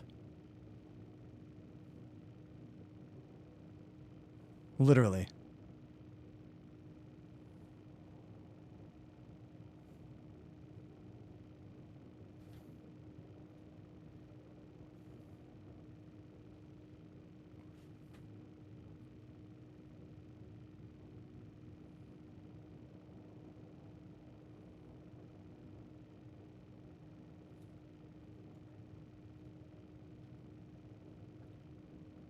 I'm hungry, everybody. So we're going to watch some videos, and I'm going to eat. So if you didn't know this, Star Citizen makes legitimate commercials for every single ship in this game. Every ship in this game has a commercial for that ship. And we're going to watch a couple while I eat my food. All right?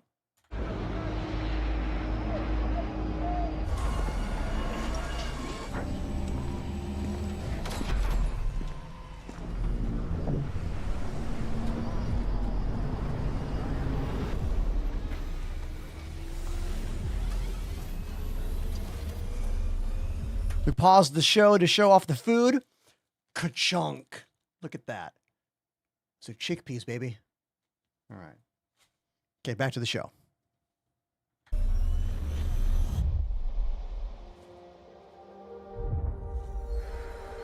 I'm not gonna go get it.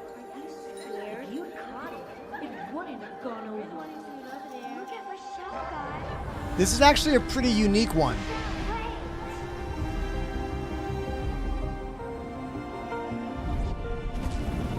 Abort, Salado! Abort! It's not gonna hold! Respectfully disagree, sir. Damn it, Michelle, this is an order. It's too dangerous.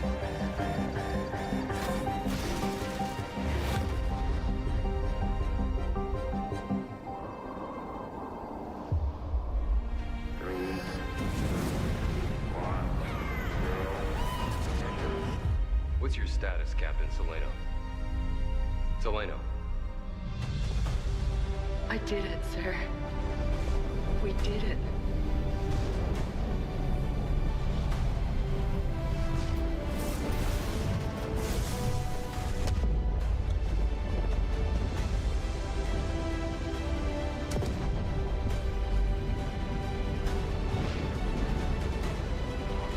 This is a great ship. Really good multi-role ship.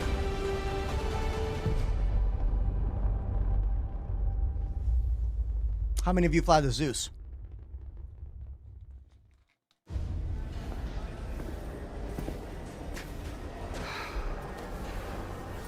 You need help with that?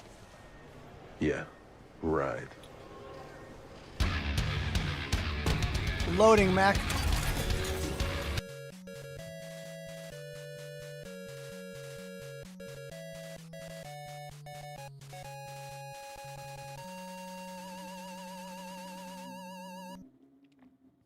Everybody, let's welcome Ulinator and 109 friends.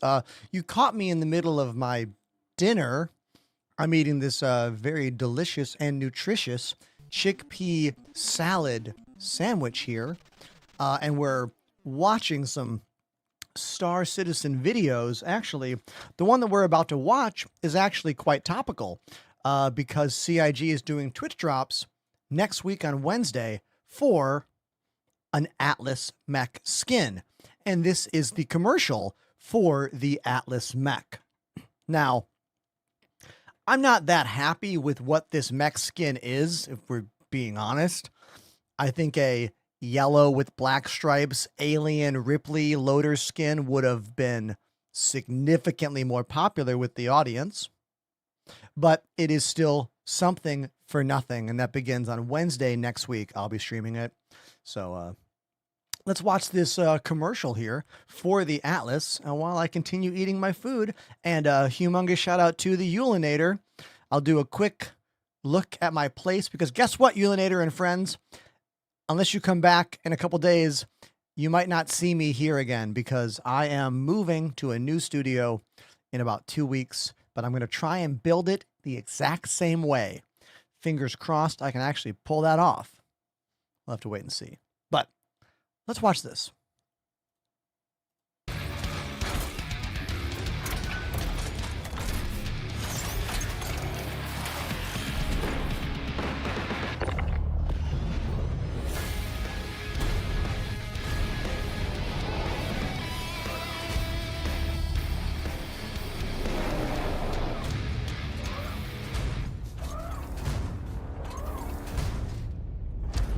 I'm going to pause this because we got a question from Ulinator.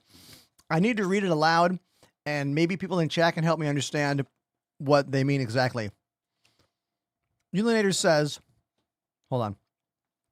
What do you think about the insurance gameplay? I hate it. I can't get over it. I don't want this in my game. What's your opinion? When you say the insurance gameplay, what are you talking about the proposed insurance gameplay? Like what they've talked about doing? Because I wasn't aware that there was actually any insurance stuff in the game yet.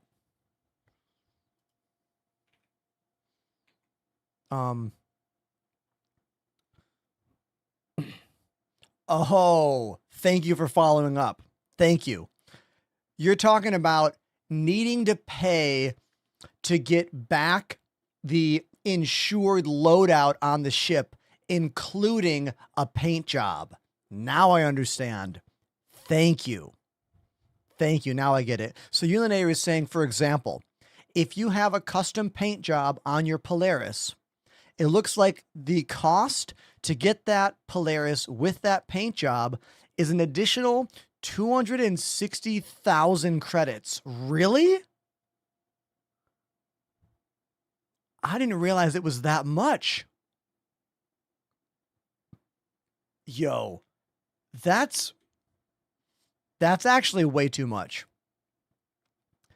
To be honest, I don't actually look at those insurance loadout credits very often. The same way that when I go to a bodega just to buy a drink or whatever, I don't always look at what it costs. I just tap my phone and then look after the fact. I did not realize they were charging that much for just a paint job. Yeah, that's way too much. That's way too much. Like, all of the construction materials on a salvaged ironclad only nets you about 200,000 credits. I know this because yesterday we crunched an entire ironclad to see how much it can make you. And currently in the game, you can make roughly 700,000 credits salvaging an entire ironclad. 200,000 of that comes from construction materials. Yeah, they should definitely not be charging you that much for the paint job, especially when this is a paint job that you buy with an website transaction. So for those of you who need the background on this, you go website, you pay $15 to $20 for paint job for ship. You put that paint job on the ship crashes. You call the ship back with that paint job at a station that's not your home station, and you must pay 260,000 credits in game. That's dumb. That's punishing your user base who already bought something with real cash. And it seems like an error or an oversight by CIG in the actual game system we have.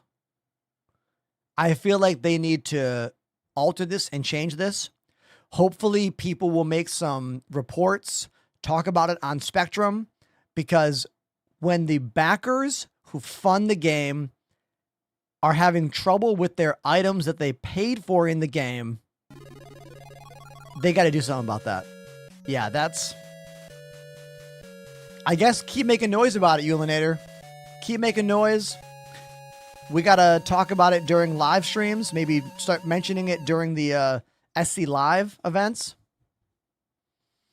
I'm going to be going to Manchester in October for the Squadron 42 event. Oh, thank you, B24 Gaming, for the raid. I see you. I'm going to be in Manchester, and I'm going to have some chances to be face-to-face with some devs to talk details in the game. And I am going to be putting a whole list of questions together so I don't clam up when I get a moment to talk to somebody. So if that's not changed by October, that's something I would definitely bring up. Seems like a mistake. Absolutely and fully. Yeah. Yep. Well, new friends. Thanks for being here. Appreciate you. We have had some incredible moments on stream today. Some massive donations. And I'm in a really good mood. I'm in the middle of eating my dinner, actually. So we're going to go back to watching some CIG commercials. And I'm going to eat my food. And if you have a question for me, you can throw it in the chat, you know? So let's do that. Oh, hold on.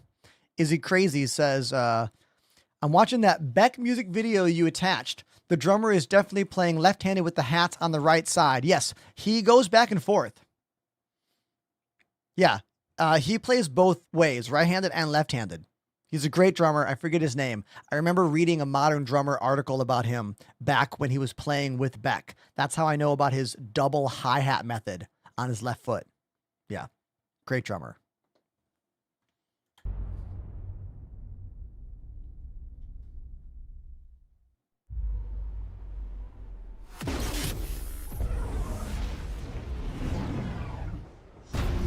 You ever get the feeling you saw something that wasn't there? In the corner of your eye? Why are the subtitles not in English? How did the subs go to Chinese? How did that happen? What? A light dance. What? Out of frame. Blink, hell, breathe, and you've missed it. There. Did you see it? Or was it just another trick of the light? Sometimes, if you're lucky enough, you might just catch lightning in a bottle. Yeah, if they went German, I feel like a large portion of you would be able to read them. The Aegis Saber Peregrine. Catch it, if you can. Real quick, Izzy. Izzy says, I wish I learned open-handed. Okay, real quick. I'm going to do a quick drummer PSA thing for Izzy and anyone else who cares.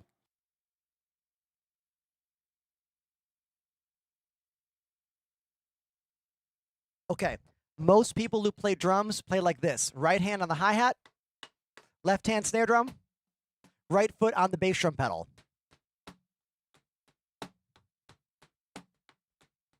But that creates a problem where your hands are now crossed and you might hit your stick like that. So you can do this or just get used to going up with both hands. Some drummers learn to do this to get around that problem. We call this open-handed playing. To learn how to do this, you just go back in time and learn the same beginner drum beats you learn like this. So play the simplest drum beat that there is. Alone, together, alone, together, alone, together, like this. See? And then switch it. Then add a note in between.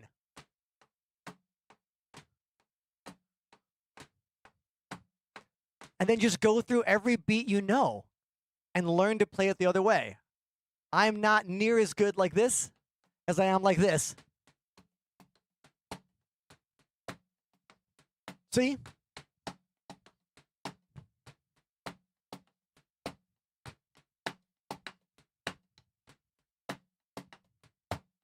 It's close.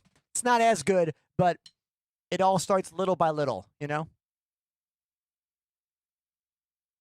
There you go.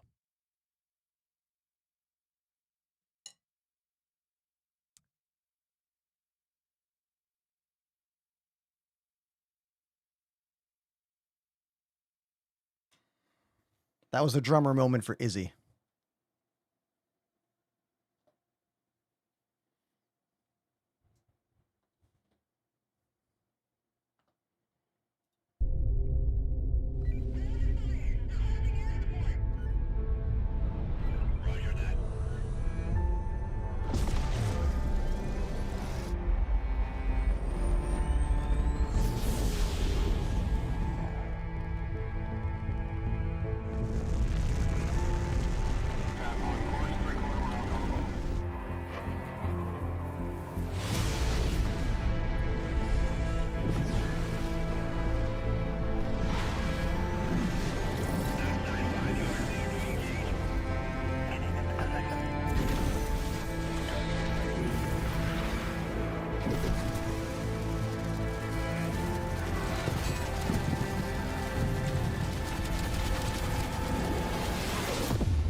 I'm getting a lot of dropped frames on my end.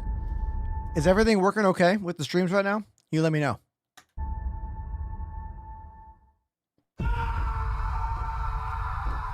You're probably thinking I'm a goner.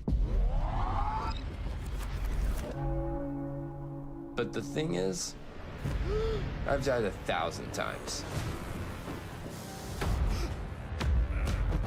Because of regen, that's fine, Panda. Always been the strategy. Let's do this. This is like a live, die, repeat commercial right here. Great movie. Tom Cruise.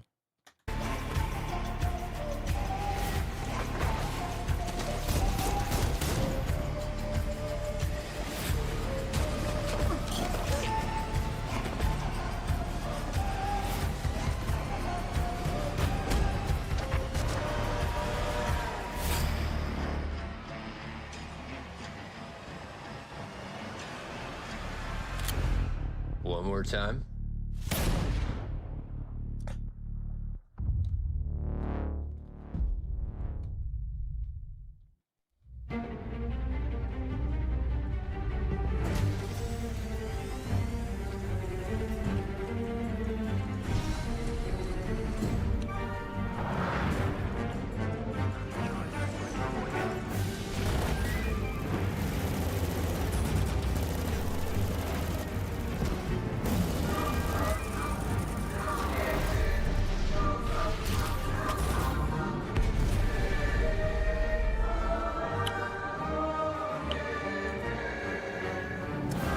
Is anyone flying that ship still? I haven't seen someone fly that ship in a long time. Maybe that means it's not working very well. Or maybe that means no one bought it. I don't know. Juju Beans. I have a video on YouTube all about my joystick setup. Go to YouTube and look for my most popular video. That will answer, I think, some of your questions you got right now.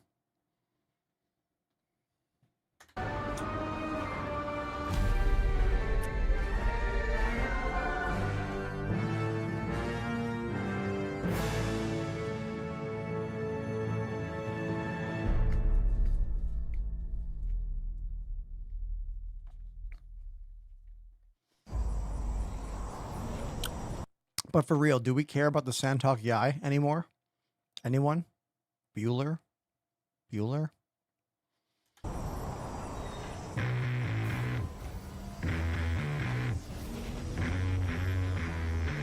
When you need to get it there. No, we don't. Thank you. When the odds are stacked against you. I like this one too. This is a good starter ship here, or rather, good multi-purpose ship.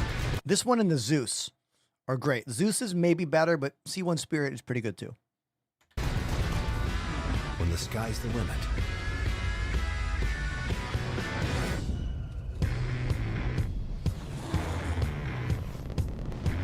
When it's time to get to work. The spirit of Crusader.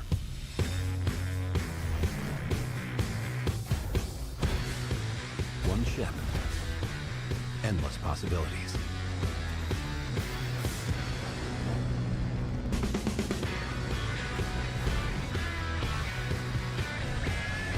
Introducing the C1 Spirit. Deliver the future you want to see. If you just got here and you're like, what's happening? I'm eating my dinner. It's a chickpea salad wrap. It's really good. And we're watching these Star Citizen ship commercials for the past, like, basically 10 years, like almost the entire development cycle of this game. CIG has been making individual commercials for every ship they make. And a lot of them are really, really good. Like, very impressive. So that's what we're doing.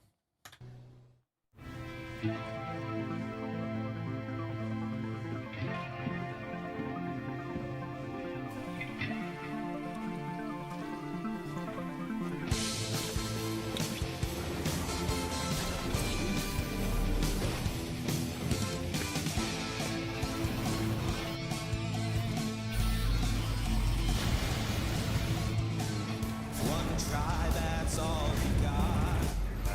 You're locked in, take your shot. Head first in the fray, hold tight and seize the day. We can fly, kicking into overdrive.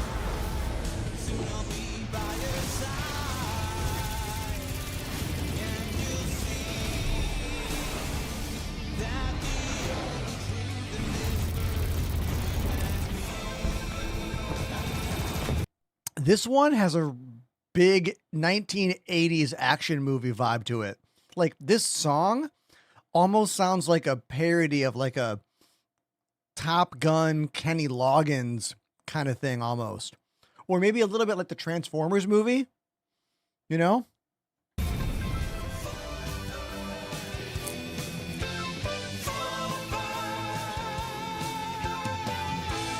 Yeah, absolutely. 80s hair metal action movie parody right there. Definitely. Yeah, Team America. Yes.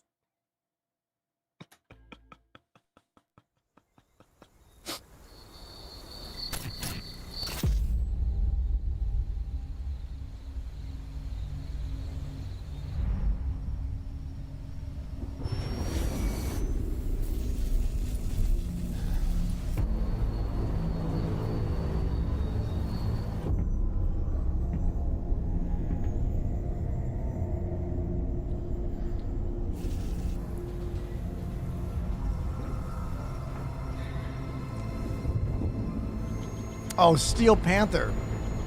Great band reference.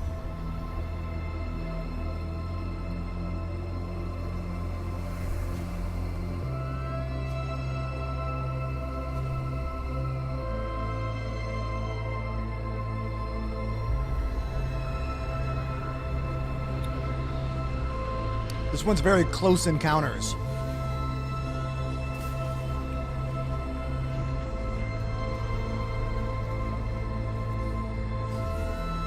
Also, First Contact, when the Romulans come down.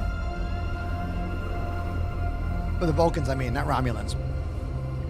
If we made First Contact with the Romulans, it would have been very different. All right? That's some Trekker stuff for you. Yeah, it also is giving E.T. heartstrings too. Yeah.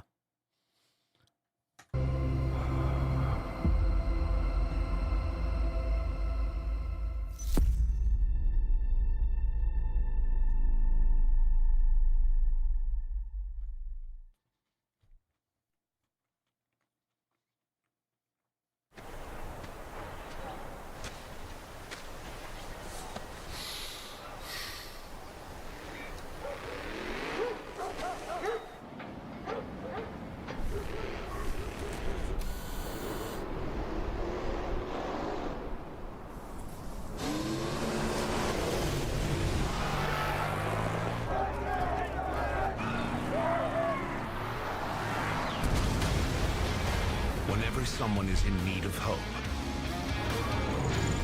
you can feel it in the atmosphere. The spirit of Crusader.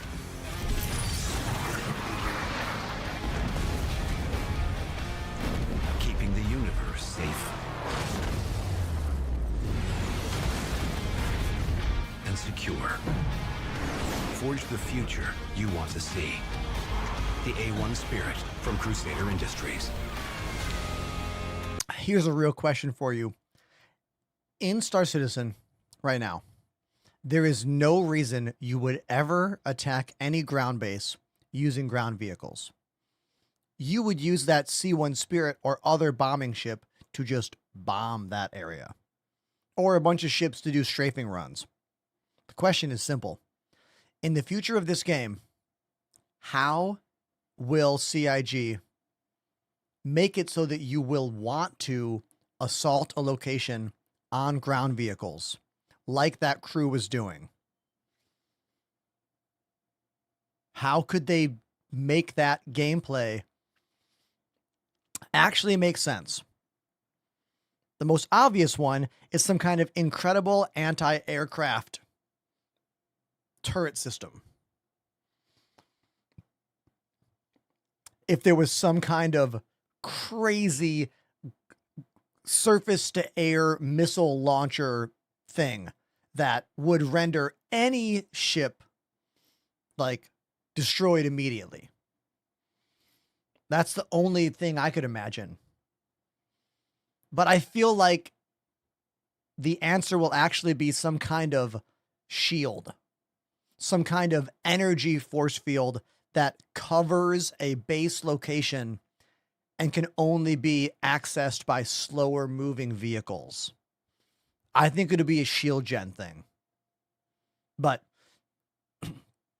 I always like to think about this stuff because, like, you know, CIG has given us so many vehicles and so many ships and so many kinds of gameplay, yet because of where the engine is right now, we only participate in some of these gameplay options, you know? And like my friend Panamanium is saying, they have talked about planetary shields before, but we haven't heard about them like in a long time, you know? So just something to think about. Whenever I see these commercials, they're always wonderful representations of what gameplay could be like for different parts of the game. So that's why I like to propose these questions. When we see something that looks fun, I like to say, how could we do that? What would they have to add to make that gameplay work? And I think our answer is planetary shields.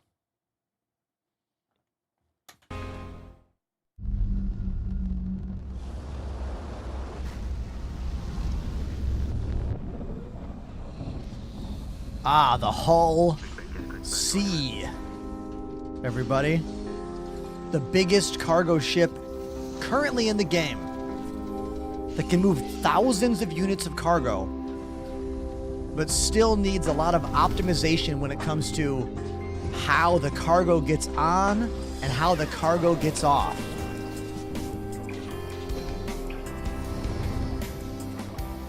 This ship might be one of the most problematic ones in the game. Like, there's been so many patches where it worked and then didn't work and then worked and then didn't work, you know?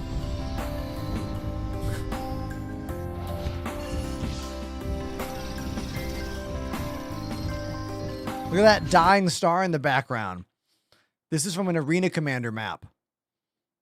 You think we'll ever have a dying star area in the game, like stellar phenomena like this? Black holes. Like, are we... I want that stuff. You know? I want that stuff.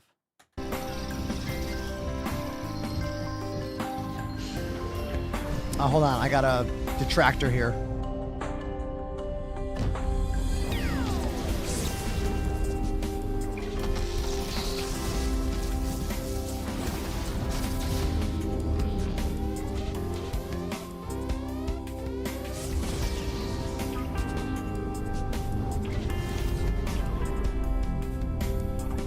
Don't worry, TikTok fam. I got him.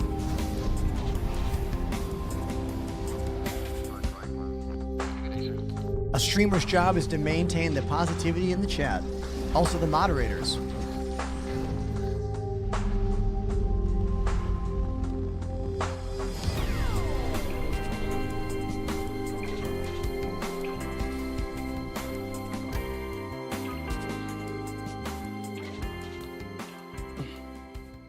Question to the community right now. Someone on my TikTok stream, Faded OP, is getting that 5007 error when they're trying to download the new update. Anyone have a new fix for that? Are you on a VPN? Sometimes using a VPN or not using a VPN can help. I'm not really sure exactly what your solve is right now, but if someone has the answer, I bet they're in my Twitch chat because there's a lot more people there than TikTok.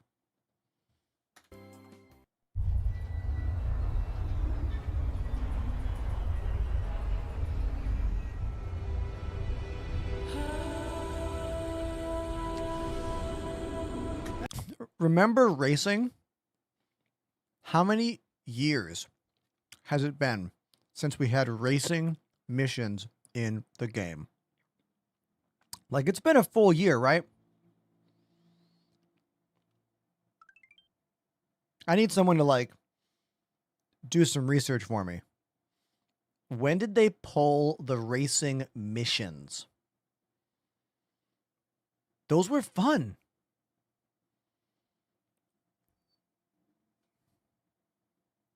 .0? Goddamn. Ever since I was a kid, I've wanted to go fast. It's not about just a hairpin or two. It's really about that sequence and finding the potential of the thing I'm controlling. Being in the cockpit, you start to forget what your body's doing. You become one with the machine. Racing in general, I think it's kind of becoming an art. Got split decisions to make. You got to be fast.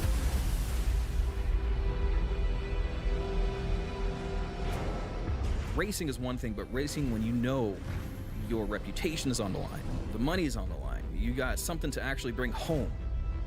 That's the races I gravitate for. The big ones, the high stakes. Racing. Who are they talking to? Are these actors pretending to not be actors? It's just as much as survival as being fast. What wins the race? It's the pilot. It's the ship. The ship. But what does he mean by on the line? What's on the line? This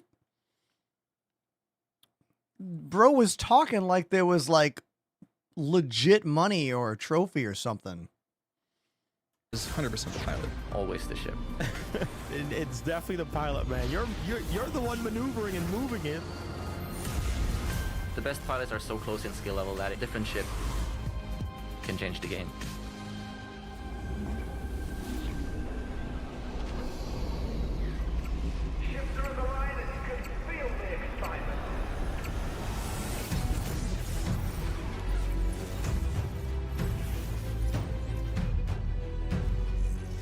Only from Mirai.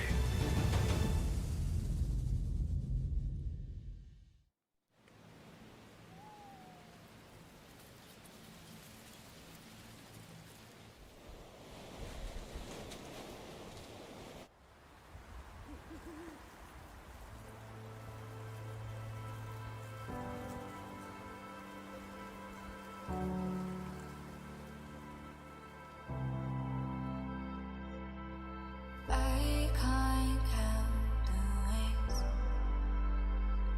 that you've lost my faith and caused me pain. Feels like yesterday you made your first mistake, wasn't your last mistake. All the things you say.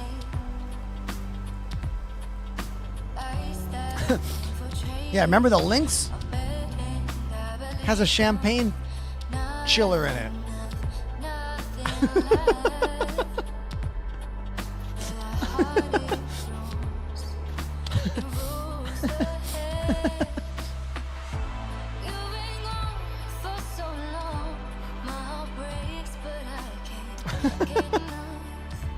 Yeah, there it is.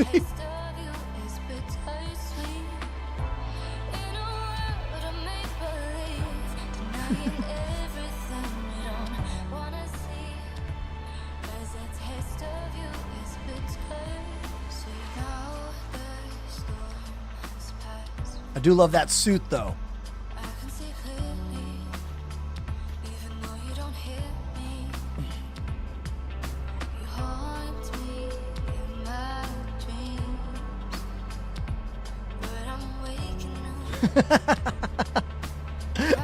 Panda says, when you're in Manchester, I want you to find the wheels guy.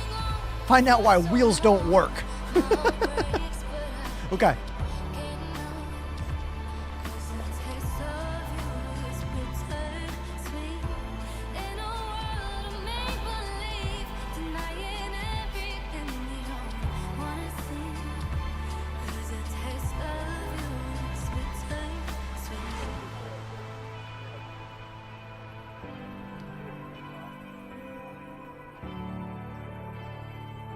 As a taste of you is bitter sweet. And there's so many more of these commercials. We're only 2 years back right now. There's like 8 more years of commercials. Now they ramped up quite a bit towards, you know, they ramped up, but still there's a lot more commercials for you to watch. They're all on the CIG YouTube page if you want to watch them. But you know what? That's going to be it for me today. Today has been an amazing stream. I want to thank everyone for following. I want to thank all the new subscribers. I want to thank the raiders, but especially we have to thank Trius, because they alone donated $1,000 to the stream today, which I need to go back and look into my notes, but that might be the most a single person's ever gifted in one day on my channel. I need to look this up, but I am still like, might be a tie. 3, 6. No, it's 1,100. Oh my God, it's 1,100. Oh my God, dude, I'm like no words. So yeah, that happened today. I'm gonna go. I won't stream tomorrow. I'll see you after the weekend. Maybe on Sunday. Sunday's a maybe.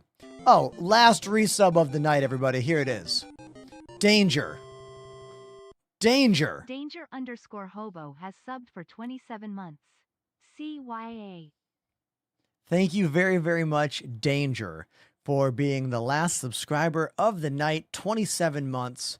Appreciate you. We're going to raid someone who is way better at playing this game than me. Their name is ArcVR.